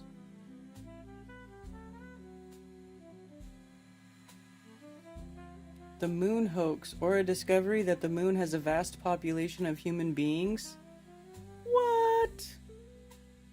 Say what? Get out of town.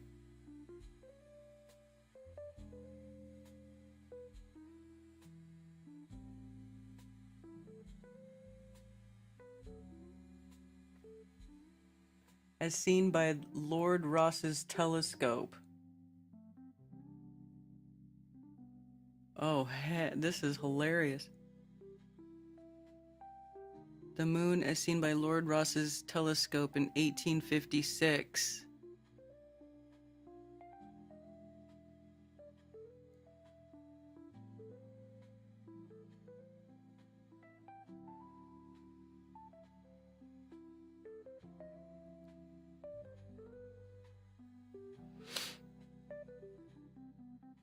It appears to be as natural for the human mind to be craving after the wonderful and mysterious, the marvelous and the new discoveries, as it is for the physical appetite to desire food, drink, and sleep, and thereby, as it were, constantly attempting to lift up the veil that hides incomprehensibilities from our vision.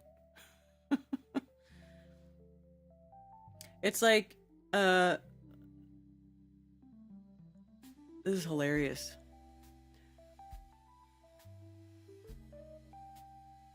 Among, let's see, what, Utopia Bishop's Adventures. Among this class of extraordinary fictitious narratives and supposed discovery may be placed by the renowned moon hoax by Richard Adams Locke. When it first made its appearance from day to day in one of the morning papers, the interest in the discovery was so intense, so much so, that the circulation of the paper augmented fivefold, and in fact was the means of the giving of the journal a permanent footing as a daily newspaper. Nor did this multiplied circulation of the paper satisfy the public appetite. The proprietors of the journal had an edition of 60,000 published in a pamphlet form, which were sold off in less than 1 month, and of late this pamphlet edition has become so scarce that a single copy was lately sold at the sale of Mr. Haswell's library for $3.75. The book is still in demand. As an instance of this following will give some idea that at what pains and cost some will go to procure it. I lately had a letter from a gentleman residing in Wisconsin making inquiry if I had such a book. He further informed me that his attention had been called to my book establishment in consequence of having sent to the Sunday Times, published in the city, the following query: can you inform me of if such a book can be procured, and if so, where, as the celebrated moon hoax? The answer was that if it could be procured at all, it would be at 85 Center Street, New York. By this circuitous method, this diligent Far West book collector procured his copy of the moon hoax to his greatest satisfaction.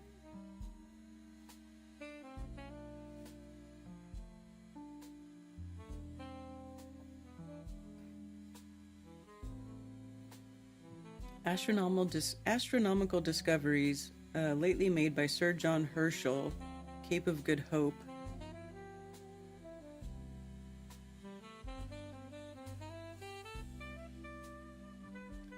In this unusual addition to our journal, we have the happiness of making known to the British public, and hence to the whole civilized world, recent discoveries in astronomy which will build an imperishable monument to the age in which we live, and confer upon the present generation of the human race a proud distinction through all future time. It has been poetically said that the stars of heaven are the hereditary regalia of man. As the intellectual sovereign of the animal creation, he may now fold the zodiac around him with a loftier consciousness of his mental supremacy. All right. It is impossible to contemplate any great astronomical discovery without feelings closely allied to a sensation of awe and nearly akin to those with which departed spirit may be supposed to discover the realities of a future state. Blah, blah, blah. Supernatural power when any remote mysterious works of the Creator yield tribute to our curiosity. So, I don't get it.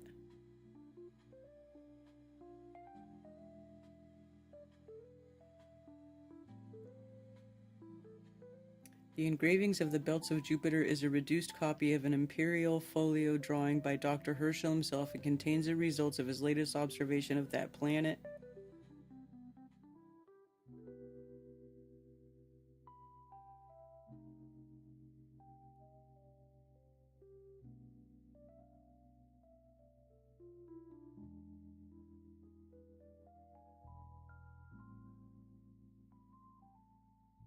The enlargement of the angle of vision which was thus acquired is ascertained by dividing the moon's distance from the observatory by the magnifying power of the instrument, and the former being 240,000 miles and the latter 6,000 times, leaves a quotient of 40 miles as the apparent distance of that planet from the eye of the observer.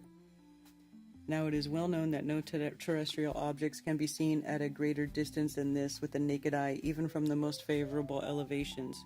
The rotundity of the Earth prevents a more distant view than with this most accurate natural version.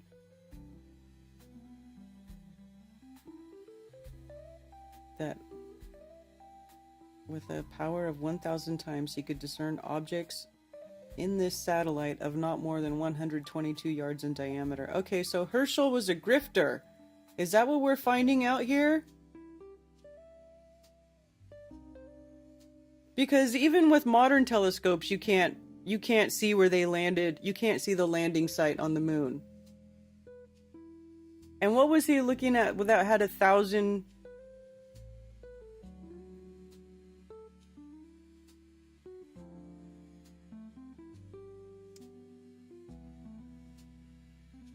So what are they saying? They had an observatory that you could see 1,000 x.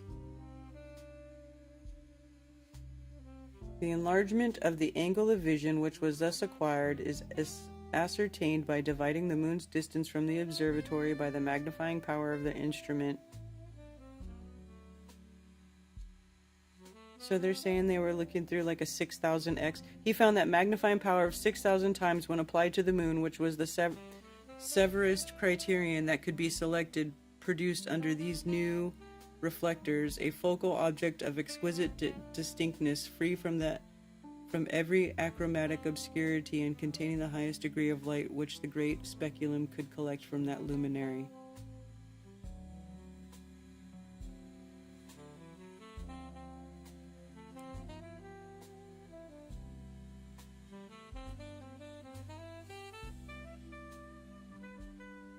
So it is well known the great reflecting telescope of the late elder Herschel, with an object glass 4 feet in diameter and a tube 40 feet in length, possesses a magnifying power of more than 6,000 times, but a small portion of this power was ever advantageously applied to the near astronomical objects, for the deficiency of light from objects so highly magnified rendered them less distinct.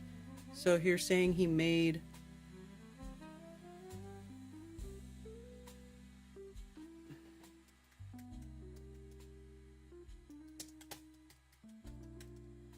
So where is this telescope now?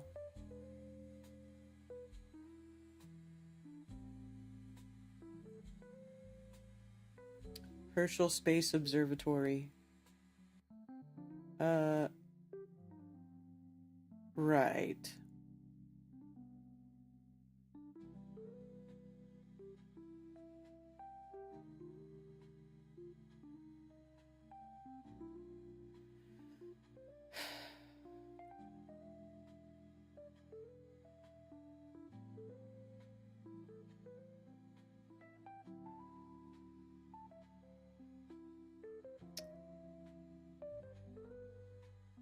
So John Herschel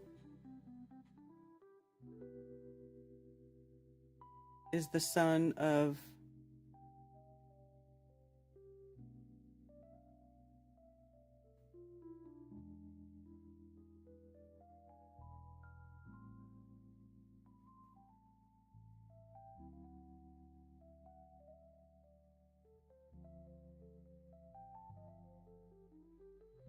is named after Sir William Herschel, the discoverer of the infrared spectrum, and his sister and collaborator Caroline.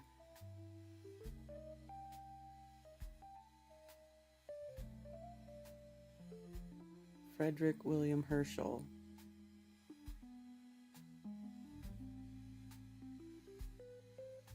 William Herschel telescope. So who's John Herschel in relation to William Herschel?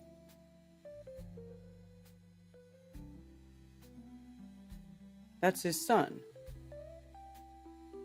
So John Herschel is like the grifter son of a real astronomer? Is that what I'm seeing?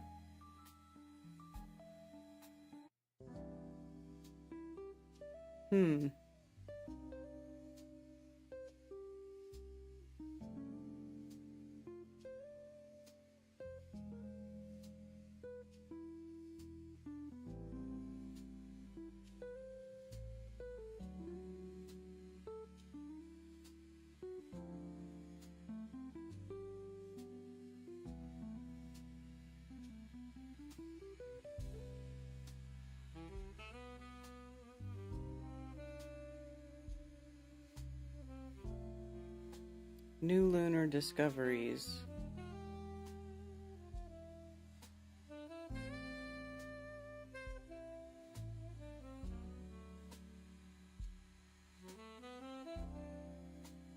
The whole immense power of his telescope was applied into its focal image, about 1/2 of the power of his microscope.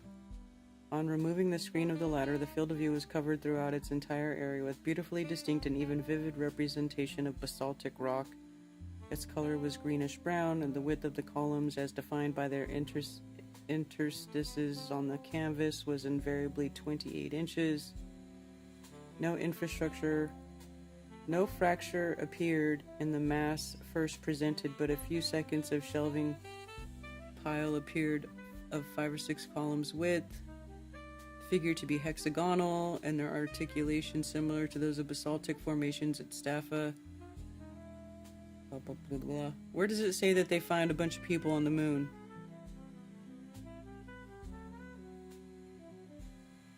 Lunar vegetation, but its operation was found to be so consummately perfect that the observers could detain the object upon the field of view for any period they might desire. The specimen of lunar vegetation however, which they had already seen, had decided a question of too exciting an interest to induce them to retard its exit. It had demonstrated that the moon has an atmosphere constituted similarly to our own and capable of sustaining organized and therefore most probably animal life. The basaltic rocks continued to pass over the inclined canvas plane through 3 successive diameters when a verdant declivity of great beauty appeared, which occupied 2 more. This was preceded by another mass of nearly the former height, at the base of which they were at length delighted to perceive that novelty, a lunar forest. The trees, says Dr. Grant, for a period of 10 minutes, of one unvaried kind and unlike any I have seen except the largest kind of yews in the English churchyards. I gotta wonder if this guy was like, he was just like trying to make a name for himself instead of living in the shadow of his father. Interesting.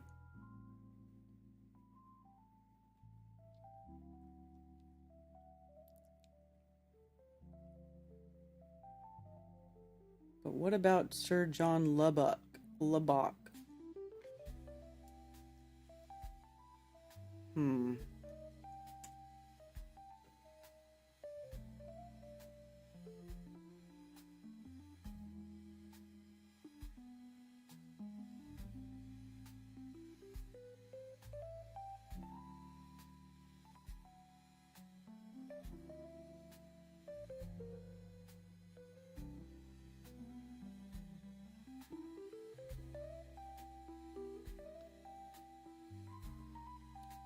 So what did it say that he wrote in Philosophical Magazine 1848?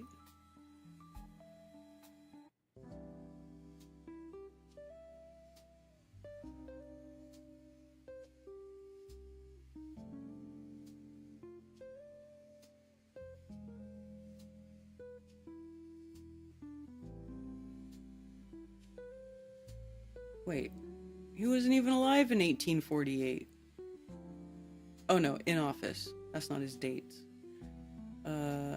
Lord Avebury.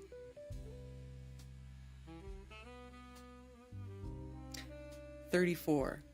So April 30th, 1934, minus 48. That's like 14 years.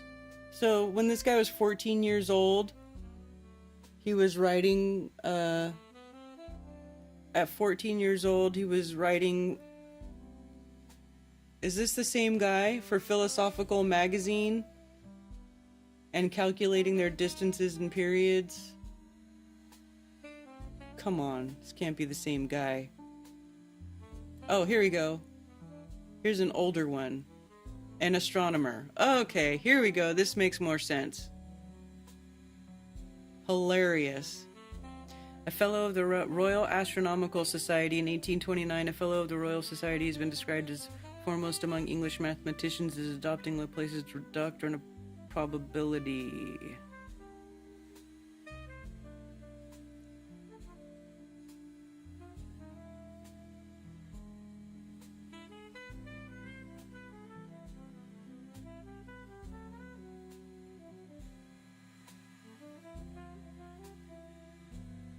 On the tides on the coast of East Britain. London Gazette. Oh. But they leave out the Philosophical Magazine.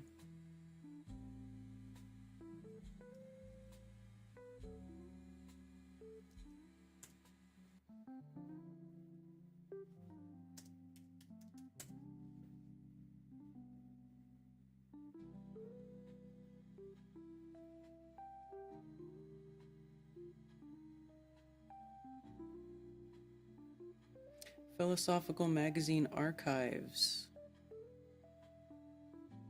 Holy shit. 1848? Oh, are you kidding? 1826, 1832, and there's nothing in there that's labeled 1848. Of course not. A freaking course not.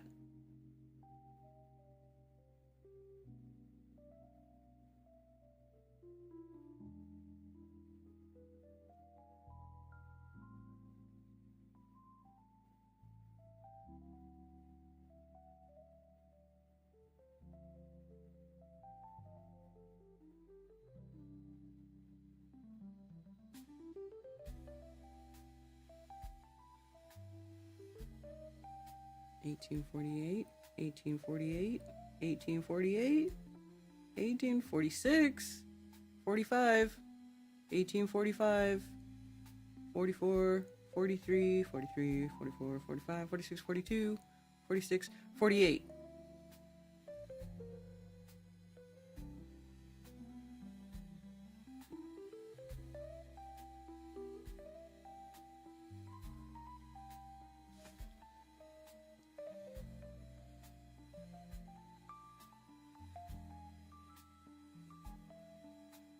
Hey, quarter neons.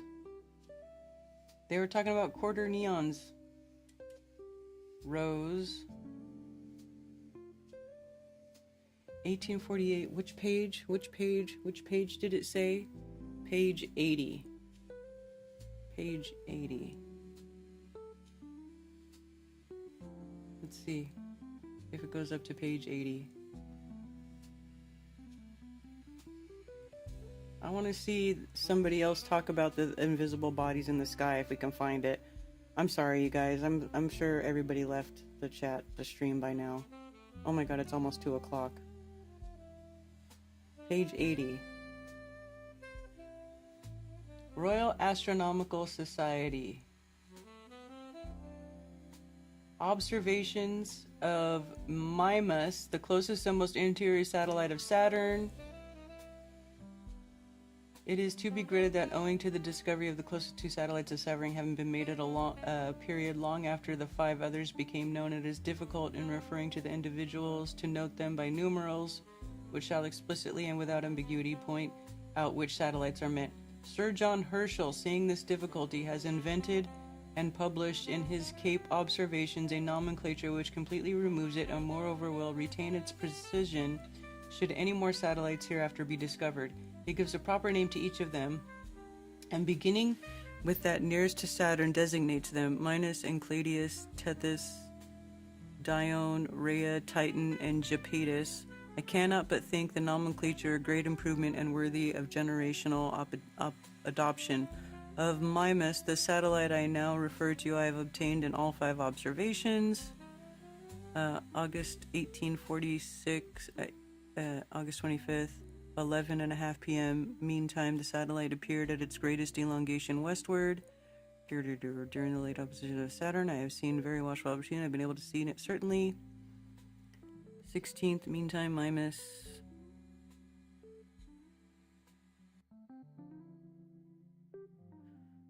Long preceding arm of the ring. The satellite again appeared as nearly as impossible in the same situation on the 16th of October.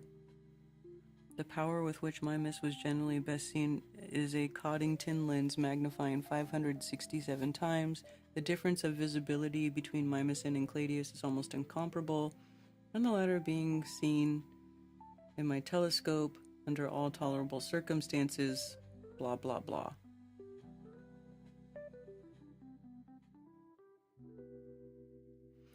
Observations by Mr. Lassell.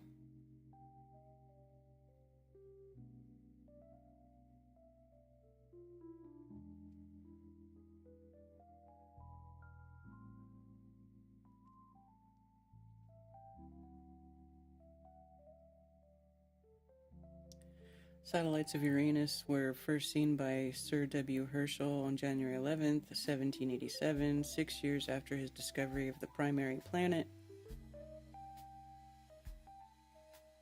In the second memoir, he announced the discovery of 4 new supplementary satellites. In a third memoir, he presented the results of his observations to that date. The faintness of the objects served as the mounting objects observed and the mounting of his telescope sufficiently account for discrepancies in Sir William's results. Blah, blah, blah.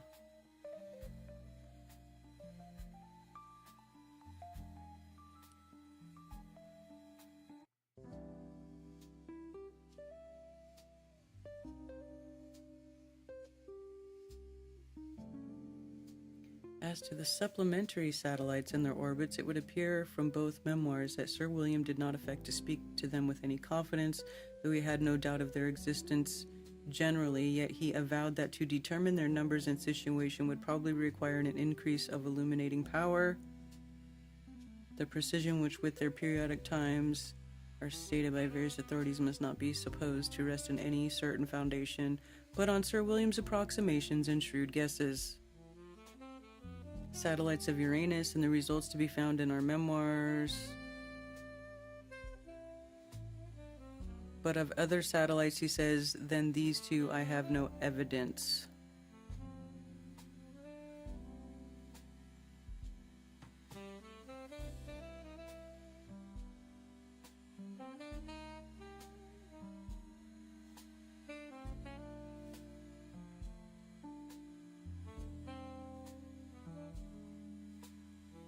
So they're just trying to figure stuff out.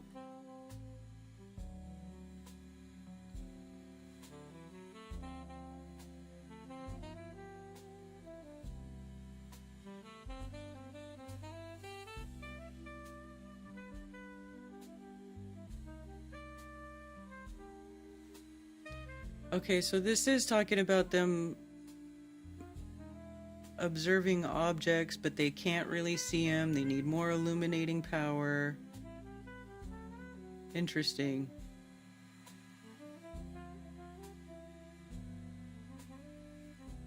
Which are satellites 1 and 2, which are very near each other.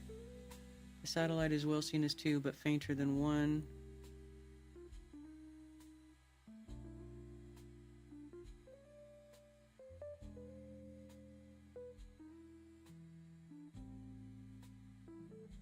The observation of this inferior satellite are not sufficiently numerous to yield an accurate orbit. It may, however, be assumed pretty safely that it has been observed near its greatest elongation, i.e. that the apparent semi-axis is between 17 and 18 minutes, in which case it must have a period somewhere about 3 or 4 days.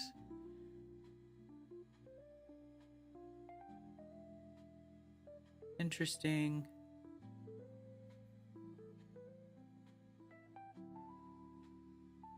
Can we download this PDF? Download.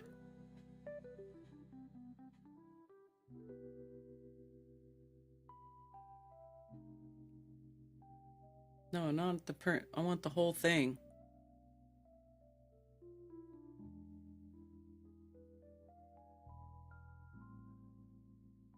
Log in to download this item. Okay, I'm going to figure this out later. I've been looking at this stuff for too long and I'm sure I lost everybody.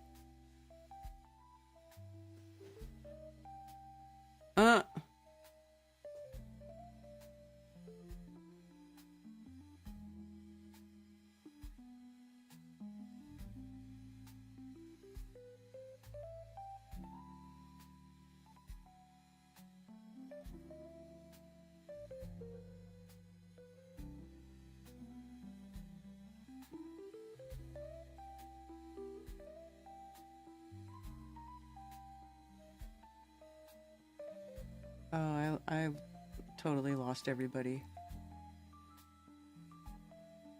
Still here. Hilarious. Can't believe you guys are still here watching me peruse old books. I totally just started ignoring you guys. I'm so sorry.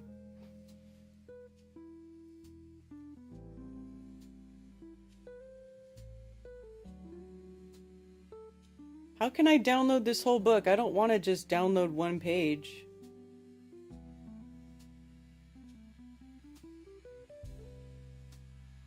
Let's see what it gives me.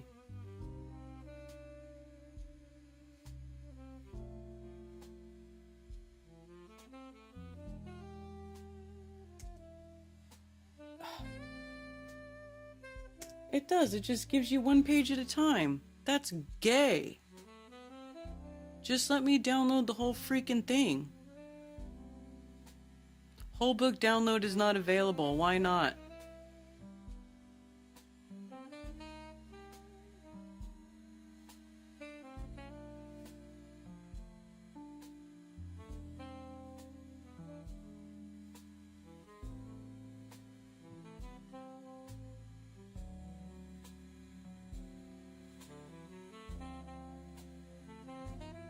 agreements with Google.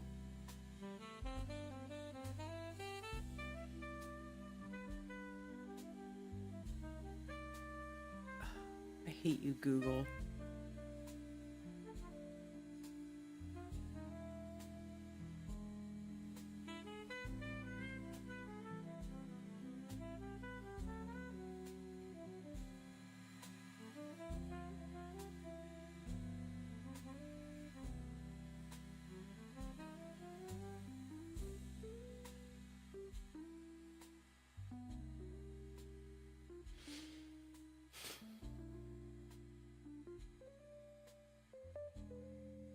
So if I log in, can I download the whole stupid book?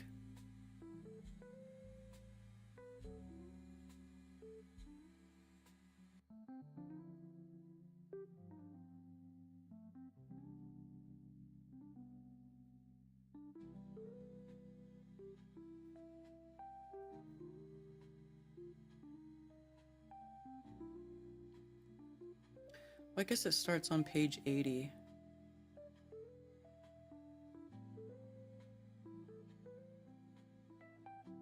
Right?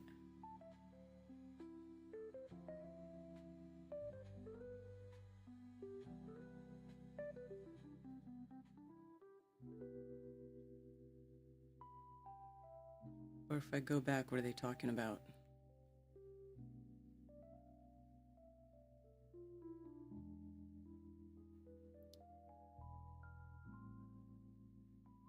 Satellites of Saturn.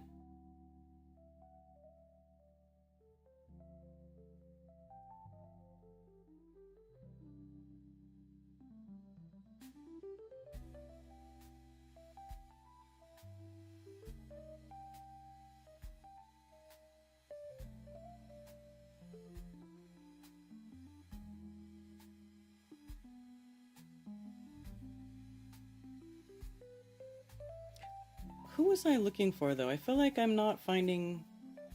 It was Sir John Lubbock, right? How come this doesn't say anything about Lubbock?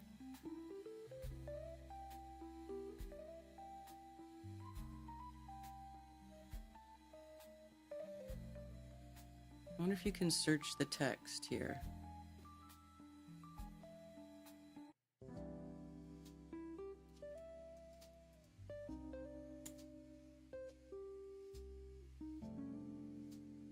Oh no, it's taking me way out of here.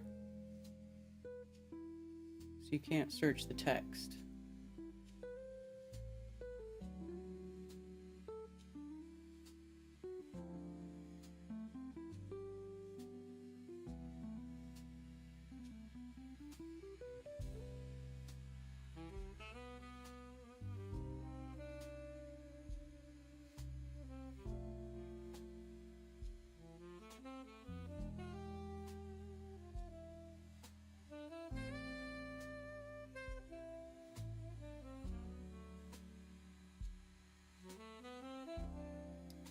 Man, I find it interesting that the one I want to find is like the one you can't find.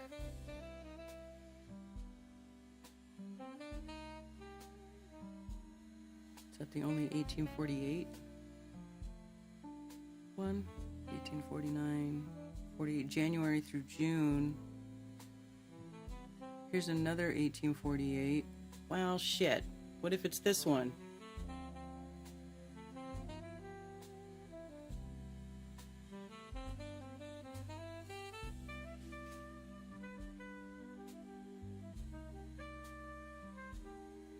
Did you say anything about Lubbock? Oh, here we go.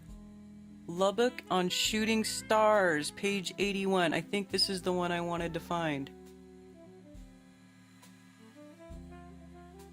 Dag nabbit.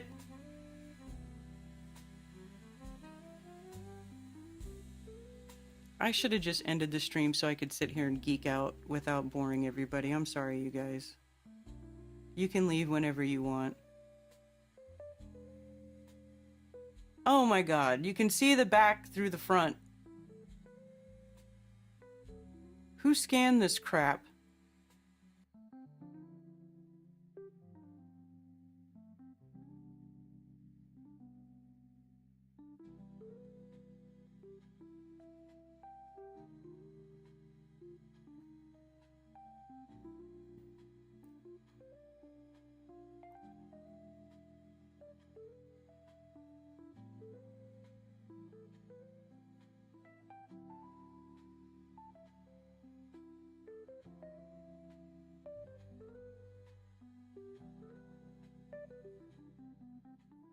79, 80. What is this? Meteorological observation made by Mr. Thompson. Blah, blah, blah.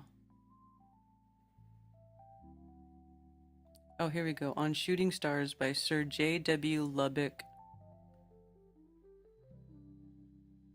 As I am not aware that any attempts has as yet been made to explain the cause of the sudden disappearance of shooting stars, I venture to offer the following remarks.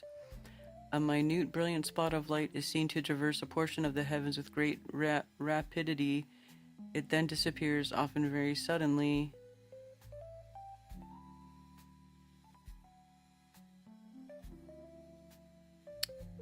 Well, this one won't let you download the whole book either.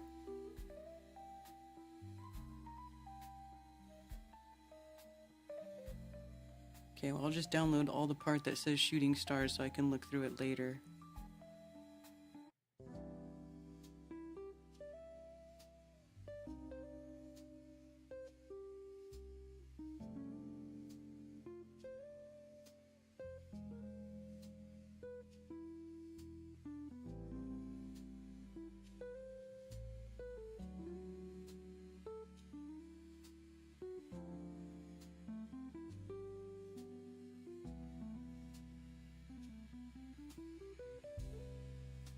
This has a lot of math in it. I'm probably not gonna like that, but oh well.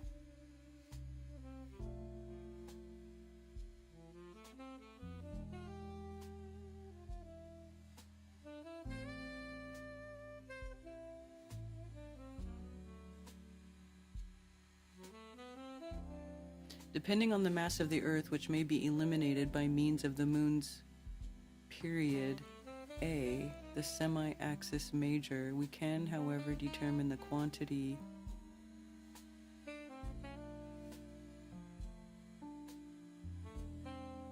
if fortunately the disappearance can be observed by two spectators at the same night at different times, it should then obtain all the elements of its orbit, blah blah blah.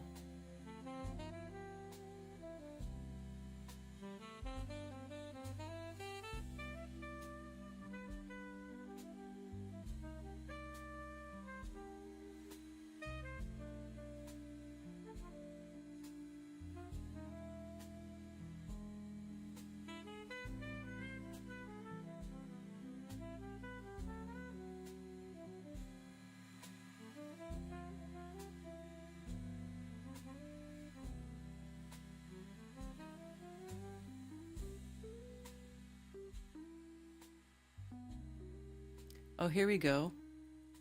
The interesting calculations of M. Pettit, director of the Observatory of Toulouse, not only render probable the existence of small satellites, but tend to establish the identity of a body revolving around the Earth in about 3 hours 20 minutes. I have endeavored in this paper to point out the importance of marking the exact time and place of disappearance, for although if the place is found at any point of the path by two different observers, theoretically the parallax could be ascertained. In practice, this method is beset with great difficulties. It seems to me that the splitting of the falling stars like a rocket and the trains of light, a phenomenon often witnessed, might, if other circumstances were favorable to the explanation, be accounted for by supposing the star to graze the surface of the shadow before absolute immersion. Close to the Earth's surface, the linear distance traveled in the penumbra must be small, but at greater distances this will increase and perhaps render the disappearance less sudden. Weird.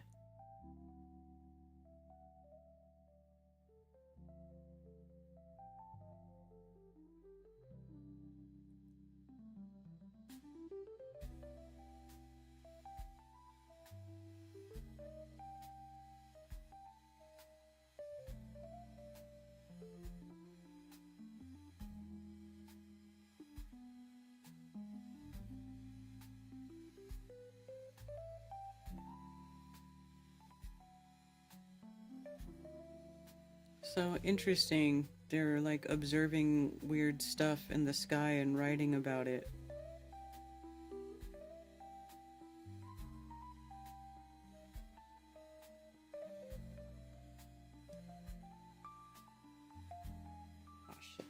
All right, I gotta go.